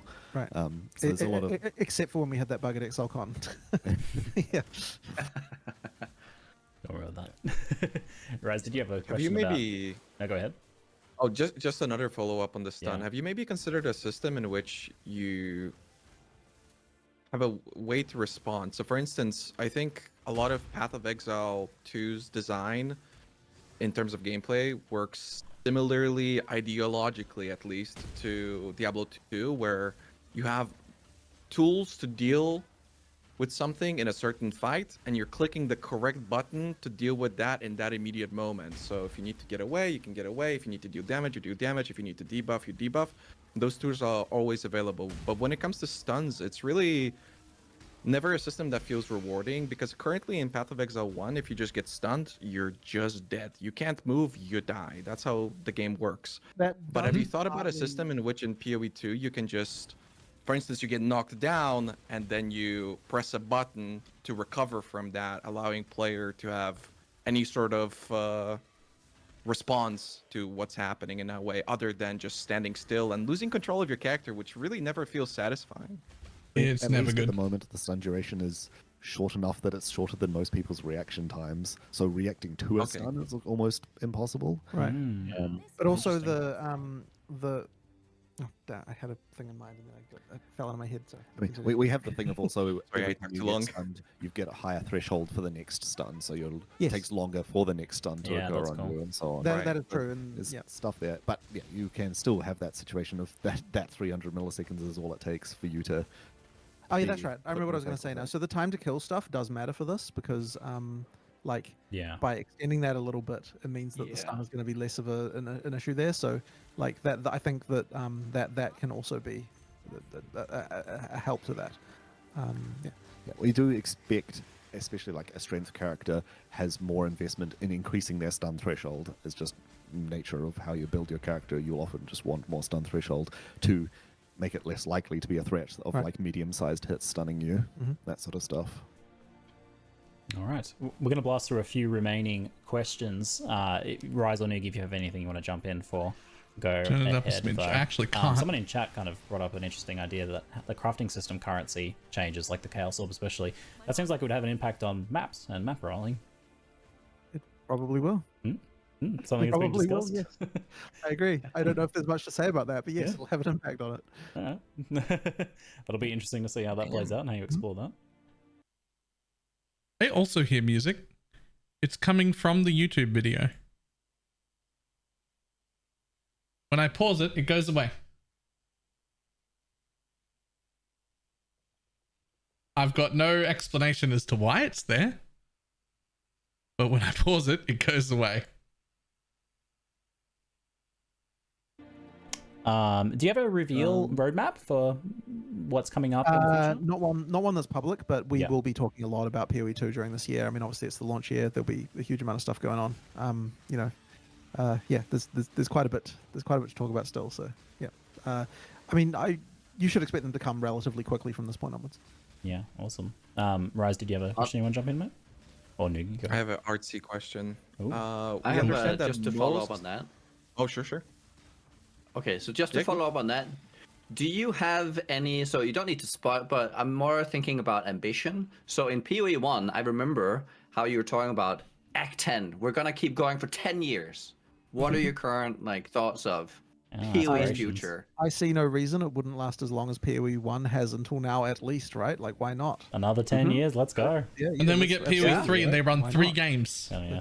One launch every month. We were a long-term game. Kind of a thing, right? Rise? All right, I'm asking the artsy question now. This one's going to be tough. We understand that most microtransactions from PoE 1 will be transferable to PoE 2. You guys have talked about that quite a lot. A lot of people's concerns is how this impacts the game's immersion and aesthetic, particularly in towns and in the general interaction with other players. How do you think these elements from the first game will blend with the new world and atmosphere of PoE 2 without disrupting its unique feel and design? Well, it's kind of just unfortunately the case that it will affect it, right? Like, I mean, there's not a lot we can do about that. I think that the decision to make the monetization the same across both games was much more of an important and like player positive thing to do. I agree. Than the downside of that, and ultimately, you know, like microtransactions being what we sell, like, you know, like people wanting. I can't even tell you how much less money I would have spent from the moment I heard about it to, like, if they weren't going to carry over, if my MTXs were not going to carry over to PoE 2, finding out that PoE 2 was a separate game would have been the last time I spent a single cent on PoE 1.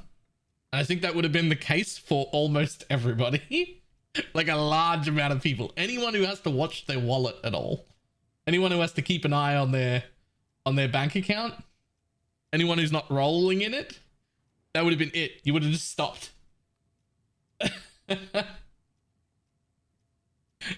So good choice.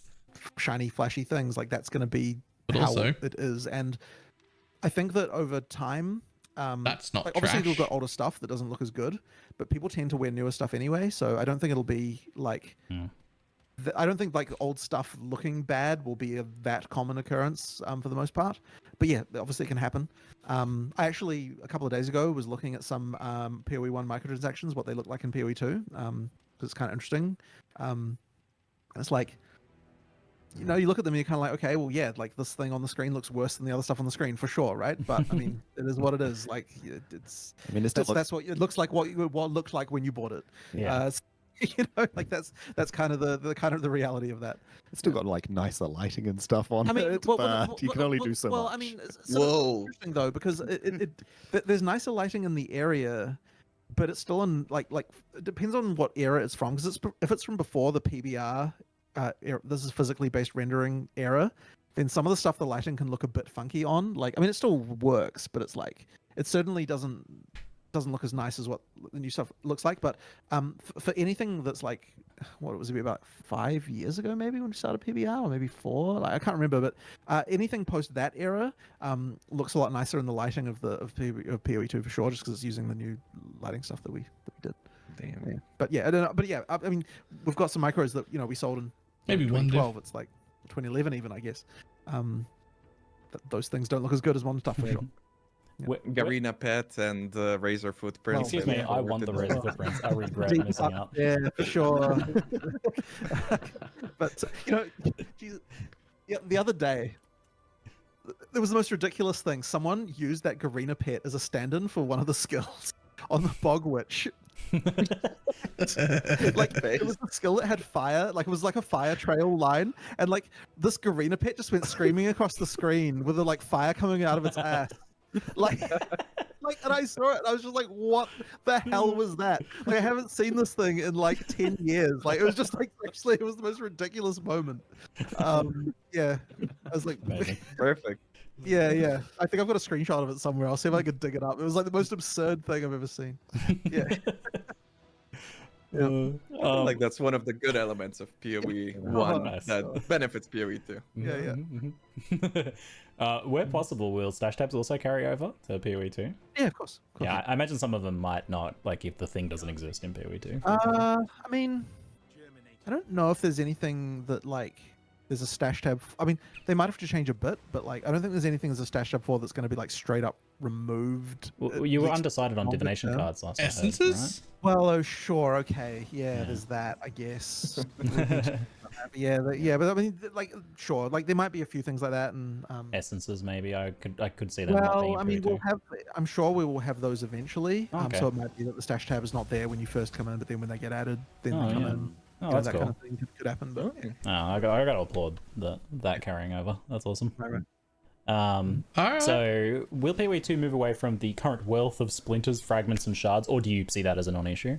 No, it's so good. I guess I don't see that as a. Well, I mean, ultimately, there are two things, right? One of them is we want to have a variety of in-game content to do, and two, we prefer it when those things are tradable, like because the alternative to that is like some counter on your character that you can't trade, I guess. Yeah. Like you need to have some form of item that's going to give you grant you access to the end game stuff, if we want to have a variety of in-game things, then that means you're going to have a variety of various like keys to enter those things that you can build up to. So it's just kind of how it is, I guess. Like I like splinters more than fragments personally. Kind of how it is. All right. Do you, Razanugi, have any final questions come to mind? I just have a follow-up, I guess, because we never got an answer on the. We talked about the pickup radius, but what about the singular button to pick something up from the ground that the console has? Is that ever going to be a possibility? Please. You just press like, F and it picks up the thing that's underneath I don't know if you. that's even. It doesn't feel. I don't have an answer to that really. I have to sort of look into that and think about that one. I don't really have a. Well, even the one they have in D4, you just use a different button than the mouse button to pick something up. You just allocate it to a different button and you use that. It's actually I was surprised how good that felt sometimes. I'll look into it. I'll look into it. All right. Please do. It's actually quite good. So you're gonna have like a lot of weapon swapping, WSD. How are you gonna manage all those keys that players will eventually have to bind and press? Hasn't really been a huge issue for us just when playing, honestly. Like it's kind of just been fine. I mean, you don't usually have more than 5 like active using all the time skills, really. You got stuff you use more rarely that you you've got more skill. I mean, some of them are spirit reservations taking up your gem slots and things like that. Later on you might put some on a meta gem to trigger rather than doing right. So you kind of end up with it being, it doesn't sort of feel that like it's that wrong as far as like number of things goes. And if you're using WASD, so that you've kind of got that your hand there, then you've kind of got the left click also that's not move only anymore, to be using as another skill. True. So that kind of thing. Yeah, that hasn't kind of ended up being an issue in practice, I think. Yeah. Fantastic. Can we expect to see you guys somewhere else soon, or is there some upcoming reveals that people can look forward to? So we'll have another reveal not too far away. I'm not going to give you the exact date yet. And we also are just doing more like community podcasts and things like that. So we'll be doing one of those every few weeks or so. It's been a little while since I posted on Reddit because I've been a little bit busy, but I do plan to continue posting on there and doing more stuff. So that's awesome. Talkative try some more content to make a video about, I guess. This has been an amazing Q&A. Thank you very much for your time. Nice. I just want to make sure that we're engaging with the community as much as we can. That's the idea. It feels like back in the beta days of PoE 1. Well, it should do. Yeah. I'm looking at that and I'm thinking, well, what did we do back then that made us successful? I'm thinking like, okay, let's make sure we're doing all that stuff again. You know what I mean? Like, I don't want to leave anything off the table there. Amazing. Thank you both very much, and thank you everyone for watching and for your questions. Yeah. See you fine folks later. Bye. Thanks very much. Bye. Thanks, guys. Okay, that was pretty good. That was the best one yet, right?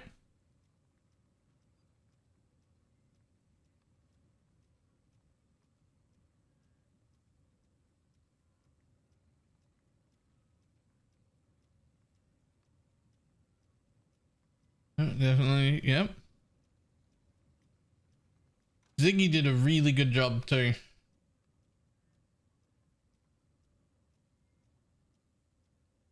Ziggy did a really good job. How's the trail?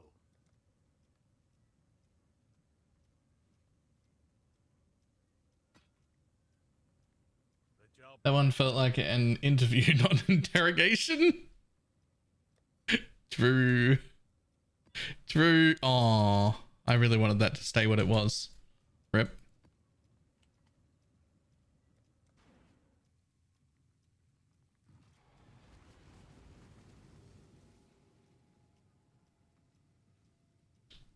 Really all ancillary POT stuff, trade API, overlay out on sports third-party interactions.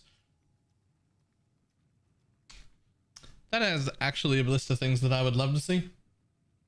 What's your Atlas strat? Right now, get completion still. But I am running Harvest with crop rotation, and I just spec'd into destructive play, which I'm not 100% sure that I'm capable of doing. But we're about to find out.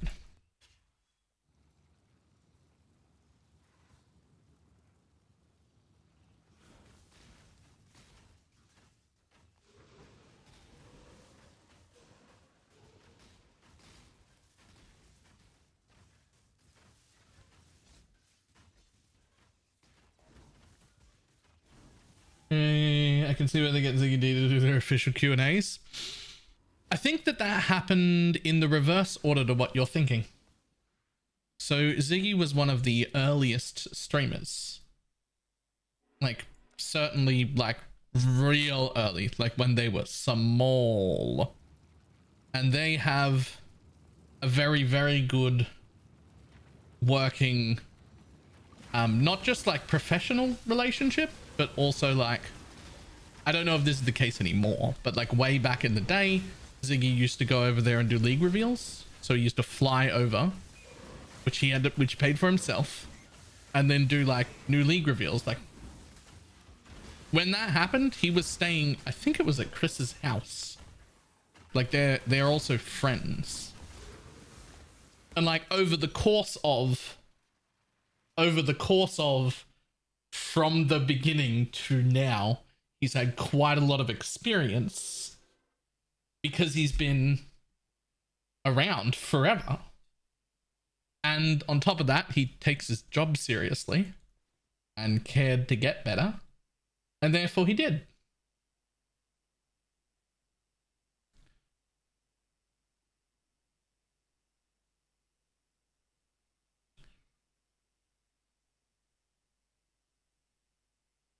Move swiftly.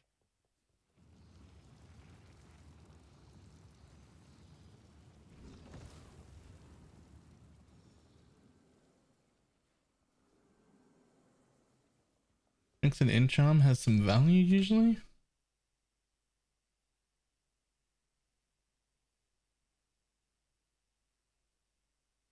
Huh. I wouldn't have expected that, but this doesn't have any juice, so I'll take it.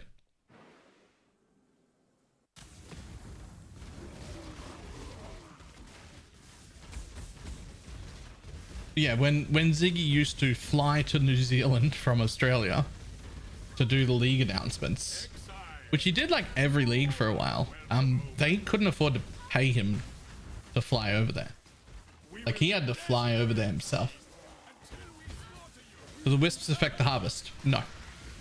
They affect the rares, so you can get more drops out of the rares themselves, like all the normal drops and all the conversion stuff that normally happens. But it does not affect how much juice the harvest gives you.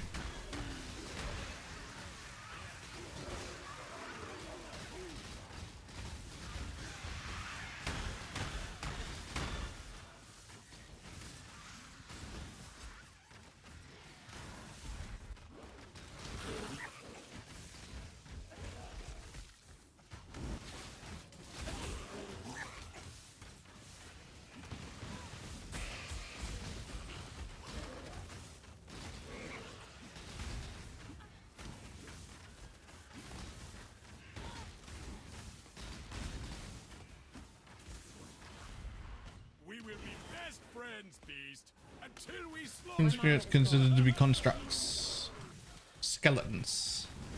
They're considered to be skeletons. I know that. Maybe constructs? I can't remember now.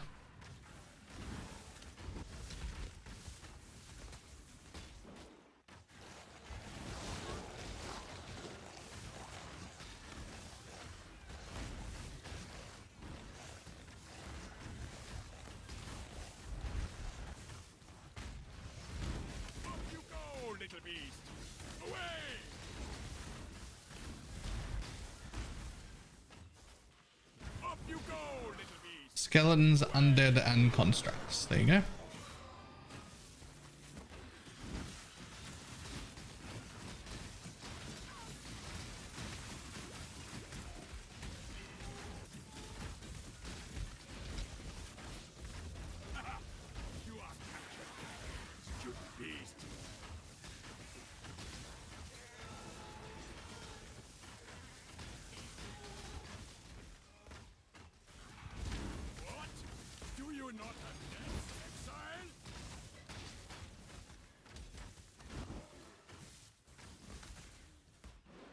Oh man, I'm getting more and more excited about PoE 2, but it's a real problem.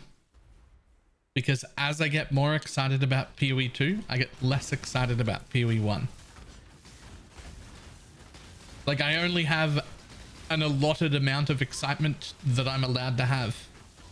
It's like there's a limited amount of excitement. And it's not even like PoE is doing bad. Like this is a really good league and I'm loving it.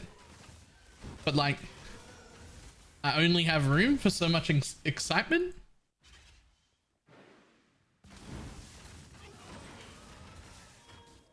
May the best murderer with time to up the stakes. A private citadel.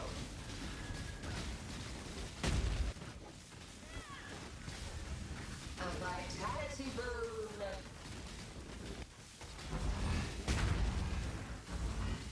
Inescapable. It feels good when playthings die.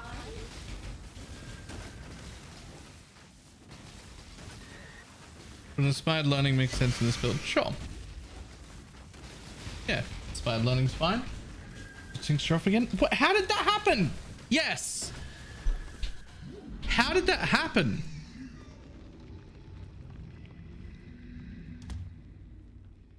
Am I somehow pressing O? Like, what is going on?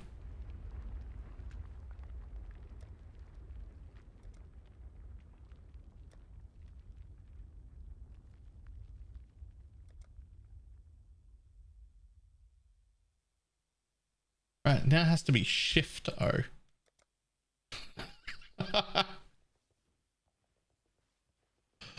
It now has to be Shift O.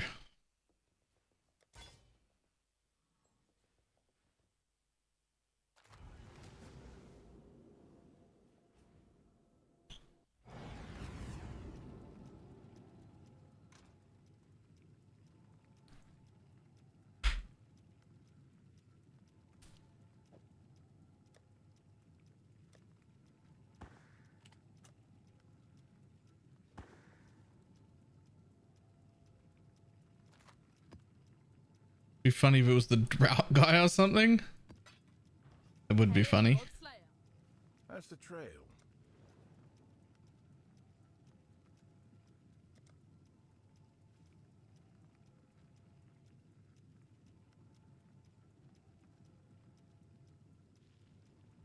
Oh, we're actually done. Boop. Hey, look, a new map. My men encountered the Trail Master in this map. If you want. Hail, God. Long day.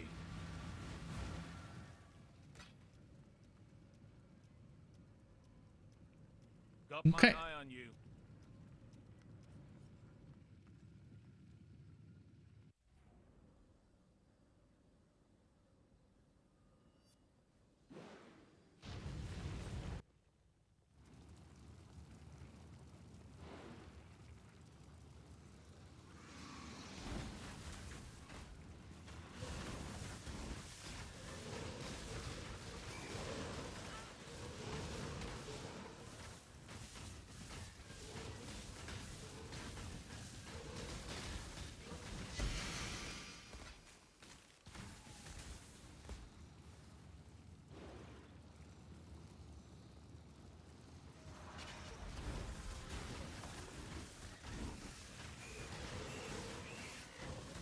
My mana is gone.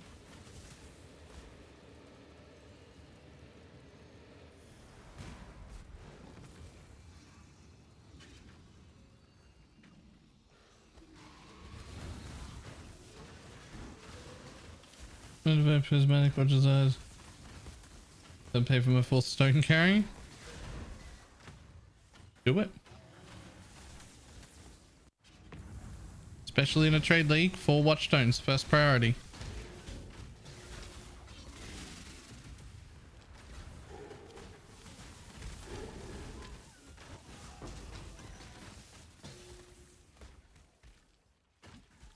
Boom.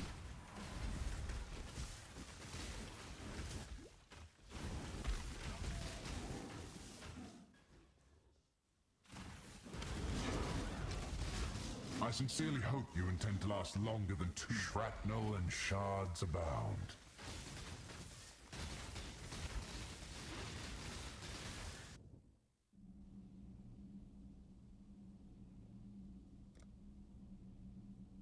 Vengeance is cold indeed. Fastest I've ever seen you move? No. I get those things that fast super often. Assault. Really second they give such a farming strat for me. Decision parallel the direction to be pointed as. And I kind of like to not craft light now. Weird, I know.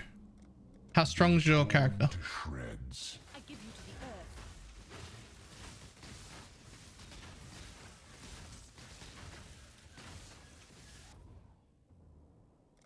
To shreds.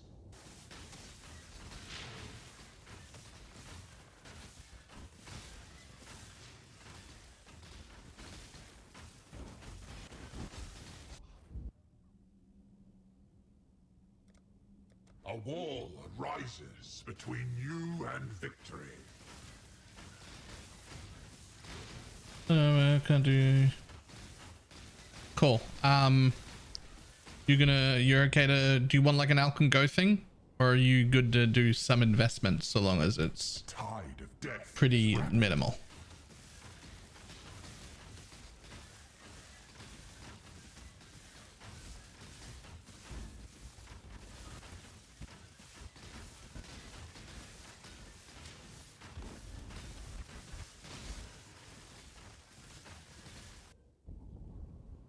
The safe choice.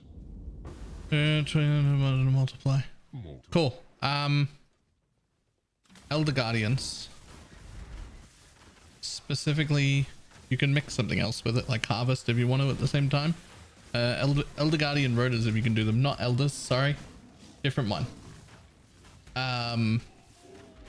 The not Elder and Shaper, the third one. They're the hardest and therefore the cheapest if you can do them. Conqueror, that's the one.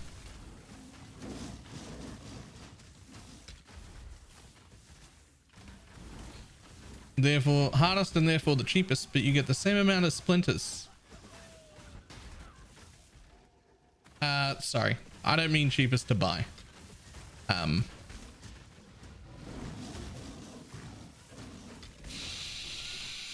Cheapest isn't even the word.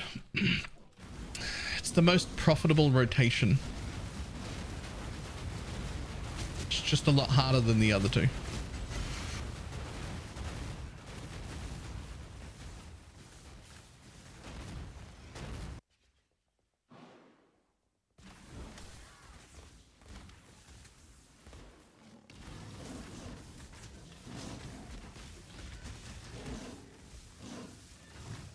My mana is gone.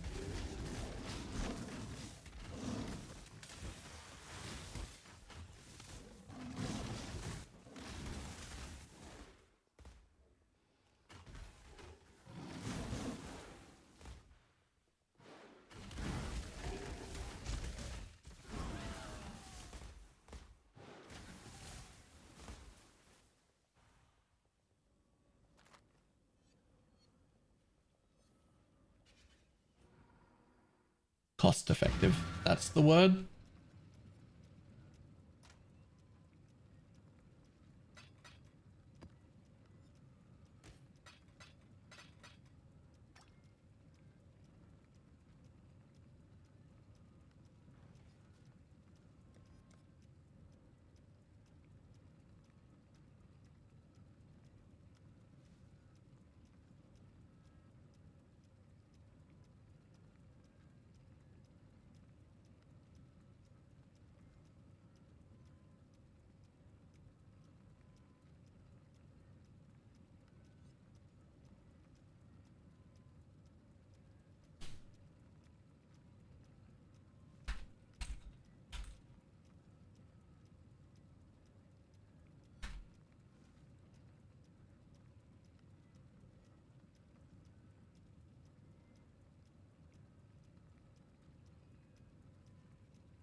Percentage towards hero, do you reckon? I suspect that the first 3 days aren't really... This is day 3. So I suspected that the first 3 days were not going to be really about making money at all. They were going to be about making my character good enough and completing my atlas as best as I can, getting the most amount of points and whatnot to get everything sorted. So we're currently at 98 out of 115. So I want to get a few more of these and a few of my favorite slots unlocked.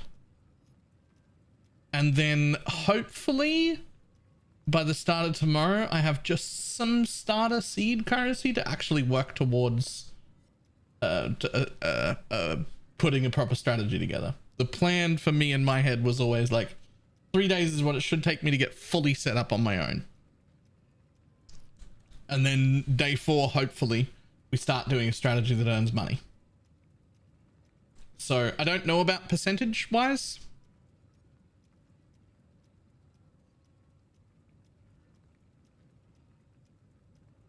But I don't have a lot of money right now, but that is because I've spent most of it on my gear.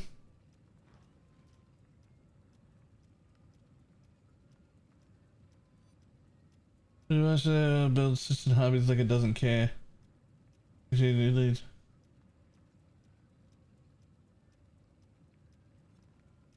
Oh no, also drop Legion. Sorry, I meant you're not going to have room for Legion or Harvey or the Blue Boy. Obviously, you have to do Maven if you're doing the things, right? Because you need all these. So you can't do Blue. But there's still enough points to have all the Harvey points in, which I've done. Right? And then since you've got a few more points than I have, what you get is a bunch more chance to duplicate maps. Because you want to duplicate these. There's an option. You can drop this one because it's the least efficient. It also drops the least amount of maps. So you can just drop that whole area if you want to do something extra. I've also got shrines right now, which you don't need. So you could drop both of those if you wanted to, like, keep something or invest in one more thing. But realistically, anything else that you invest in slows you down. So for me, it's either shrines or strong boxes. I would love to squeeze essences into this strat because that's the kind of strat that would be good for it. But essence is like, without this node, it's kind of shit, and getting over here costs way too many points. So I'm just not including it.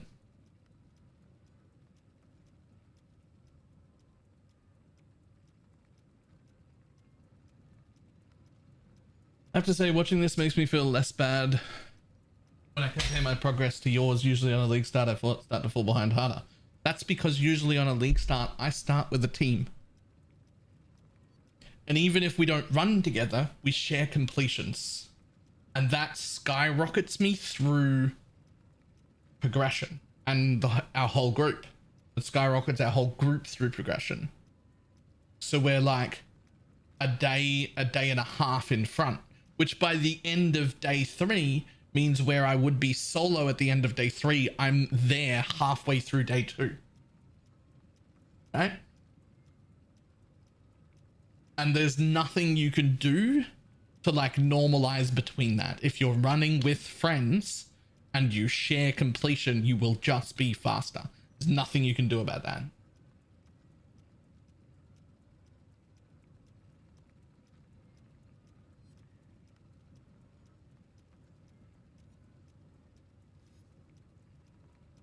I mean, mentally, you're just benchmarking it? Yeah, well, the answer is if you don't have a team, expect everything to take twice as long. There's nothing I can do about that to help you except say, and I've been saying this for many leagues, but maybe I need to make a bigger deal out of it. If you can find just 2 or 3 people who are roughly similar to you in like progression speed, and you can just make your own little group and share completions, you will all benefit immensely. Even if you're not sharing currency, you're not sharing like anything like that, you're just helping each other get completion through the Atlas. My God, will it speed you up? My God, will it speed you up? It'll speed you up so much. Our problem is actually that we have too many people. What we're going to do this time, I haven't told anyone this, but what we're going to do this time is just split a little, because there's too many people. We try and use 6 portals all the time, which makes everything 6-man health, and we're not a real group, so we can't actually handle 6-man health. So I think what we want to do is like split into like 3s, so that we're only making things have 3-man health, and the fights are over a lot quicker, and there are spare portals around and things like that, because all 6 when you're not a real group of 6 is really rough. I am going to go to the bathroom real quick. I will be back in just a moment.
Whew.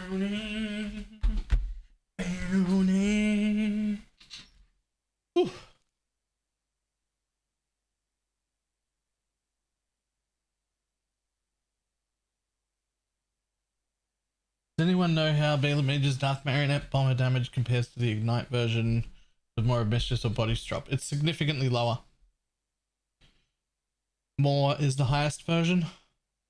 Body Swap is not too far behind. Both of those require you to actually press a button though. Mine's automated.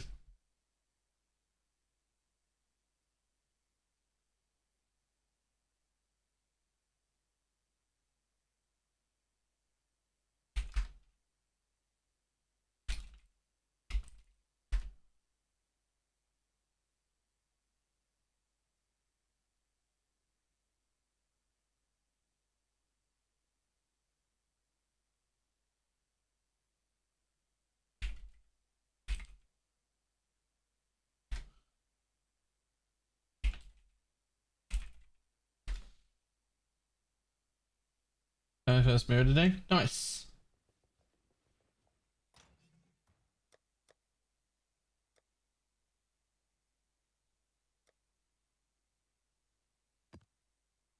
Okay. How many invites do I need to get through this still? This is the first 10. So we need to do 7 more maps real quick. 2, 3, 4.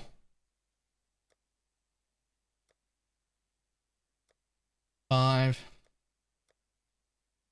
6, 7.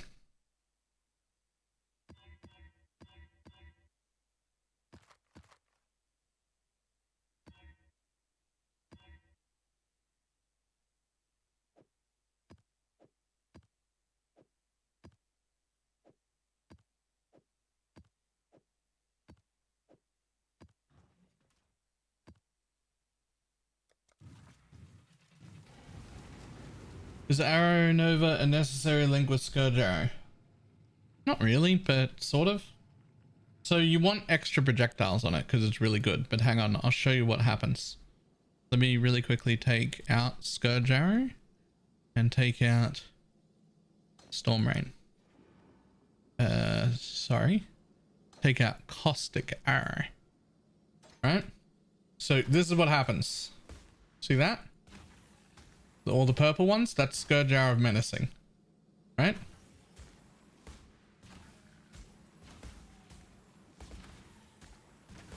Without Arrow Nova, it's just like 3 in a row. And they don't even, like, they go in a random direction. Right?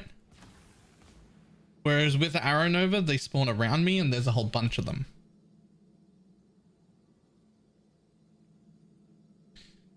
The other part of that is I'm using a level 21 regular Caustic Arrow to put the Caustic Ground on the ground just because it helps with clear. It's actually not the best at damage. It just helps with clear to clear up all the garbage stuff. But even that, it just fires 3 projectiles in a random direction until it hits a wall or runs out of thing, which is also like not great for clear. Whereas if I put Arrow Nova in, then it goes in every direction, right? And that helps a lot with clear as well.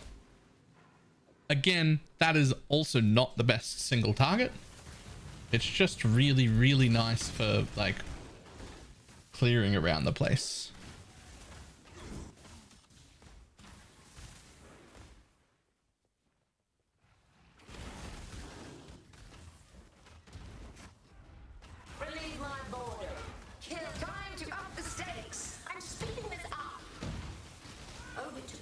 Because my main attack is Caustic Arrow, which has this like overlap in it, it's already got single target mostly taken care of. So my Mana Forge setups are all about clear. Right? They're all about making sure I can just run through a map without really stopping.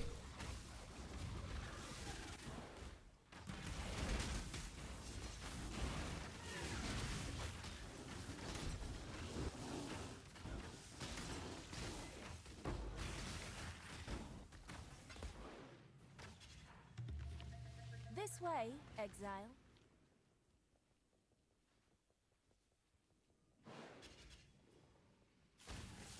We need not the fruit, just the juice. My mana is gone.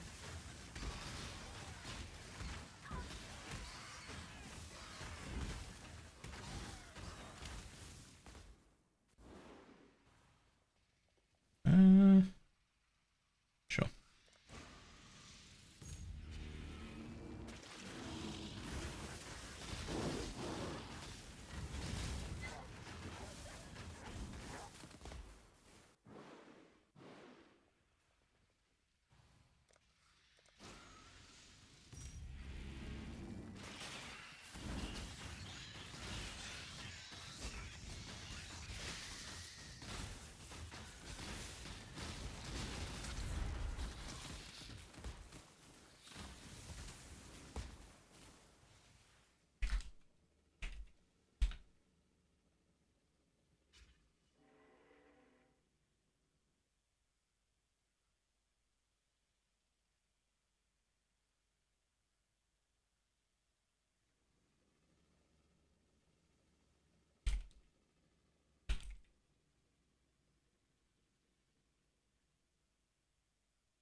Have a discussion about how to gear out my MF friend with his bow made right now. We're thinking Trally instead based on something you said. Adding wands to me earlier. Could you elaborate? So the problem with bows and wands, both, is that a bad fizz bow is worthless, but a bad elemental bow is still good. And a good fizz bow is still pretty bad compared to a good Ellie bow. A absolute top tier fantastic fizz bow is best in slot. Same for wands. But they have to be gross. They have to be gross. Otherwise your Ellie ones are just better. Some exceptions are made. For instance, when you have aura bots in your party, fizz bows become stronger a lot earlier.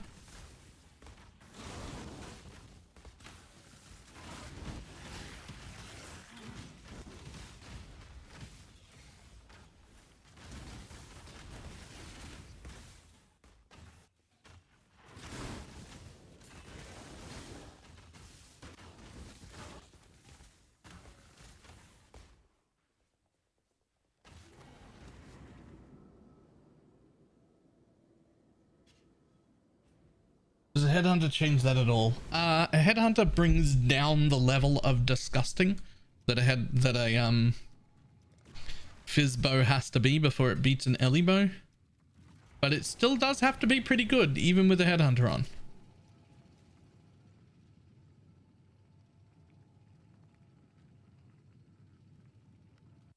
I don't really know exactly where the turning point is, but it's a lot higher than it used to be.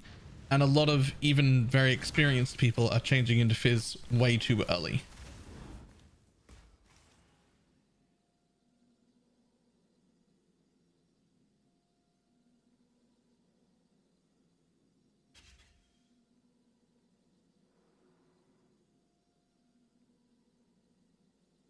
I think that's bordering on good enough. That might be good enough. That's probably good enough to be using a fizz bow if you're also in a headhunter, I would guess. But I am also just guessing at that stage. Like that's probably there. That's probably there.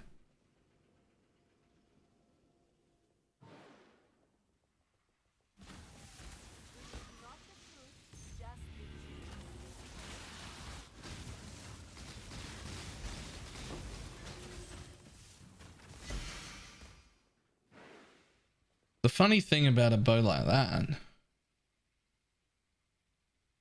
the weird and funny thing about a bow like that is that I wouldn't need a poison tincture if I was using a fizz bow.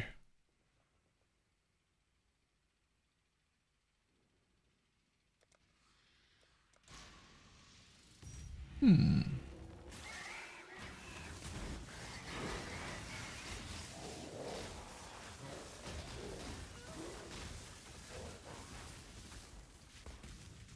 thing is, look at the raw damage on it, right?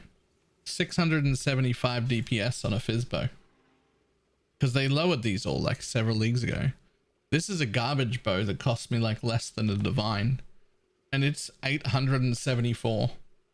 It's not even on the right base. And it's tier 2, tier 4, and then crafted. It's even got a low tier attack speed roll. Like the numbers you get on Ellie are just so much higher. Yeah, like there's a good one. There's a good one, and it's 1400. That is double the base damage. So you're basically, with a Fizzbow, you're relying on hatred and maybe a Herald of Ash. And between just those two things and swapping them out for, if you're in an Ellie bow, you could be using like Anger, for instance, right? So you're looking for the increase. The more damage you get out of just hatred and a Herald or nodes on your tree or whatever you're swapping for has to double it. It has to be, those auras have to be worth twice as much before a Fizzbow's better.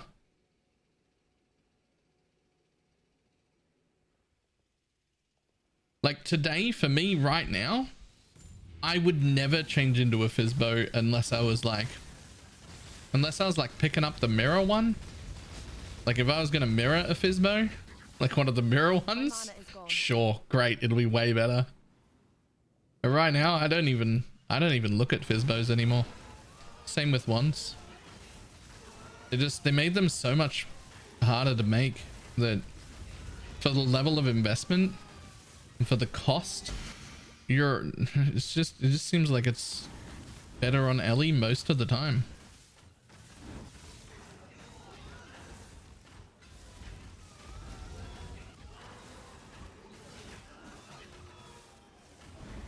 Again, all changes instantly when you've got an aura bot.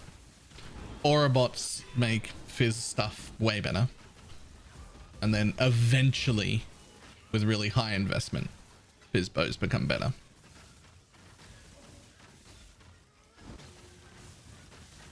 I want more fun. Time to up the stakes. Oh, hilarious.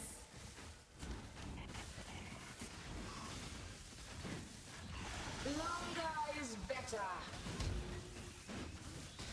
I want more. I want them all. Only player I've seen some mirrored items drop. Should I be picking them up? Any value to me? Right. In most cases, no. But in most cases, they're not of value. But a mirrored item, how that's happening is they can come out of strong boxes, or there's a rare modifier that can give you all items are mirrored, and it's basically just a copy of another item that already dropped. So there'll be two of the same item on the floor when that happens. The real version, quote unquote, and a mirrored version.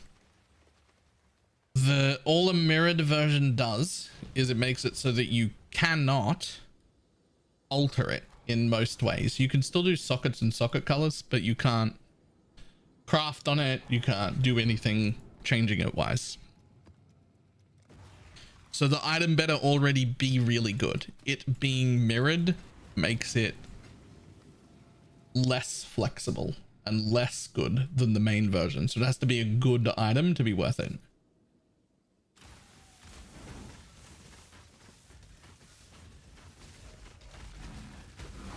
I don't think you can do sockets on mirrors. Sure you can, can't you? Wait, can you not do sockets on mirrors? Can I not walk over to the bench and force a 4-link on a mirrored item?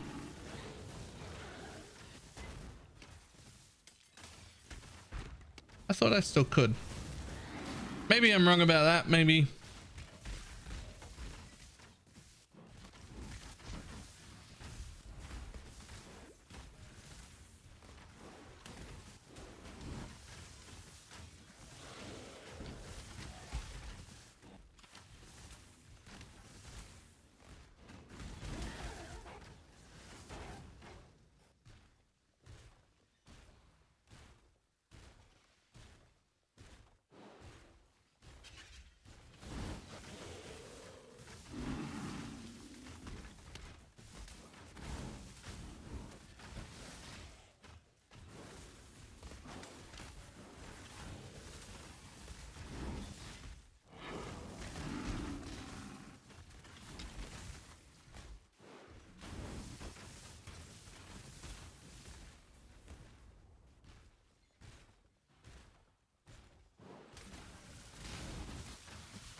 My mana is gone.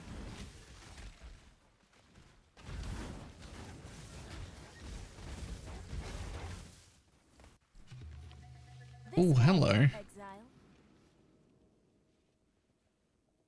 Okay, well, we're always going to take this one.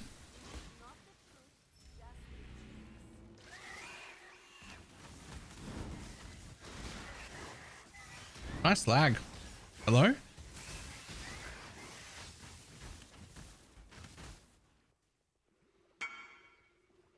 Okay. They actually are 7.5 un-ID'd. They can't be. Holy. Okay, I shouldn't have ID'd the one I got at all. I should not have ID'd the one I got at all. Ooh.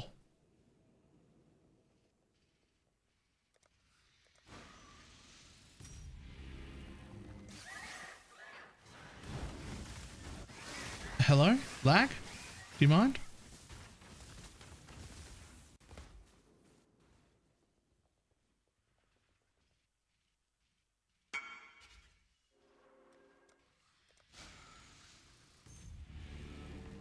The 7 divide, that which was taken.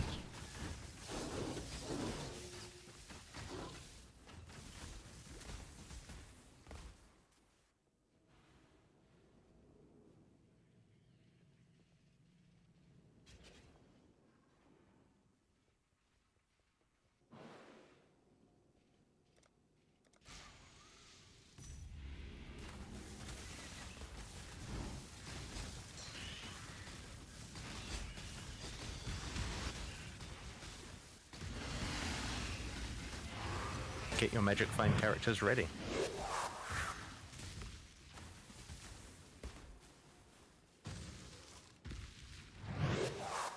How Time time flies. Dilla. Think of it a 4-month resub.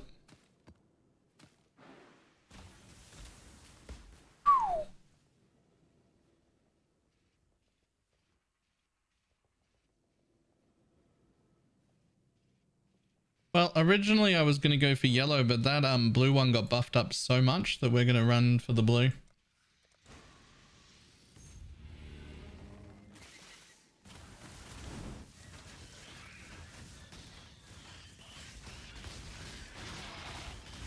Excuse me, game, could you not lag?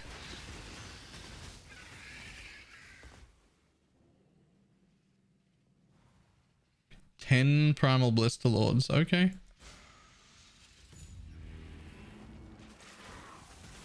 I wasn't sure what garden to go for.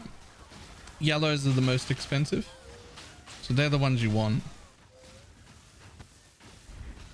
In theory. But like a lot of a less expensive one is better than a little bit of a more expensive one, so like...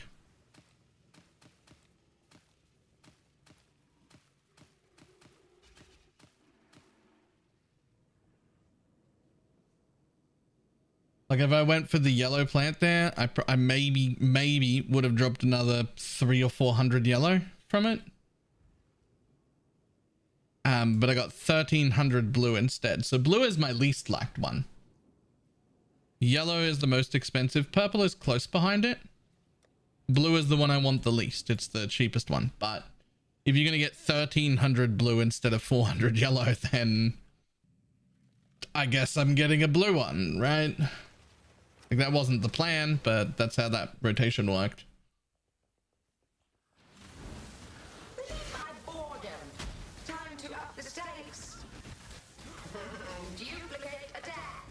Duplicate attack. I want more. I want them all.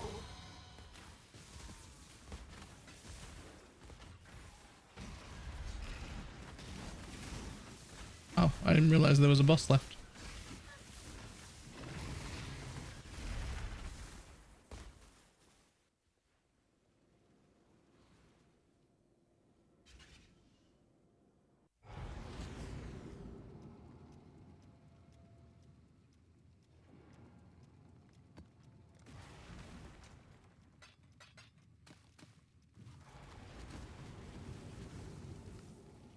Bum, ba, dum, bum, ba, dum.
Sorry to ask, but any advice to somebody who's only 1.5k and gets stuck between level 80 and 90? Never cleared all the base game content. Get to a point where I get frustrated and I forget to have fun.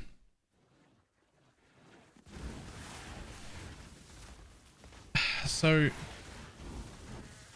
there's a few things. The first thing is making sure that both your build and your filter are actually good, especially for a league start or for a first character. When I talk about league start, I usually just mean first character, not time of like the actual league starting, which is potentially something as a newer player, which, just by the way, let's take a moment to appreciate the fact that somebody with 1,500 hours in PoE is still considered a newer player. Just by the way, if you're playing any other video game, you're an expert at 1,500 hours. Like, what even is that?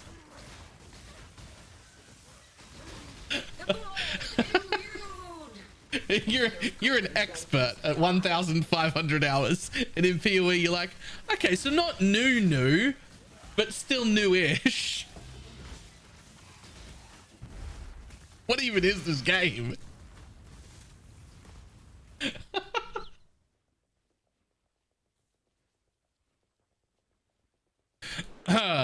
Anyway. So the first step is making sure that your league start build is really, really solid. And then the second one is that your filter and strategy are decent, so that you can make sure that you're having fun while making a profit. A lot of creators talk about, what's the best profit? What's the best profit? And the answer for me is always, the best profit is something that you enjoy doing first. Pick the content we enjoy first, and then we figure out how to make sure that that's profitable.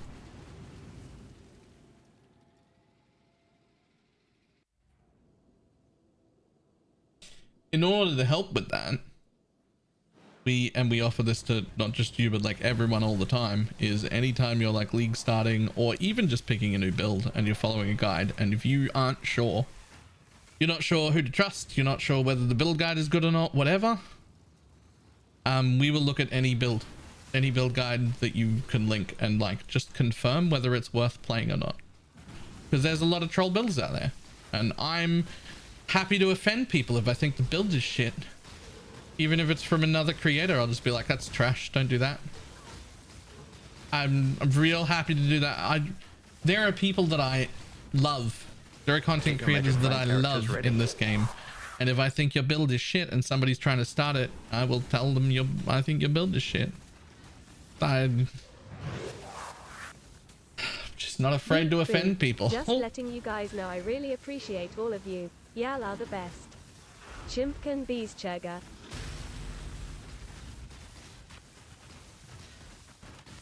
Coffee, thank you very much for the 75-month resub.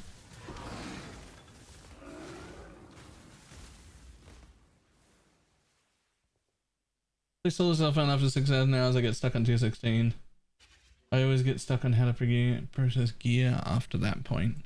If you're playing in solo self-found, the number one advice I have for you is every single league start, and probably for the first several weeks, you are fully invested into rod crafting. That's where all your gear is coming from.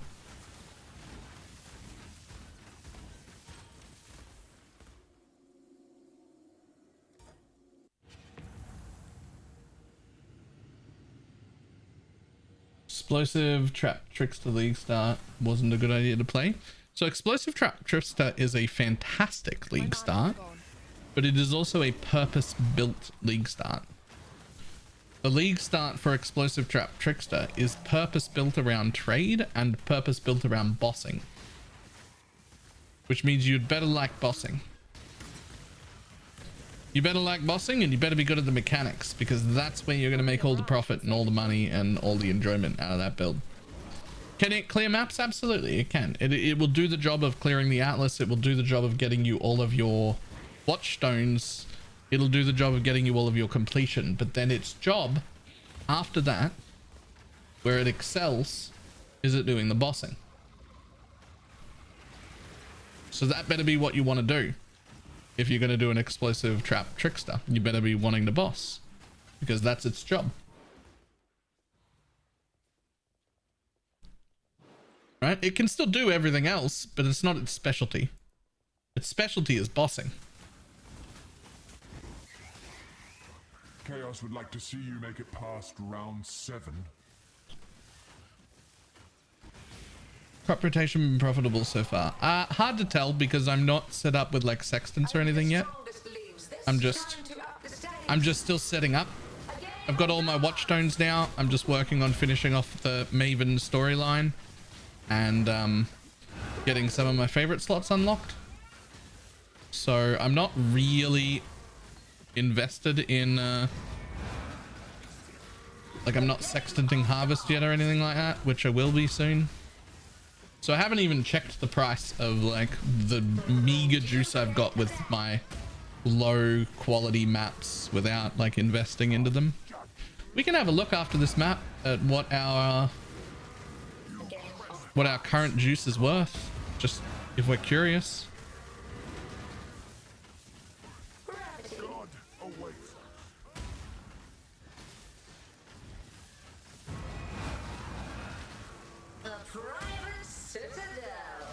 Yo, for a minute I thought my tincture was off, but it's not. They're just juiced bosses. And I need a better bow. Definitely need a better bow.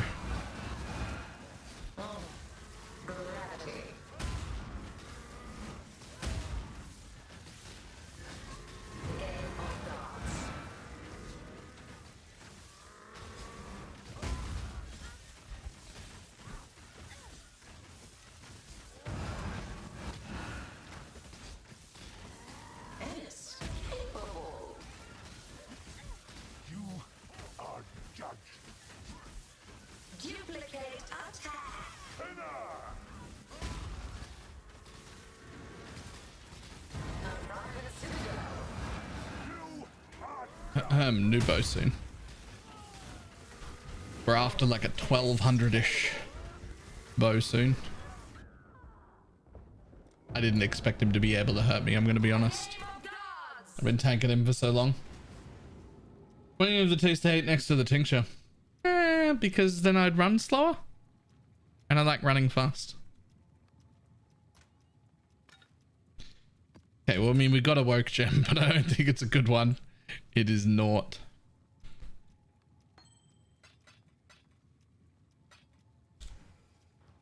Hail, Godslayer.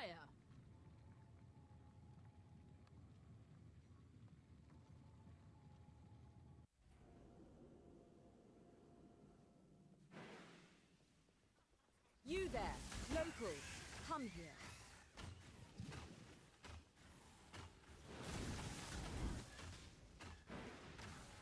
There really are two ways to approach picking your league start. You can either pick a character first and then pick content that suits it, or you can pick content first and pick a character that suits it. Where did that woke gem come from? Maven Witness map. Maven Witness's maps can drop woke gems, all of them. Well, I don't think actually all of them, right?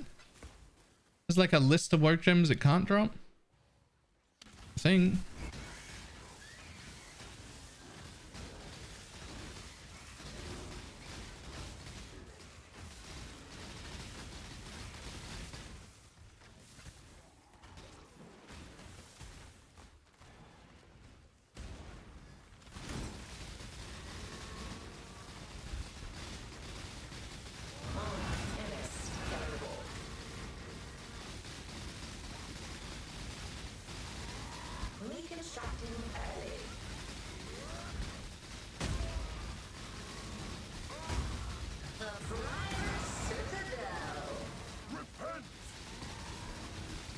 Yo, why does this guy take forever to die compared to all the others?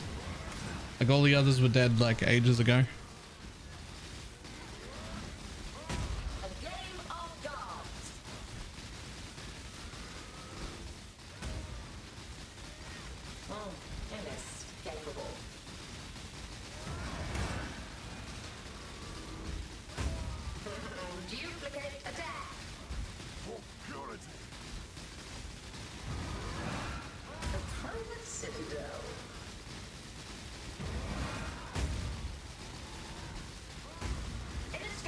I refuse to lose. I will just stand here until it dies. A private citadel.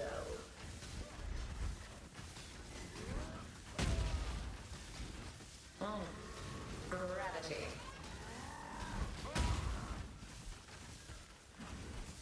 Reconstructing. Brittle Emperor drops conk ground. Is that what I'm fighting? Am I fighting conk ground? Is that what's happening?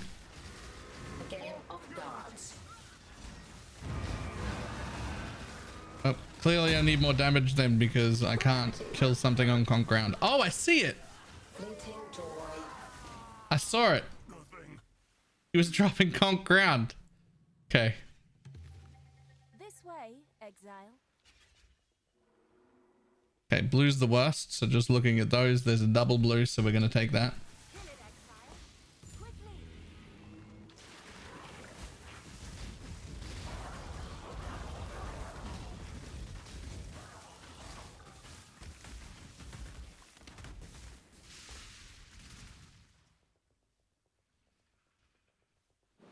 Probably going to use the blue here.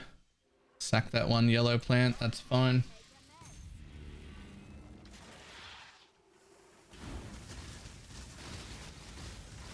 You can say I can see it on the ground while using caustic arrow is amazing to me. I mean, I had to know to look for it first before I could see it, but I could see the particles that raise into the air from caustic from that ground.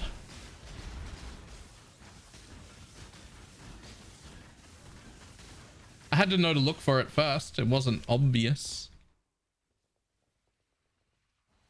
Man, that's don't be the best.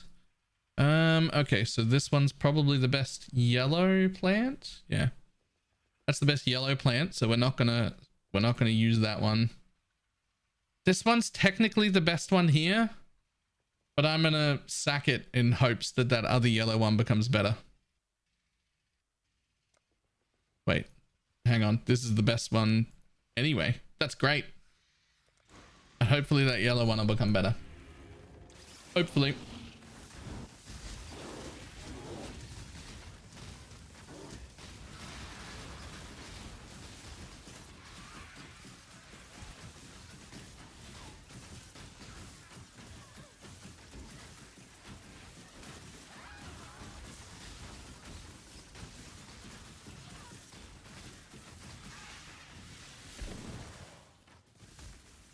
Be good. Ah, it didn't get good. Rip.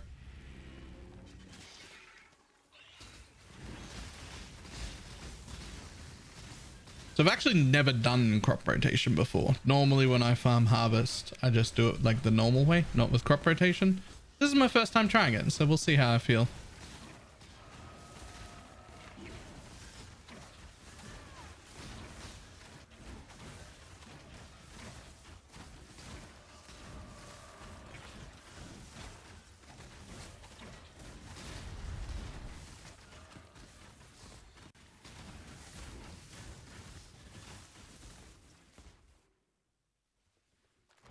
See, that one was pretty bad.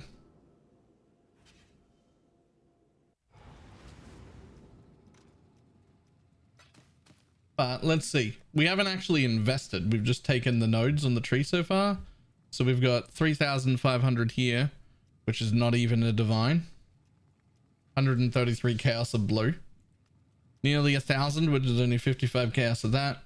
6,000 yellow though, which is 1.6 divines. This is just while progressing, so not the worst, because I haven't been rolling my maps, right? My maps just look like this. They're not chiseled, they're not rolled to quantity or anything like that. We're just busy getting all of our quest stuff done.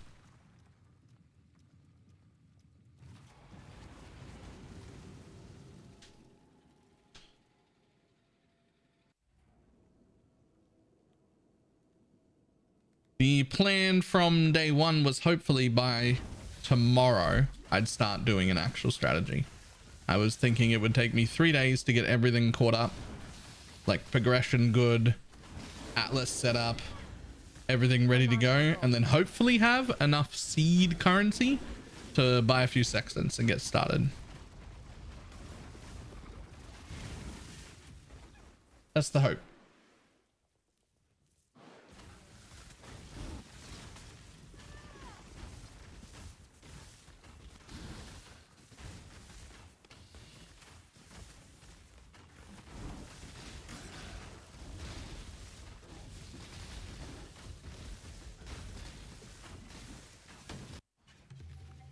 This way, exile. So here, for instance, these two yellow, probably leaving them to last. There's two purples here, so we probably get rid of those.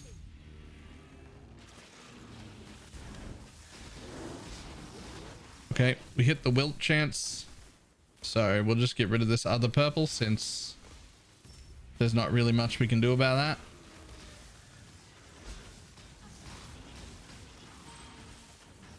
Would have loved it if that happened with a blue set, but it does mean my blues got buffed. That's quite a good blue.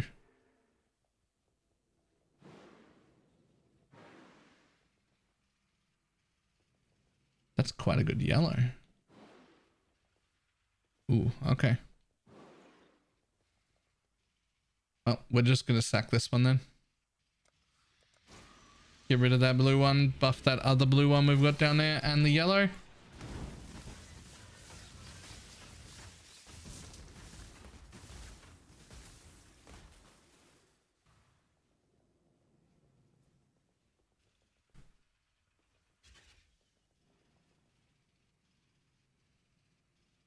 Okay, unfortunately we sack that one.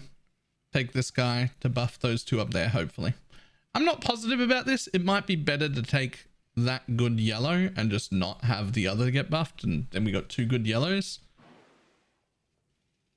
So I'm not really sure about this part, but we're going to do it anyway.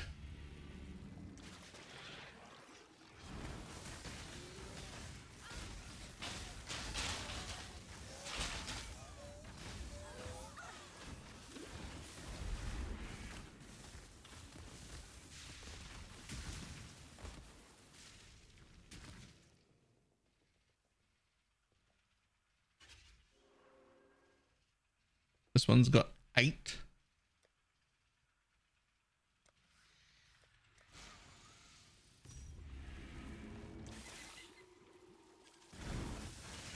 Trying to go for nothing to full.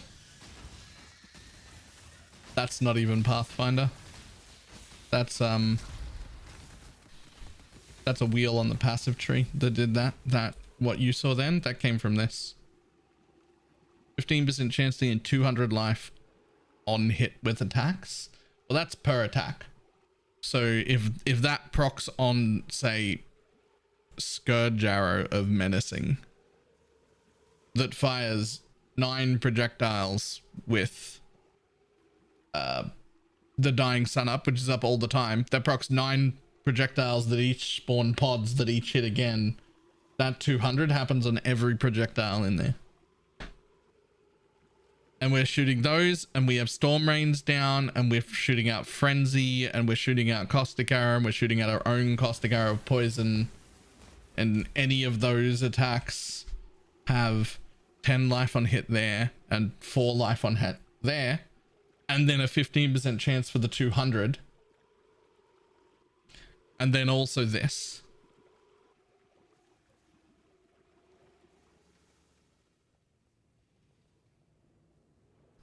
Like a Deadeye would do the same thing there, is the point.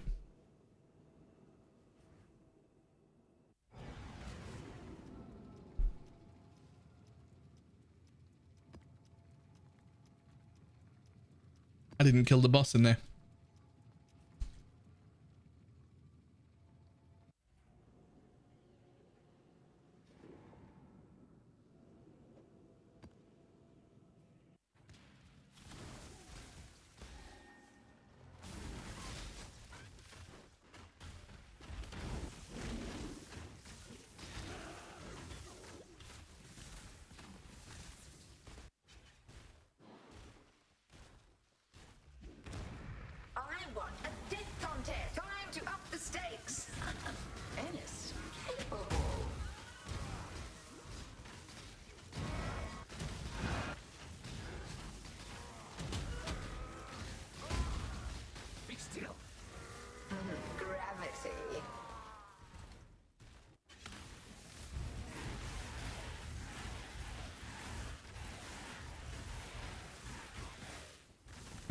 Reservation is mod to do my head in? Maybe?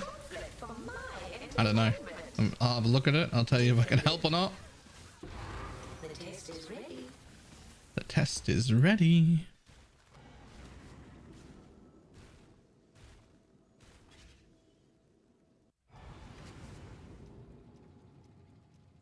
Okay, we need to witness one more. Then we can do our first 10-way Maven, which I think is also worth a passive point.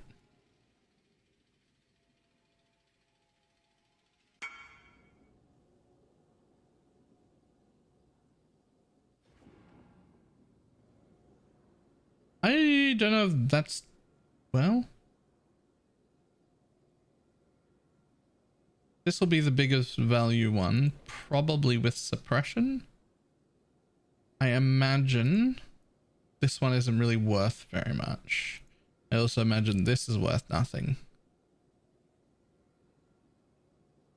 There's no way that sells 16, 21, 21. These are the only two that are worth anything. I would put it at 2 or 3 divines. This is not really worth anything. I would say that's like maybe 3 divines would be my guess.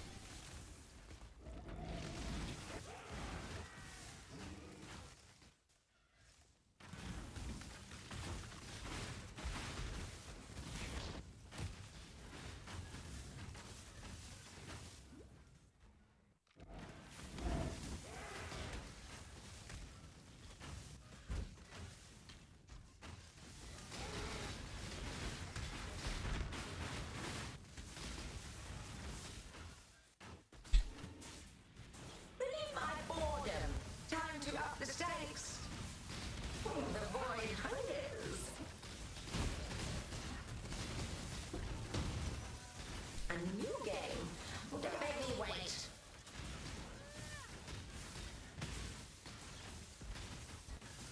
Dum, dum, dum, dum, dum.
My mana is gone. This way, exile.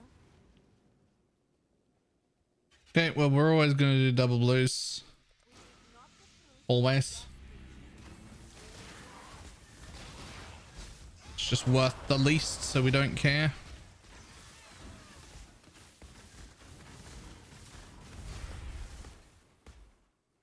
Probably in this instance, we leave purple for last because there are 2 double yellows.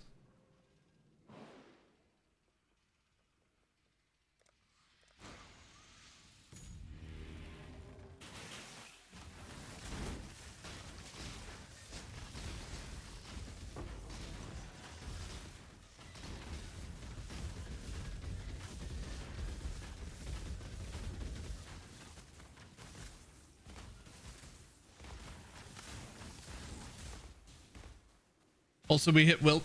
Nice. Hit the wilt chance. That means we get to boost those purples twice from this plot.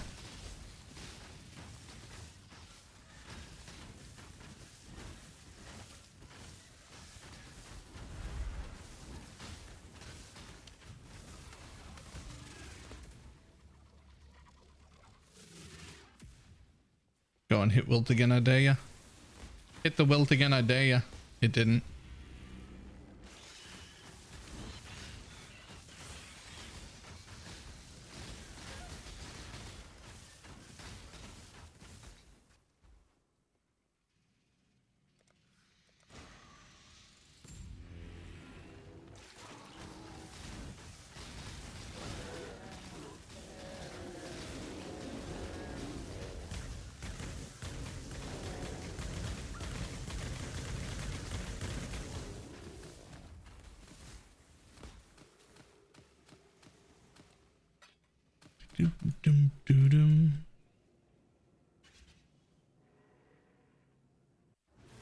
Did we already kill the boss?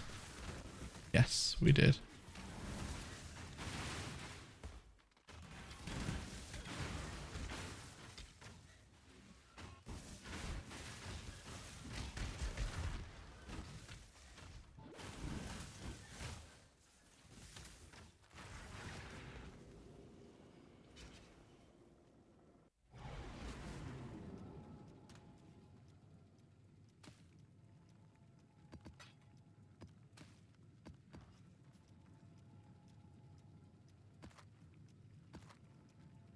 $65, double curse, sure.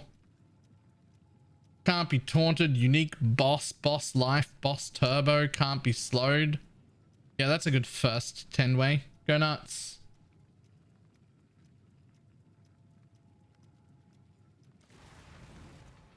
May I ask why the 15% max life option is taken while there's life on the lightning coil? Oh yeah, you can ask. It's because I'm an idiot. Thanks.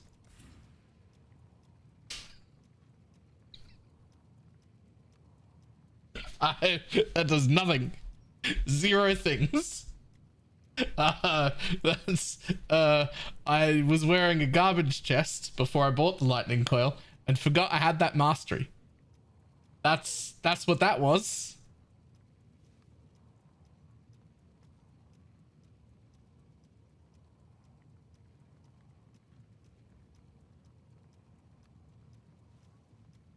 My bad.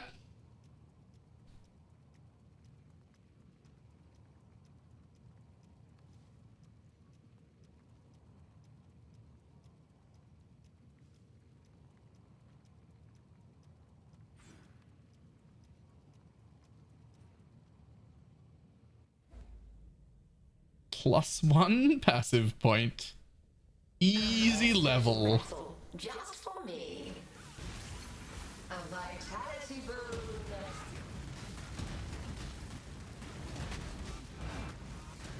Oh, this might have been a bad idea. They were double turboed. How do you deal with bleeds with no bleed flask? This right here. Removes bleeding when you use a flask.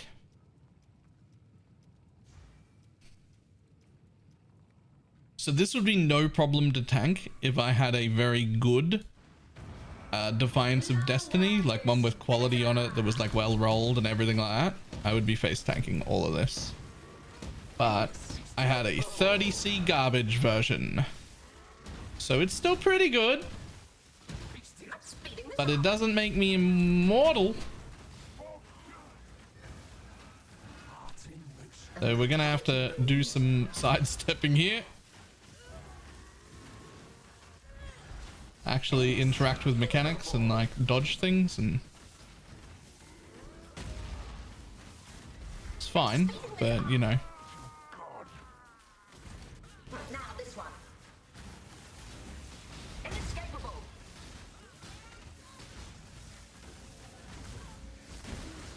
Justice demands your death.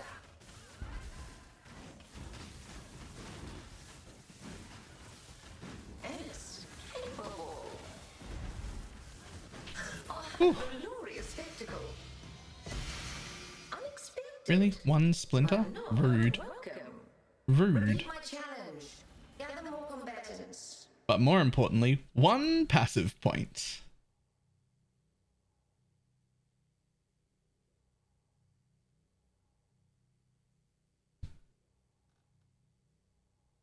I wonder if I should be taking these for pack size. I might. But not right now. Right now, we're going to take more dupe nodes. At least I don't carry their empowerment. Yeah. Yeah. Imagine if they all showed up in the 10-way with whatever juice you had put on them. that'd be real difficult. I'm not gonna lie, that'd be rough.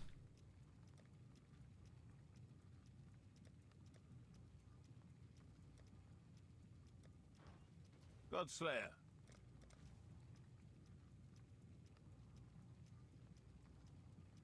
Oh, there's a new one. Oh, it's not corrupted though. I think we just do it anyway. You want to take him up on his challenge? Yeah, we do. We do.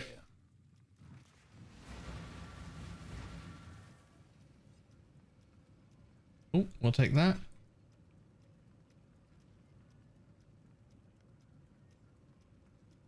Cool. Got my eye on you.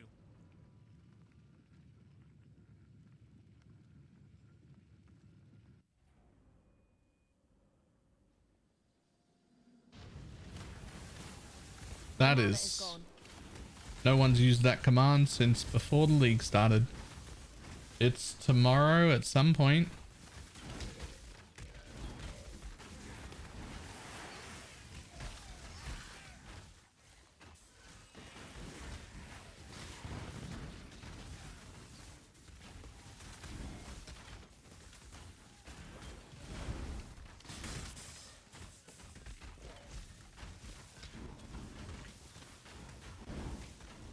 Triple empowered a Soul Eater boss on progression on there and just left the map. Yeah, that's fair.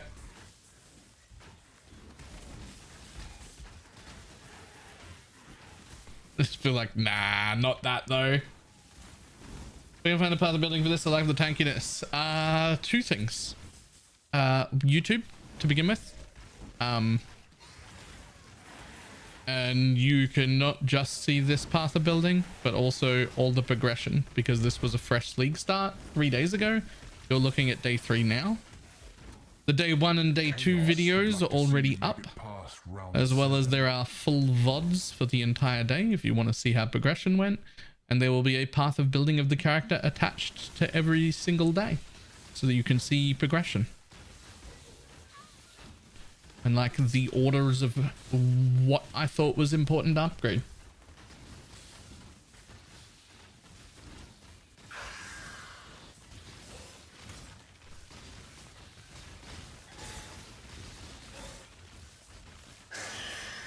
The entire VODs are also there on YouTube. They're technically there on Twitch as well, but YouTube's just better for VODs. So if you watch one of the daily update videos and you're like, oh man, I really wish I could see how that went, you can, because there's a live stream playlist as well. And you can just skip through whatever that is and watch anything.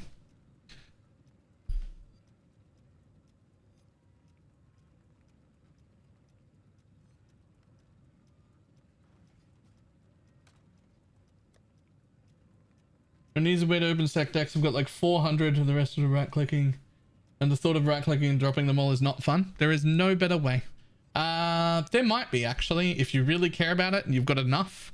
Apparently doing it with a controller when you're in the controller setup is significantly better. But it's just dropping them on the floor is usually the best way.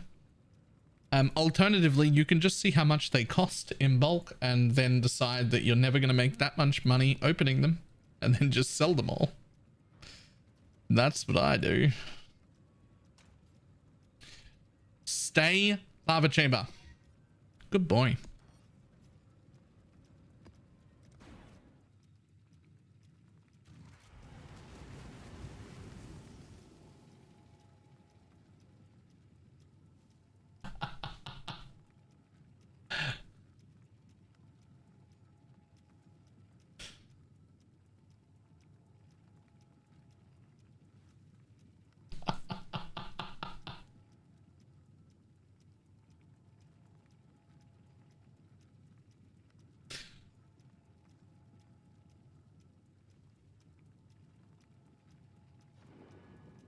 That's pretty good.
My mana is gone. That's all we can tell tonight.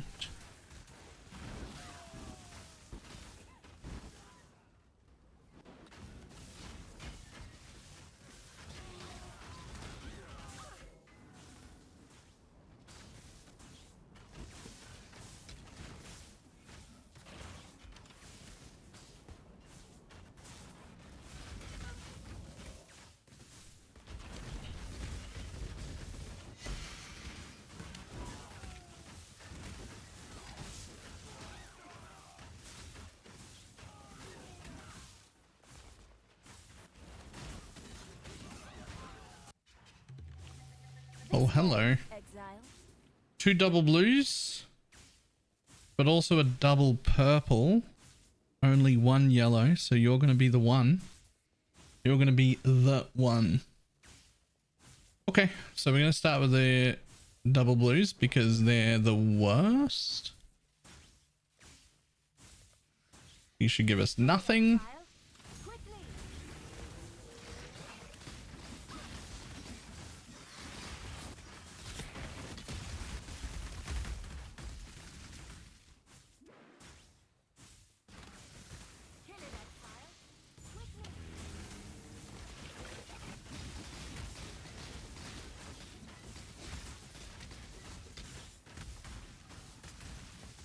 Oh, and it hit the wilt chance, so we get another pump up there. I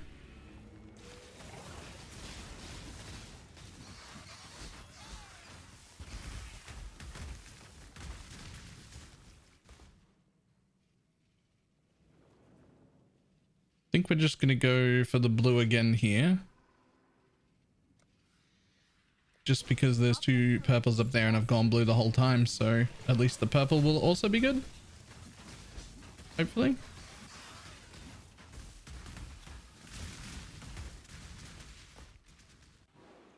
Hopefully. Sure. Good enough. Again, these are just like Alk and Go maps, so even when I do them right, the juice isn't going to be great, right?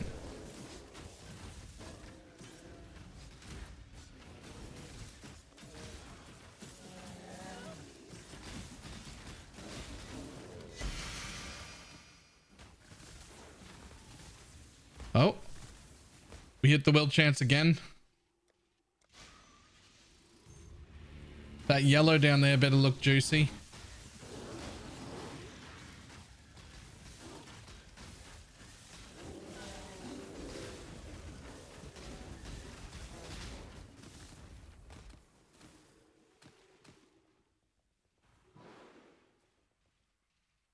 Six, not as much as I thought. I thought we'd have maybe a boss here. Or at least 1 tier plant higher. We hit the wilt chance twice. That's actually disappointing.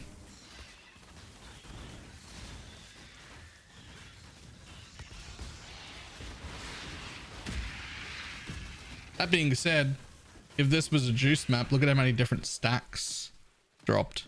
Like if those were all like 150 to 200 each instead, because it was a pretty good map, that would have been like 2,500, 3,000 yellow juice or something in one go.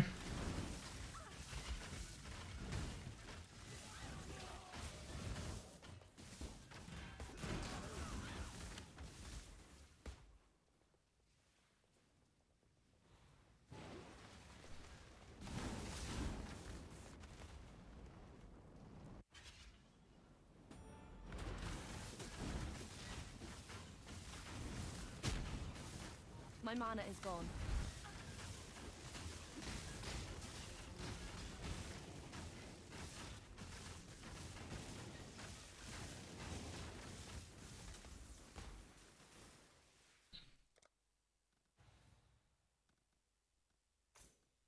More duplicate maps.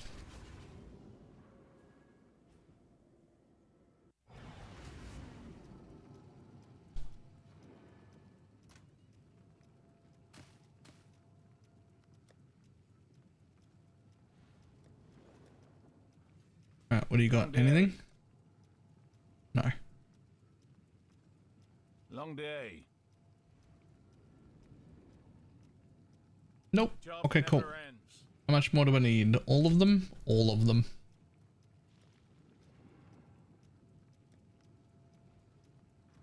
This might be the right time to just quickly buy the rest of our maps. So let's have a quick look.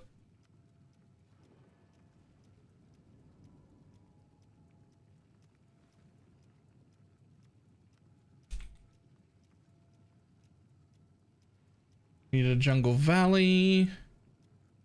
Need a maze.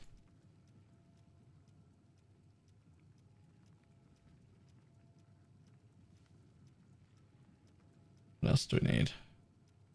There won't be very many. Why am I looking here? This is the right place to look. Residence?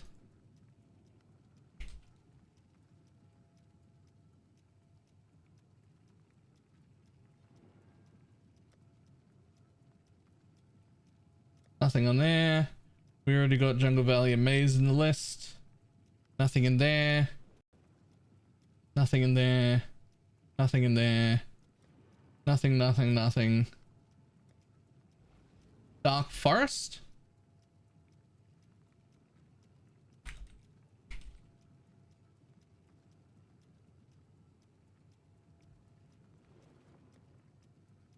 Are there any white maps left? One. Port.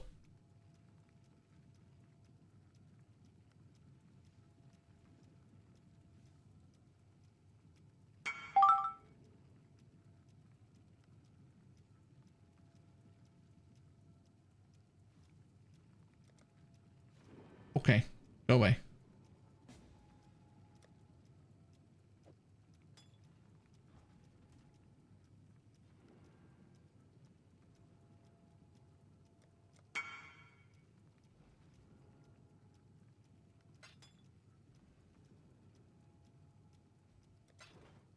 I have them. I can put them in guild stash if you want. No, because I have to like buy. I have to like pay. I mean, I can just pay you, but I have to pay. Okay, that's all of them. So what we normally do is we just select all of the maps that we want on the trade website, right? And then go group by seller, yes. Search, right? Then you find everybody who's selling all of the maps together. You scroll down until somebody's got like appropriately priced maps, which even these are pretty expensive, but that'll do. And then you can literally go, I would like one of those, one of those, one of those, one of those, and one of those. Right? And then you've got a copy paste there that says all in all, I would like to buy all of those things for 45 chaos. Ta-da! Adds every single map together. Now I can buy all of the maps that I'm after for 45 chaos. And it's actually really easy to do, and people are far more likely to respond when you're buying a lot of them. If you have all of them, I will buy them for 45 chaos.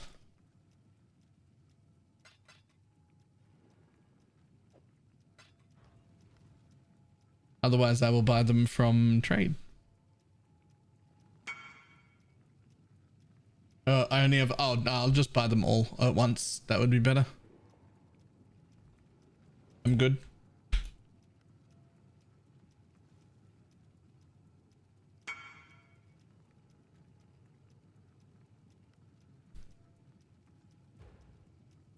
See? First person. Cheapest person selling individual maps. But they're usually willing to do the trade when you want a few maps, when they might not be willing to do the trade if you want a 5 or 6C map, right? So I want to come out for 5 or 6C, but I will do a trade for 45 chaos, so you get to buy a bunch of them at once.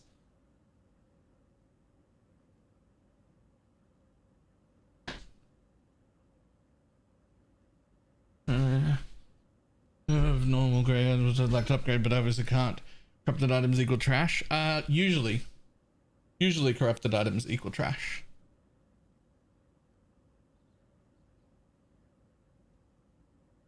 You made a video about that? About what I just said? No? No.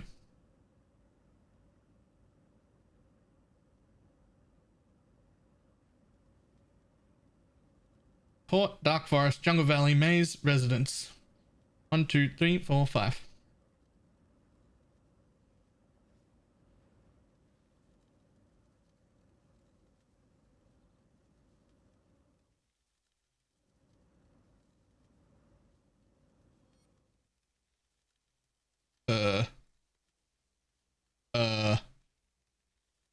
Hello?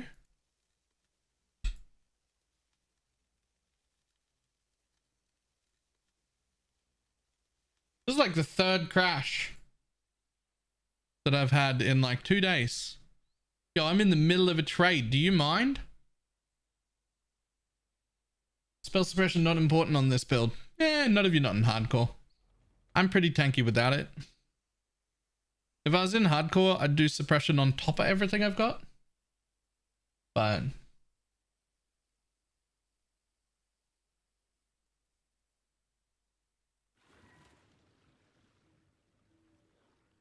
come on, load in.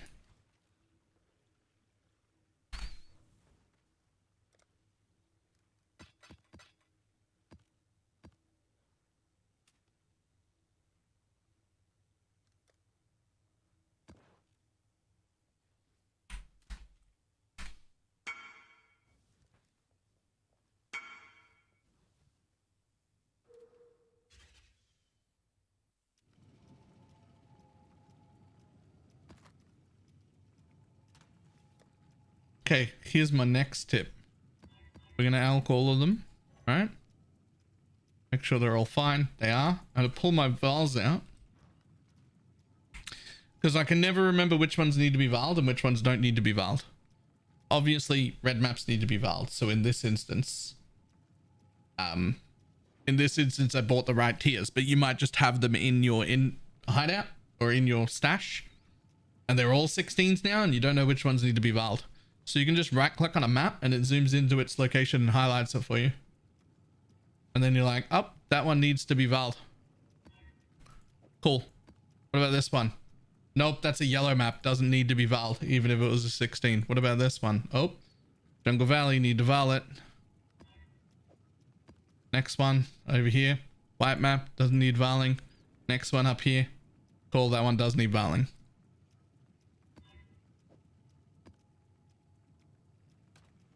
You just put your vaals back away. Done.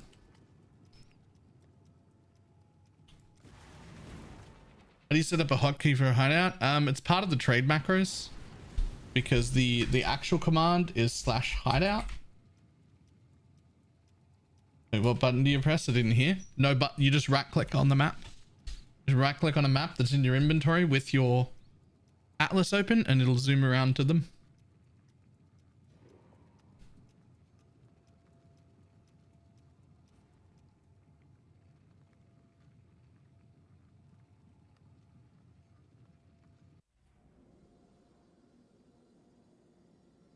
It's not really a terribly useful like thing to do, except in the one instance where you have a bunch of maps that are all higher tier than their natural tier because you've got watchstones and you don't know which ones need to be vaaled or not. It's incredibly useful for that.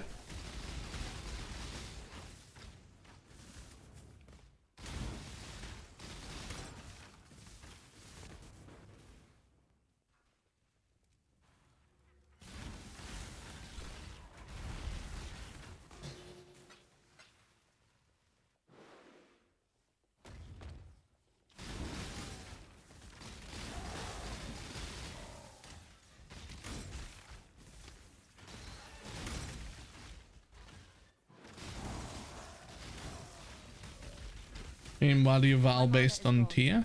Oh. So real quick. Boop, boop, boop, boop. Take all those watchstones out. You can see these red maps. To get the bonus, they need to kill the boss of a corrupted rare version of this map. On a yellow map, it's just kill the boss in a rare version of this map. And on white maps, it's just kill the boss in a magic version of this map. But if you have all your watchstones already, or even just one of them, it changes the tier that all of the maps can drop at.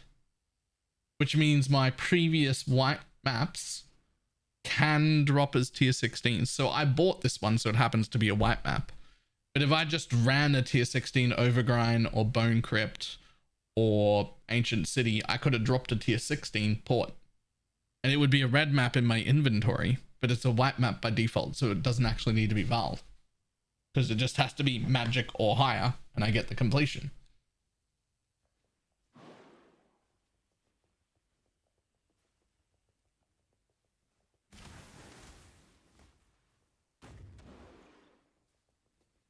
Bartzat, morning. And a new shirt. No. It is buttoned up though. That's everyone's subtle cue to check and make sure you've used your Twitch primes.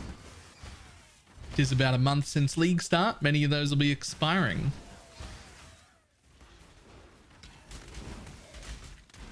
Guys, I did the thing. This way, exile. Double. Cool. We'll just get rid of all the purple ones then. Get your magic find characters ready.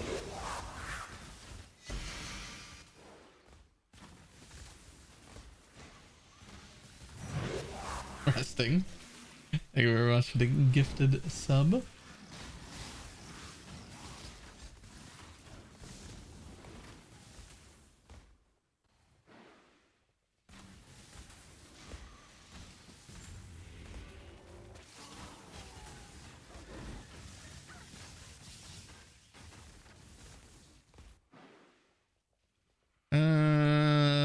Pretty bad.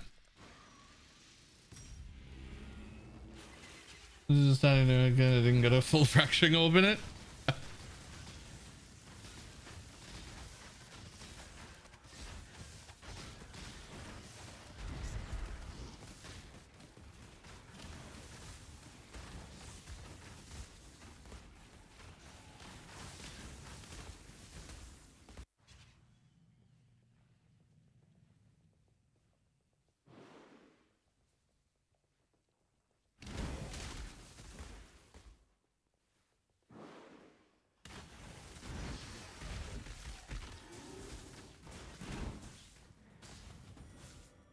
Do not leave me unsatisfied. Time to up the stakes. Struggle or strangle.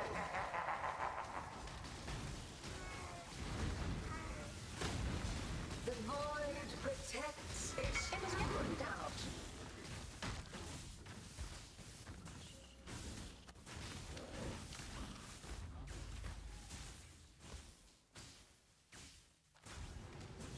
I'm to finish leveling. Nice. Did you know that you have full free reign over the suffixes on that item?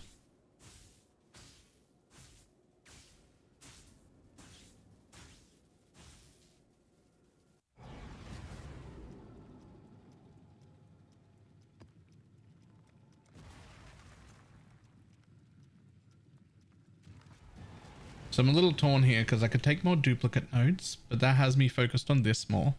Or I could take more of the top hat, which has me focused on harvest more. They're both really good options.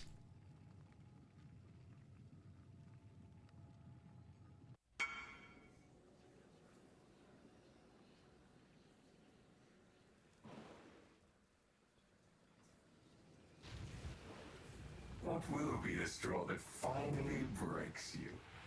I will find it.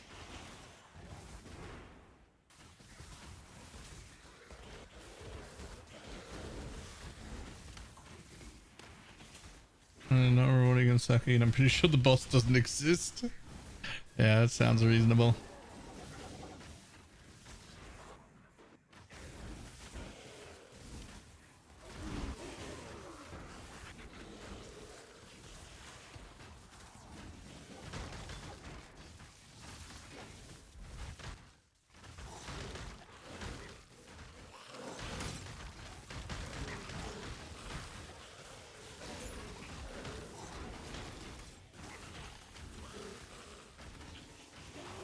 Yeah, listen, I'm not doing the Sacred Grove in this tier 2 map. It just my strategy is like getting the juice, but not in tier 2 maps. There's no juice to have in tier 2 maps.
Would I use there's no +3 Spectre Dragon Fang? It depends on whether or not I could still get to level 25. Like if I can craft a +2 and have that help me get to 25, then great. And if I don't need that, I would probably just literally just put on one of these to become super tanky. That's just me.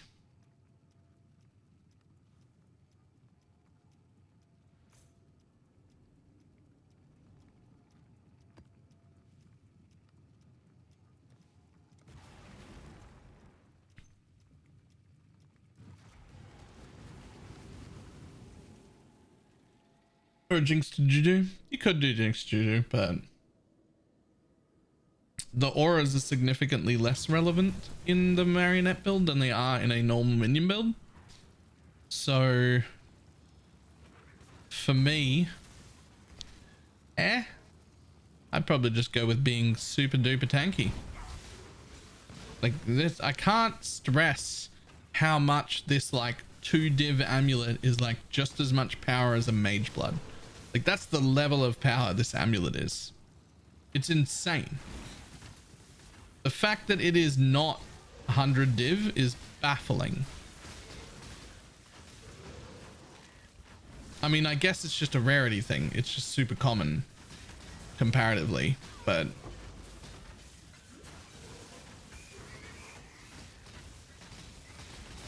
an amulet? Oh, whoops. Damn it. I missed my thing. Defiance of Destiny.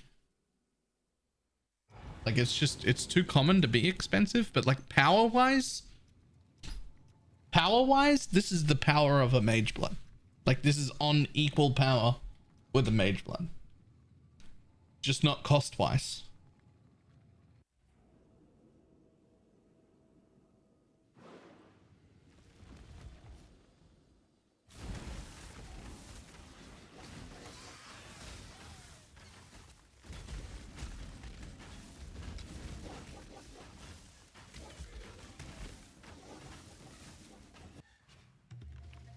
This way, exile.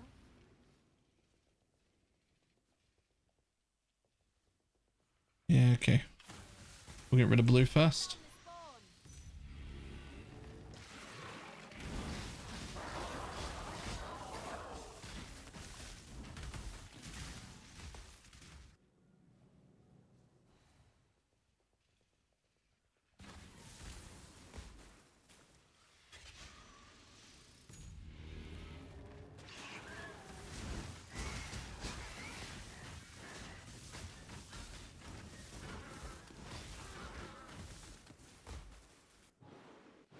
You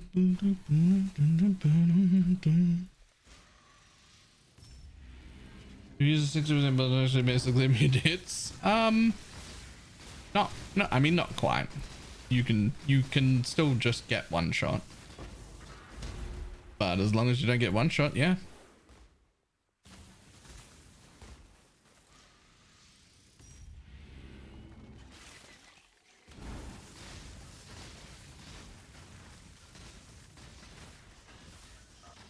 You'll always be healed before you're hit from the amulet. And then you'll always be recovering like 60%.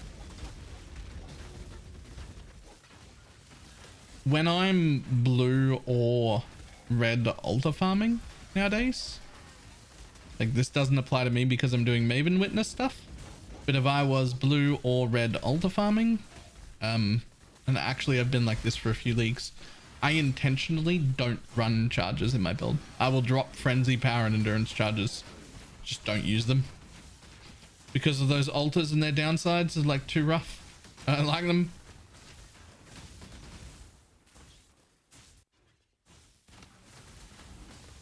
I'd rather just not have charges.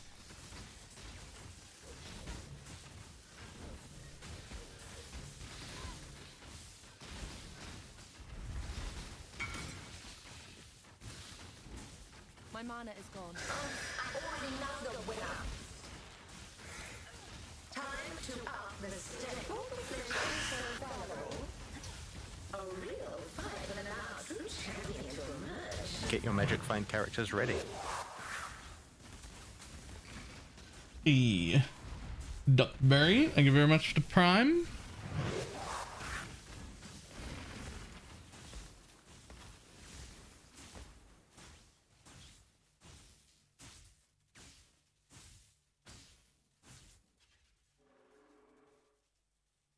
Amazing. Alright. But not just a beautiful tech. EV tech? Is that? I didn't even know Steel had used that in the build, but yeah, that's really good tech.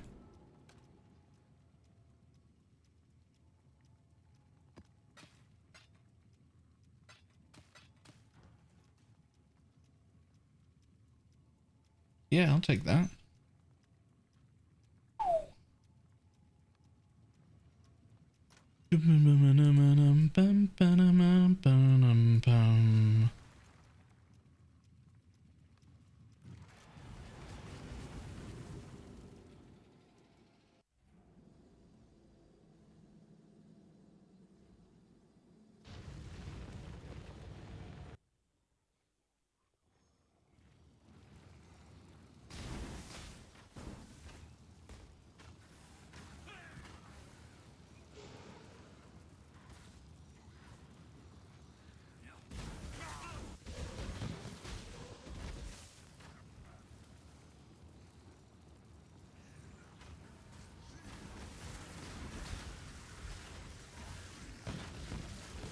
Vast nothingness beckons. Traveler's pain, don't grip. Toads be your curse. Or you'll destroy you next time. I'll get you next time, gadgets. Next time.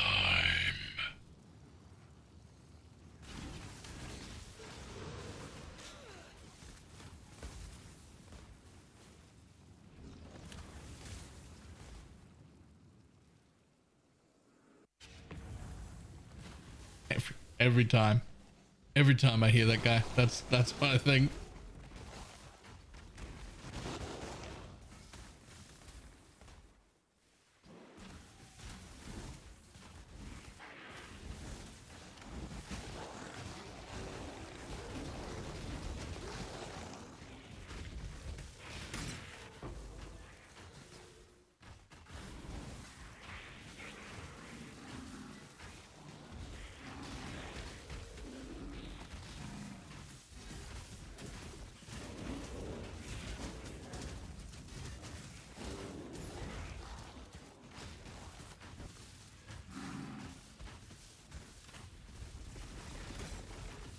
My mana is gone. Yo, can we stop with the lag?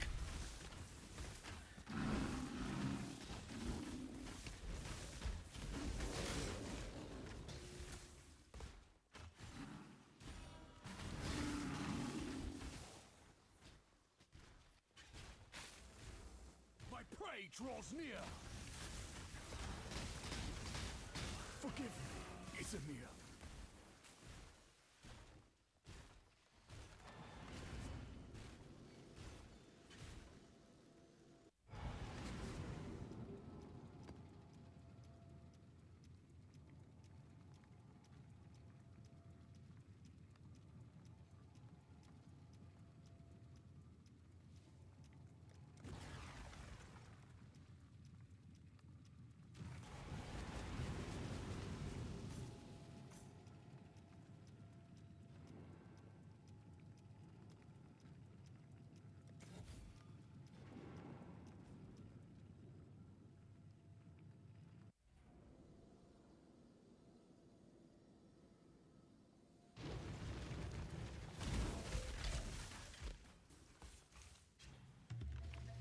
This way, exile.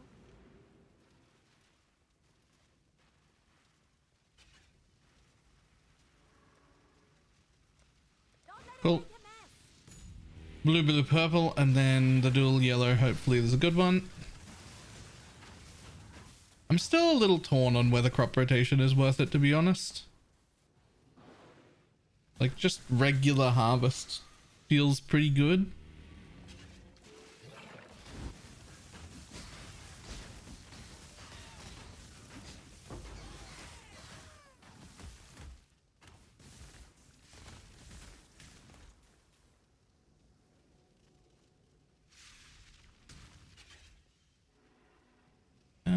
We're gonna burn that one.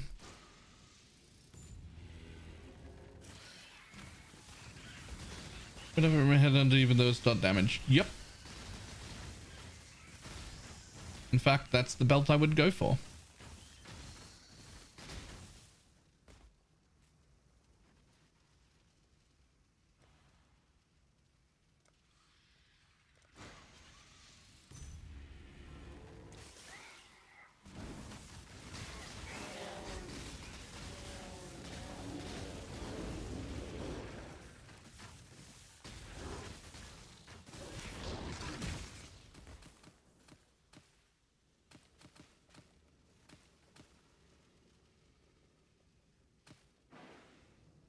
Now the best one is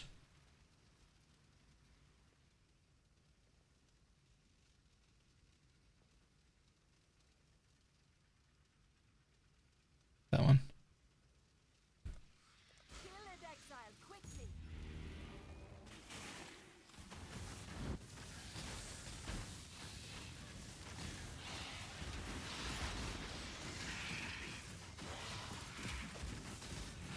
Yo, where's all the juice? That purple one had more juice than that. Rude.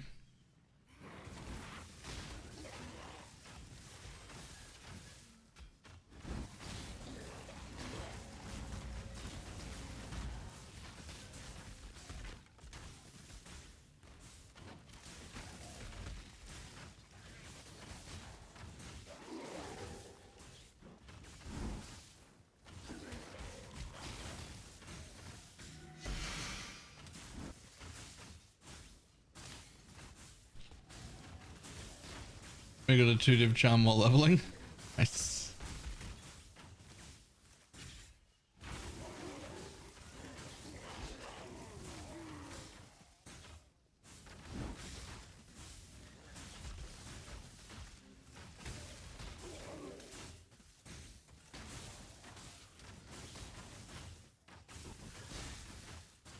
My mana is gone.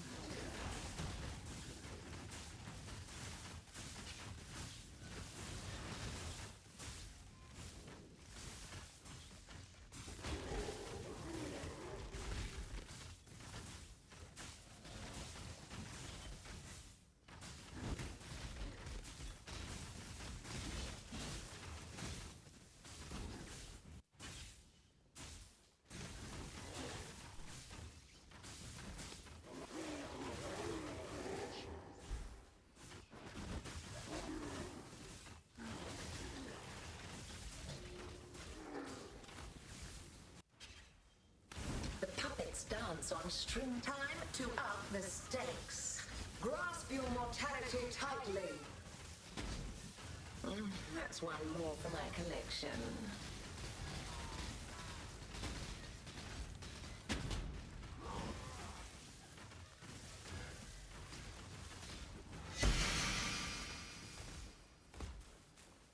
Every time I see the Bright Beak, I get a bit sad.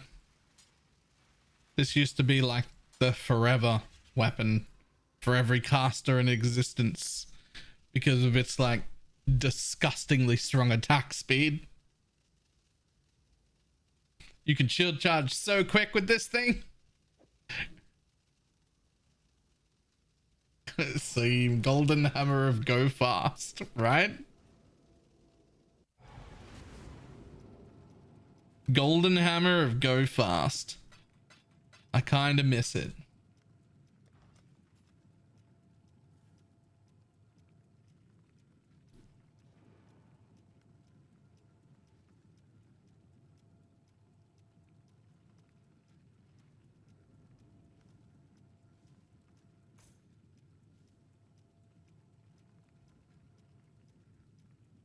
Saw a bit of hype during the trauma support hype, but it didn't last.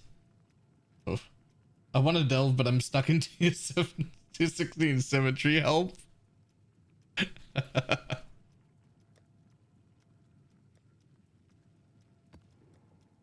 Okay, unfortunately, we don't have all 4 of these. So hopefully we get at least one more while we're running them.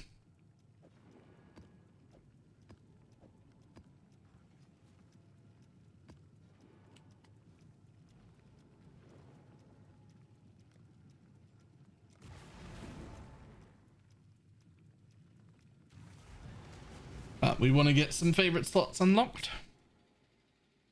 One of my captors felt no emotion.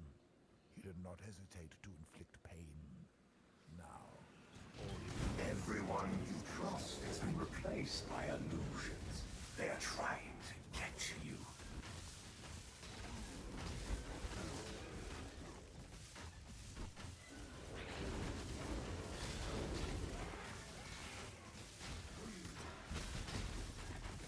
My mana is gone.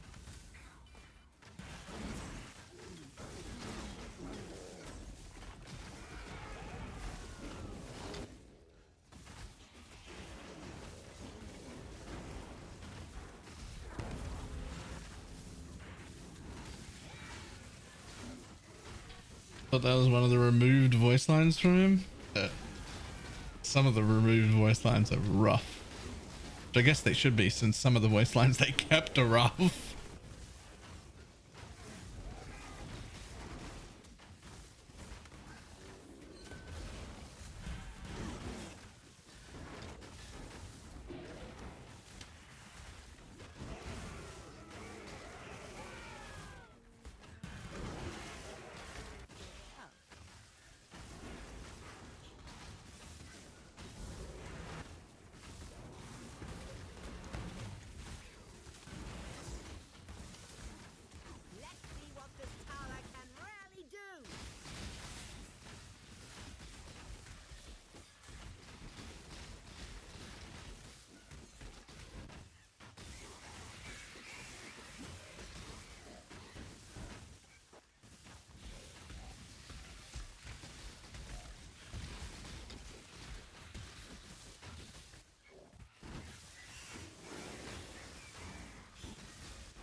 Any build recommendations for deep delving? Nope, I don't deal with delve. I do know that delve is a ton of money this league though, like a ton of money.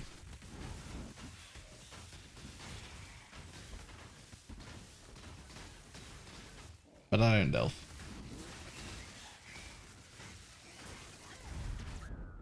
Oh, don't do that to me. Did I really die to Zappy Boys? That's rough.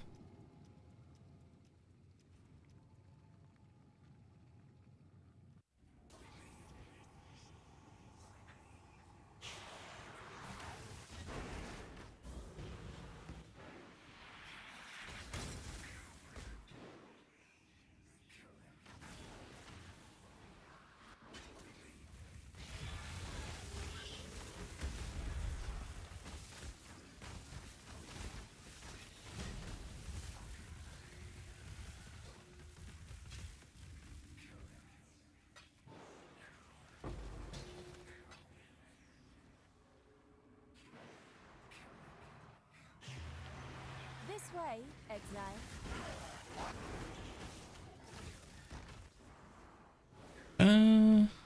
Ooh. Okay, well, unfortunate, but it looks like we're doing the blue juice.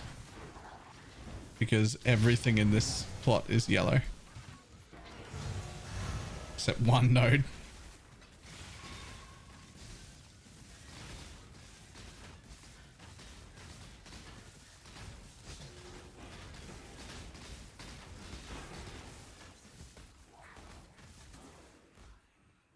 There's also like only 3 plots, so it may actually just be worth walking away when there's only 3 plots. Never mind, I hit the wilt chance. There's 4 plots. I take it back. Maybe it isn't worth walking away. My mana is gone.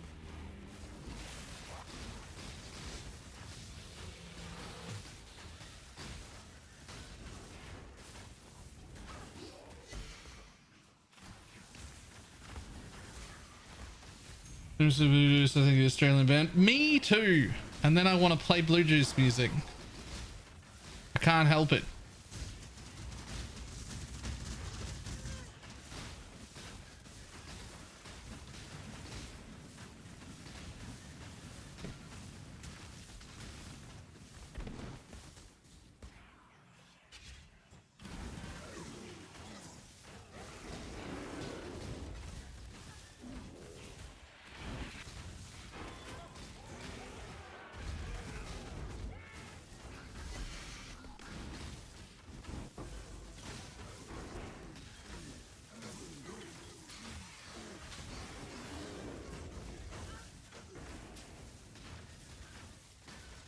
I didn't set up my Atlas with this, but it was certainly an option. I do wonder how much actually farming like delirium things and whatnot would make.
Breach definitely would have been a pretty good option as well. Make a ton of money doing Breach. Could have chosen that as well.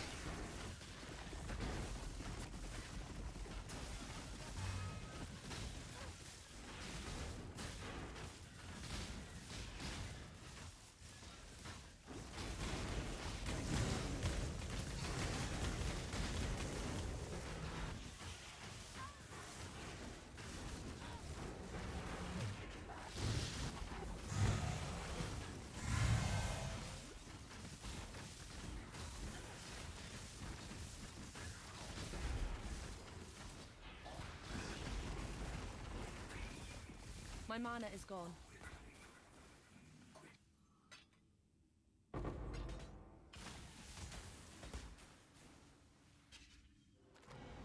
What do you got? Anything cool? Potentially. Sure.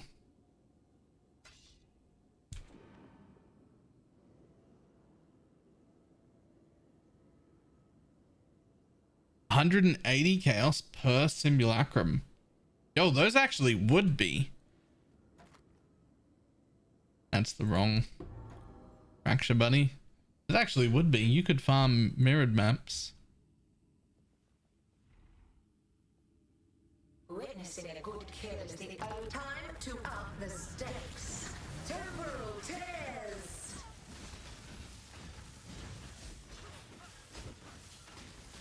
Struggle or strangle.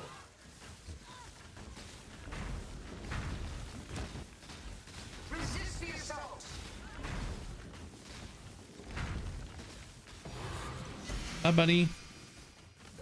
Battle for the ages with exotic rewards to match. Much a form device.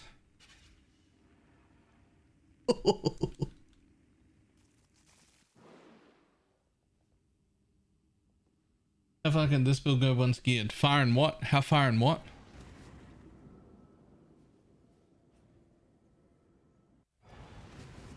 Completely lost it, man. Never reached the end game. I can tell I don't know what the hell I'm doing. Yeah.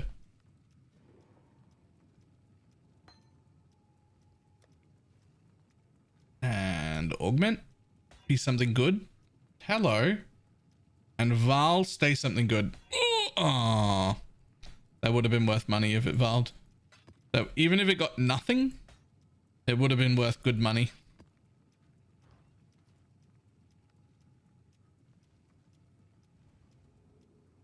Should it just be boss rushing over this atlas or still clearing? For most efficiency, I wouldn't even be going downstairs.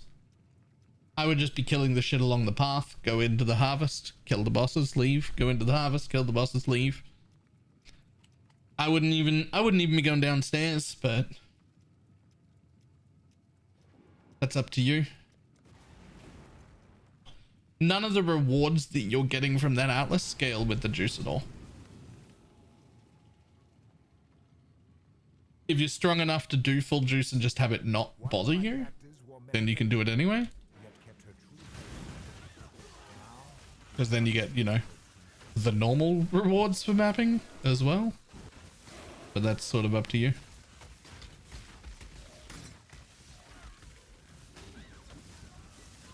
If you're doing the downstairs, you're full clearing. If you're skipping it, you're probably just clearing whatever's in front of you.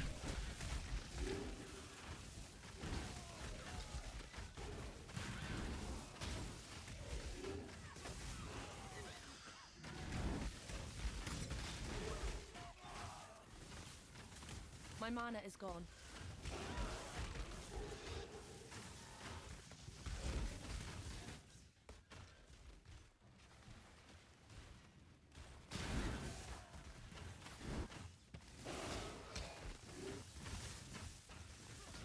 They fought with such ferocity to protect the tree which held their nest. Now the woods burn, and smoke billows through the air, and their flapping wings only draw the flames closer. The fire is coming, no man, and it will consume us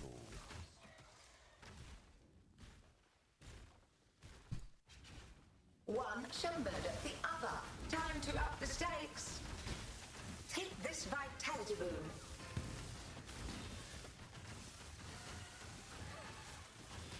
Struggle or strangle.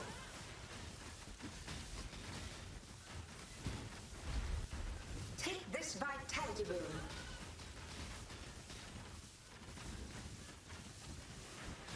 Struggle or strangle. An invitation. Thank you.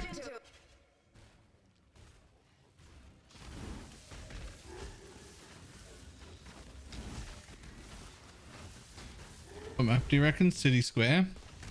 So if it were me, if your character's strong enough, the answer isn't City Square. The answer is whatever map the Elder Slayer comes on. Right? This way, exile.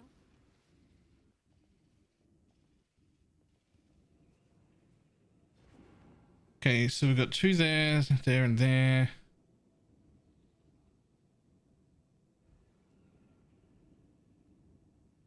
So we're just going to rule out these blue ones then.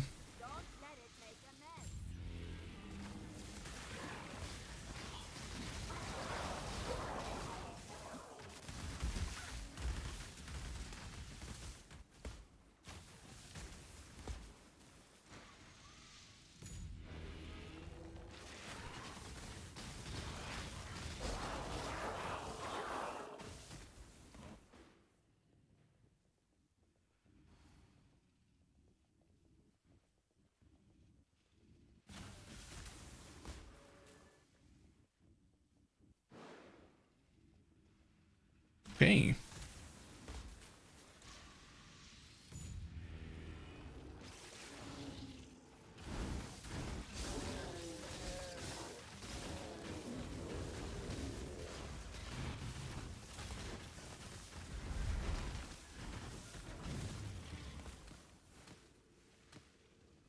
Make a boom, level 100 has died.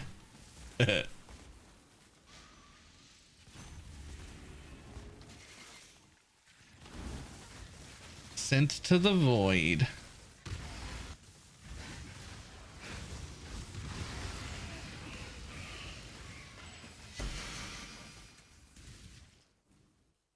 Yo, explode.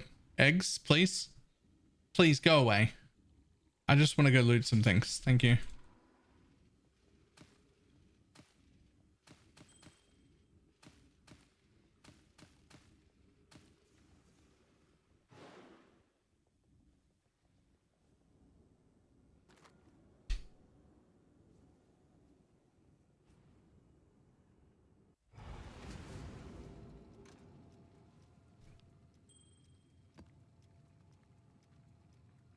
Jeez, even that one's a div.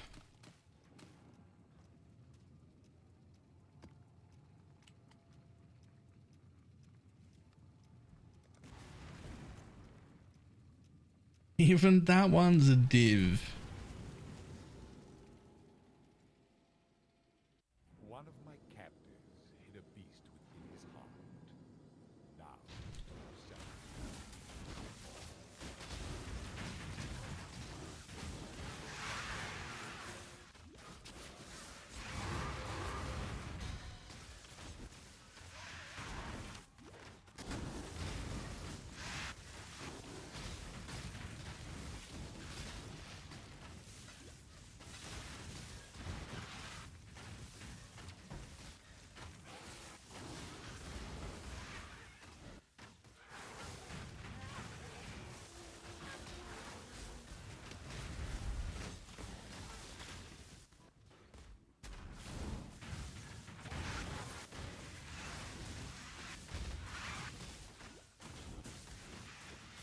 Valeria said do something on an LA day since there's no area scaling.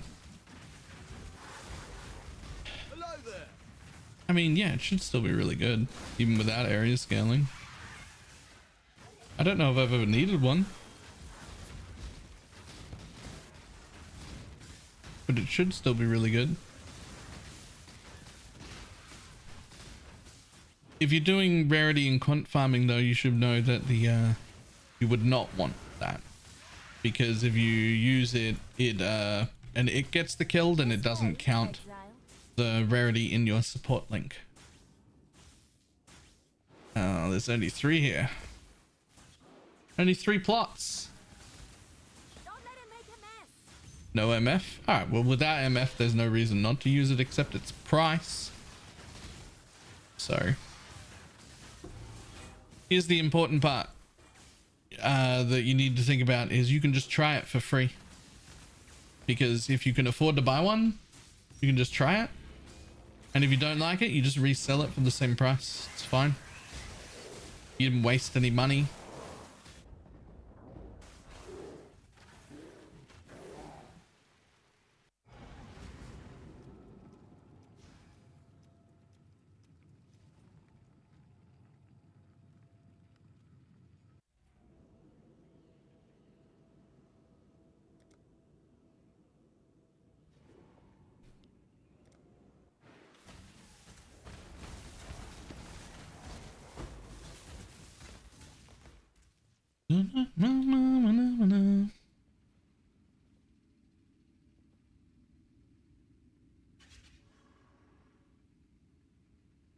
Okay, I'm confused. This one says it's got 2 vivid devourers. There they are.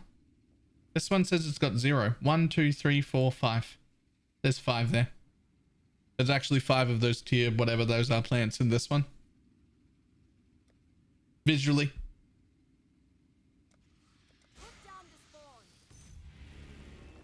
I can see them.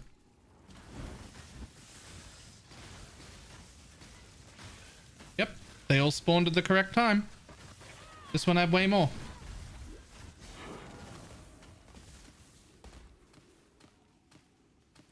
That's not what it said.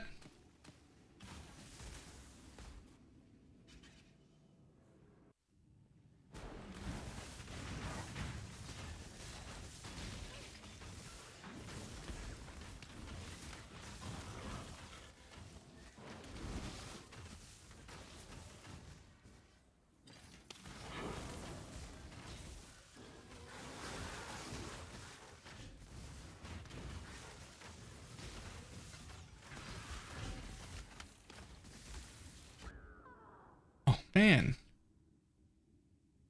Okay.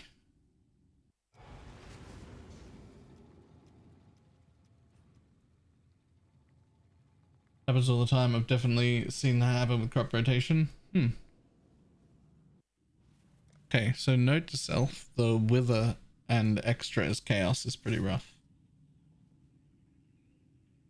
I guess we're not actually chaos res capped. So it's alright. In our next regear, we will get chaos res cap.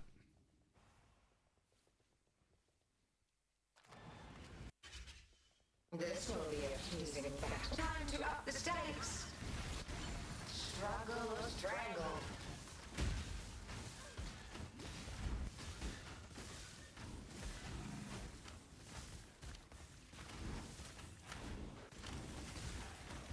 Tight tethers.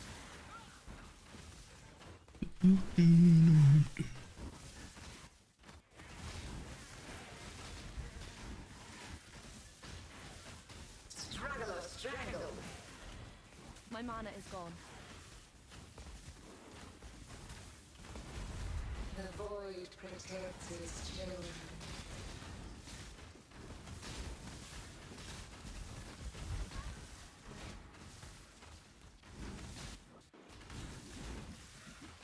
Grip of the infinite.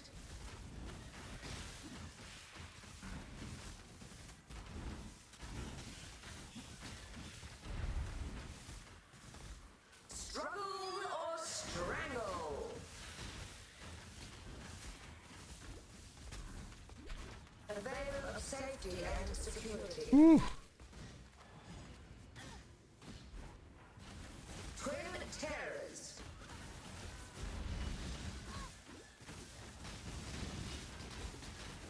Grip of the infinite. Oh. Good luck with drop next league, lol. Has been sent to the void. Nice name. Good luck with drops next league. Struggle or strangle.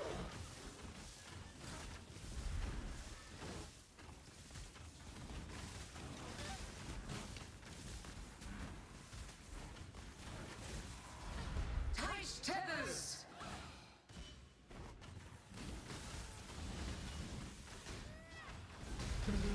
Twin terrors. Oh, death is such a beautiful caress across my senses. And think that you're gonna be pissed unless it's just another really high value league, which it could be. It could be.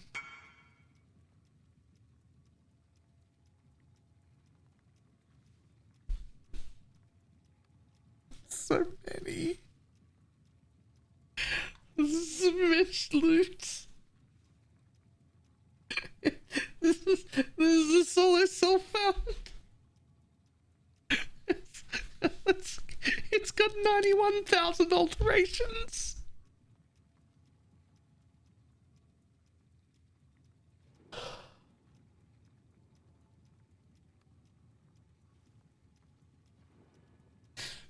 $500 divines, 4,000 regrets, 9,000 scours, 15,000 chromes.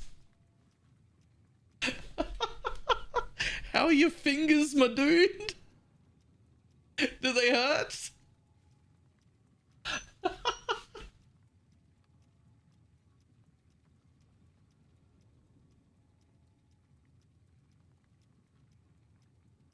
Yo, where are your nulls at?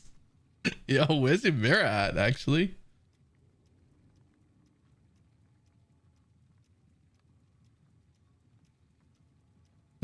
This is gonna be so well rolled. Oh, that looks insane.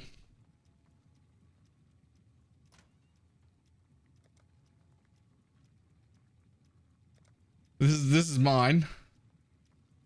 Doesn't look nearly as impressive.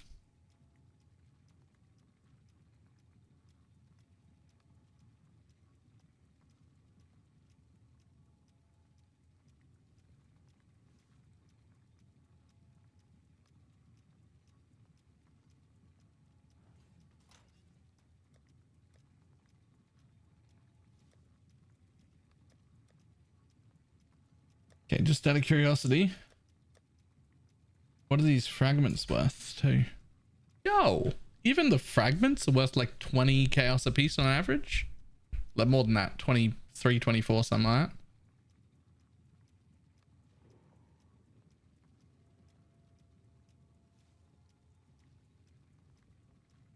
Huge. And these are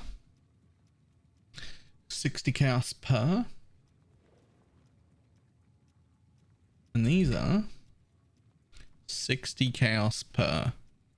Wow.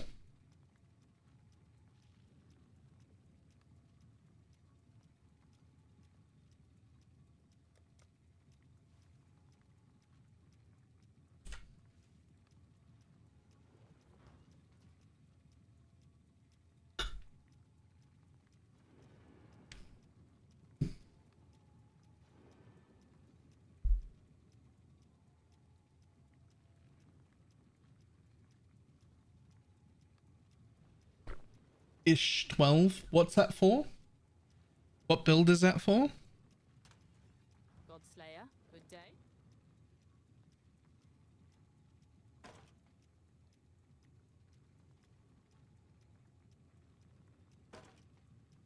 There's a poison SRS.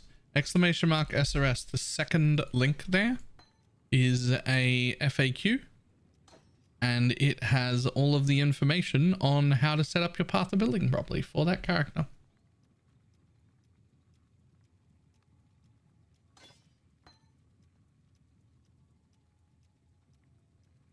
Godslayer, good day. Oh, I've only got 2 GCPs.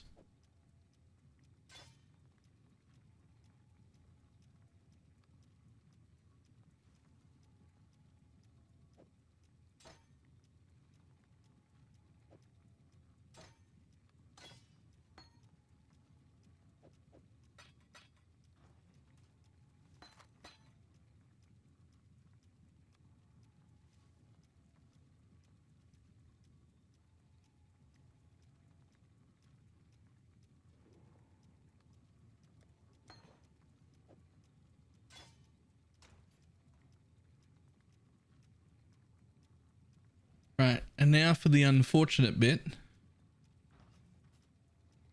Just because today was our first day back at work. Today's stream, much shorter than I'd like. I'm probably going to end now, which is really shit for the whole video content thing because, you know.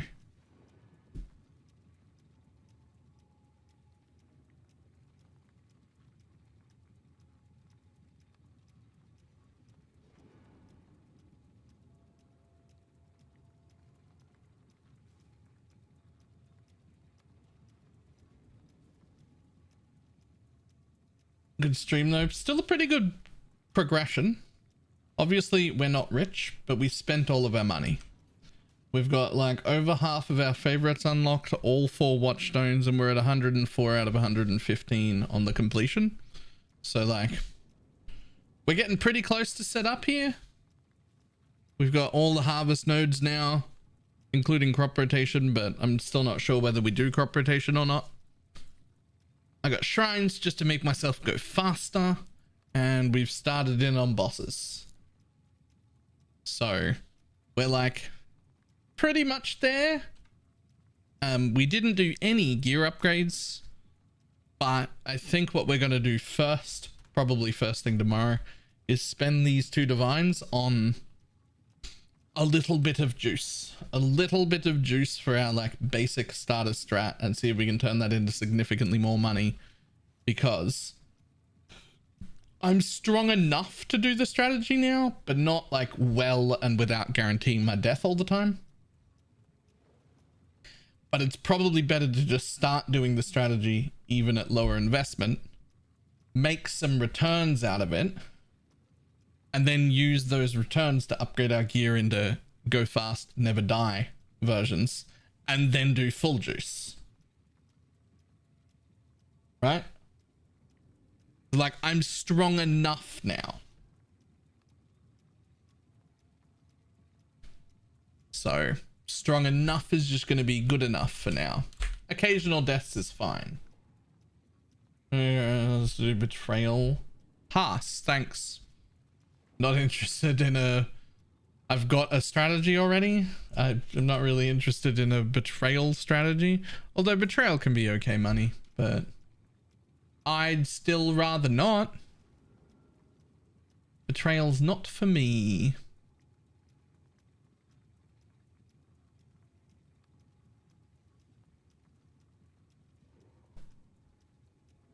Right, let's see who's on.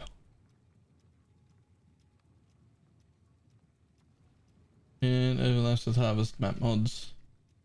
And Ashling is, you know, hard pass. I'm not interested. It's a different thing.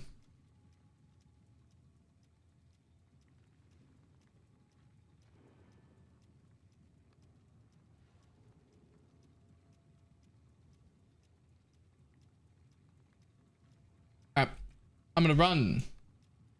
I will see everybody tomorrow for a much longer stream. We do have a podcast in the morning, I think. Yeah. With Fillion and Bantix that'll be on Catmaster OP's channel. Bye!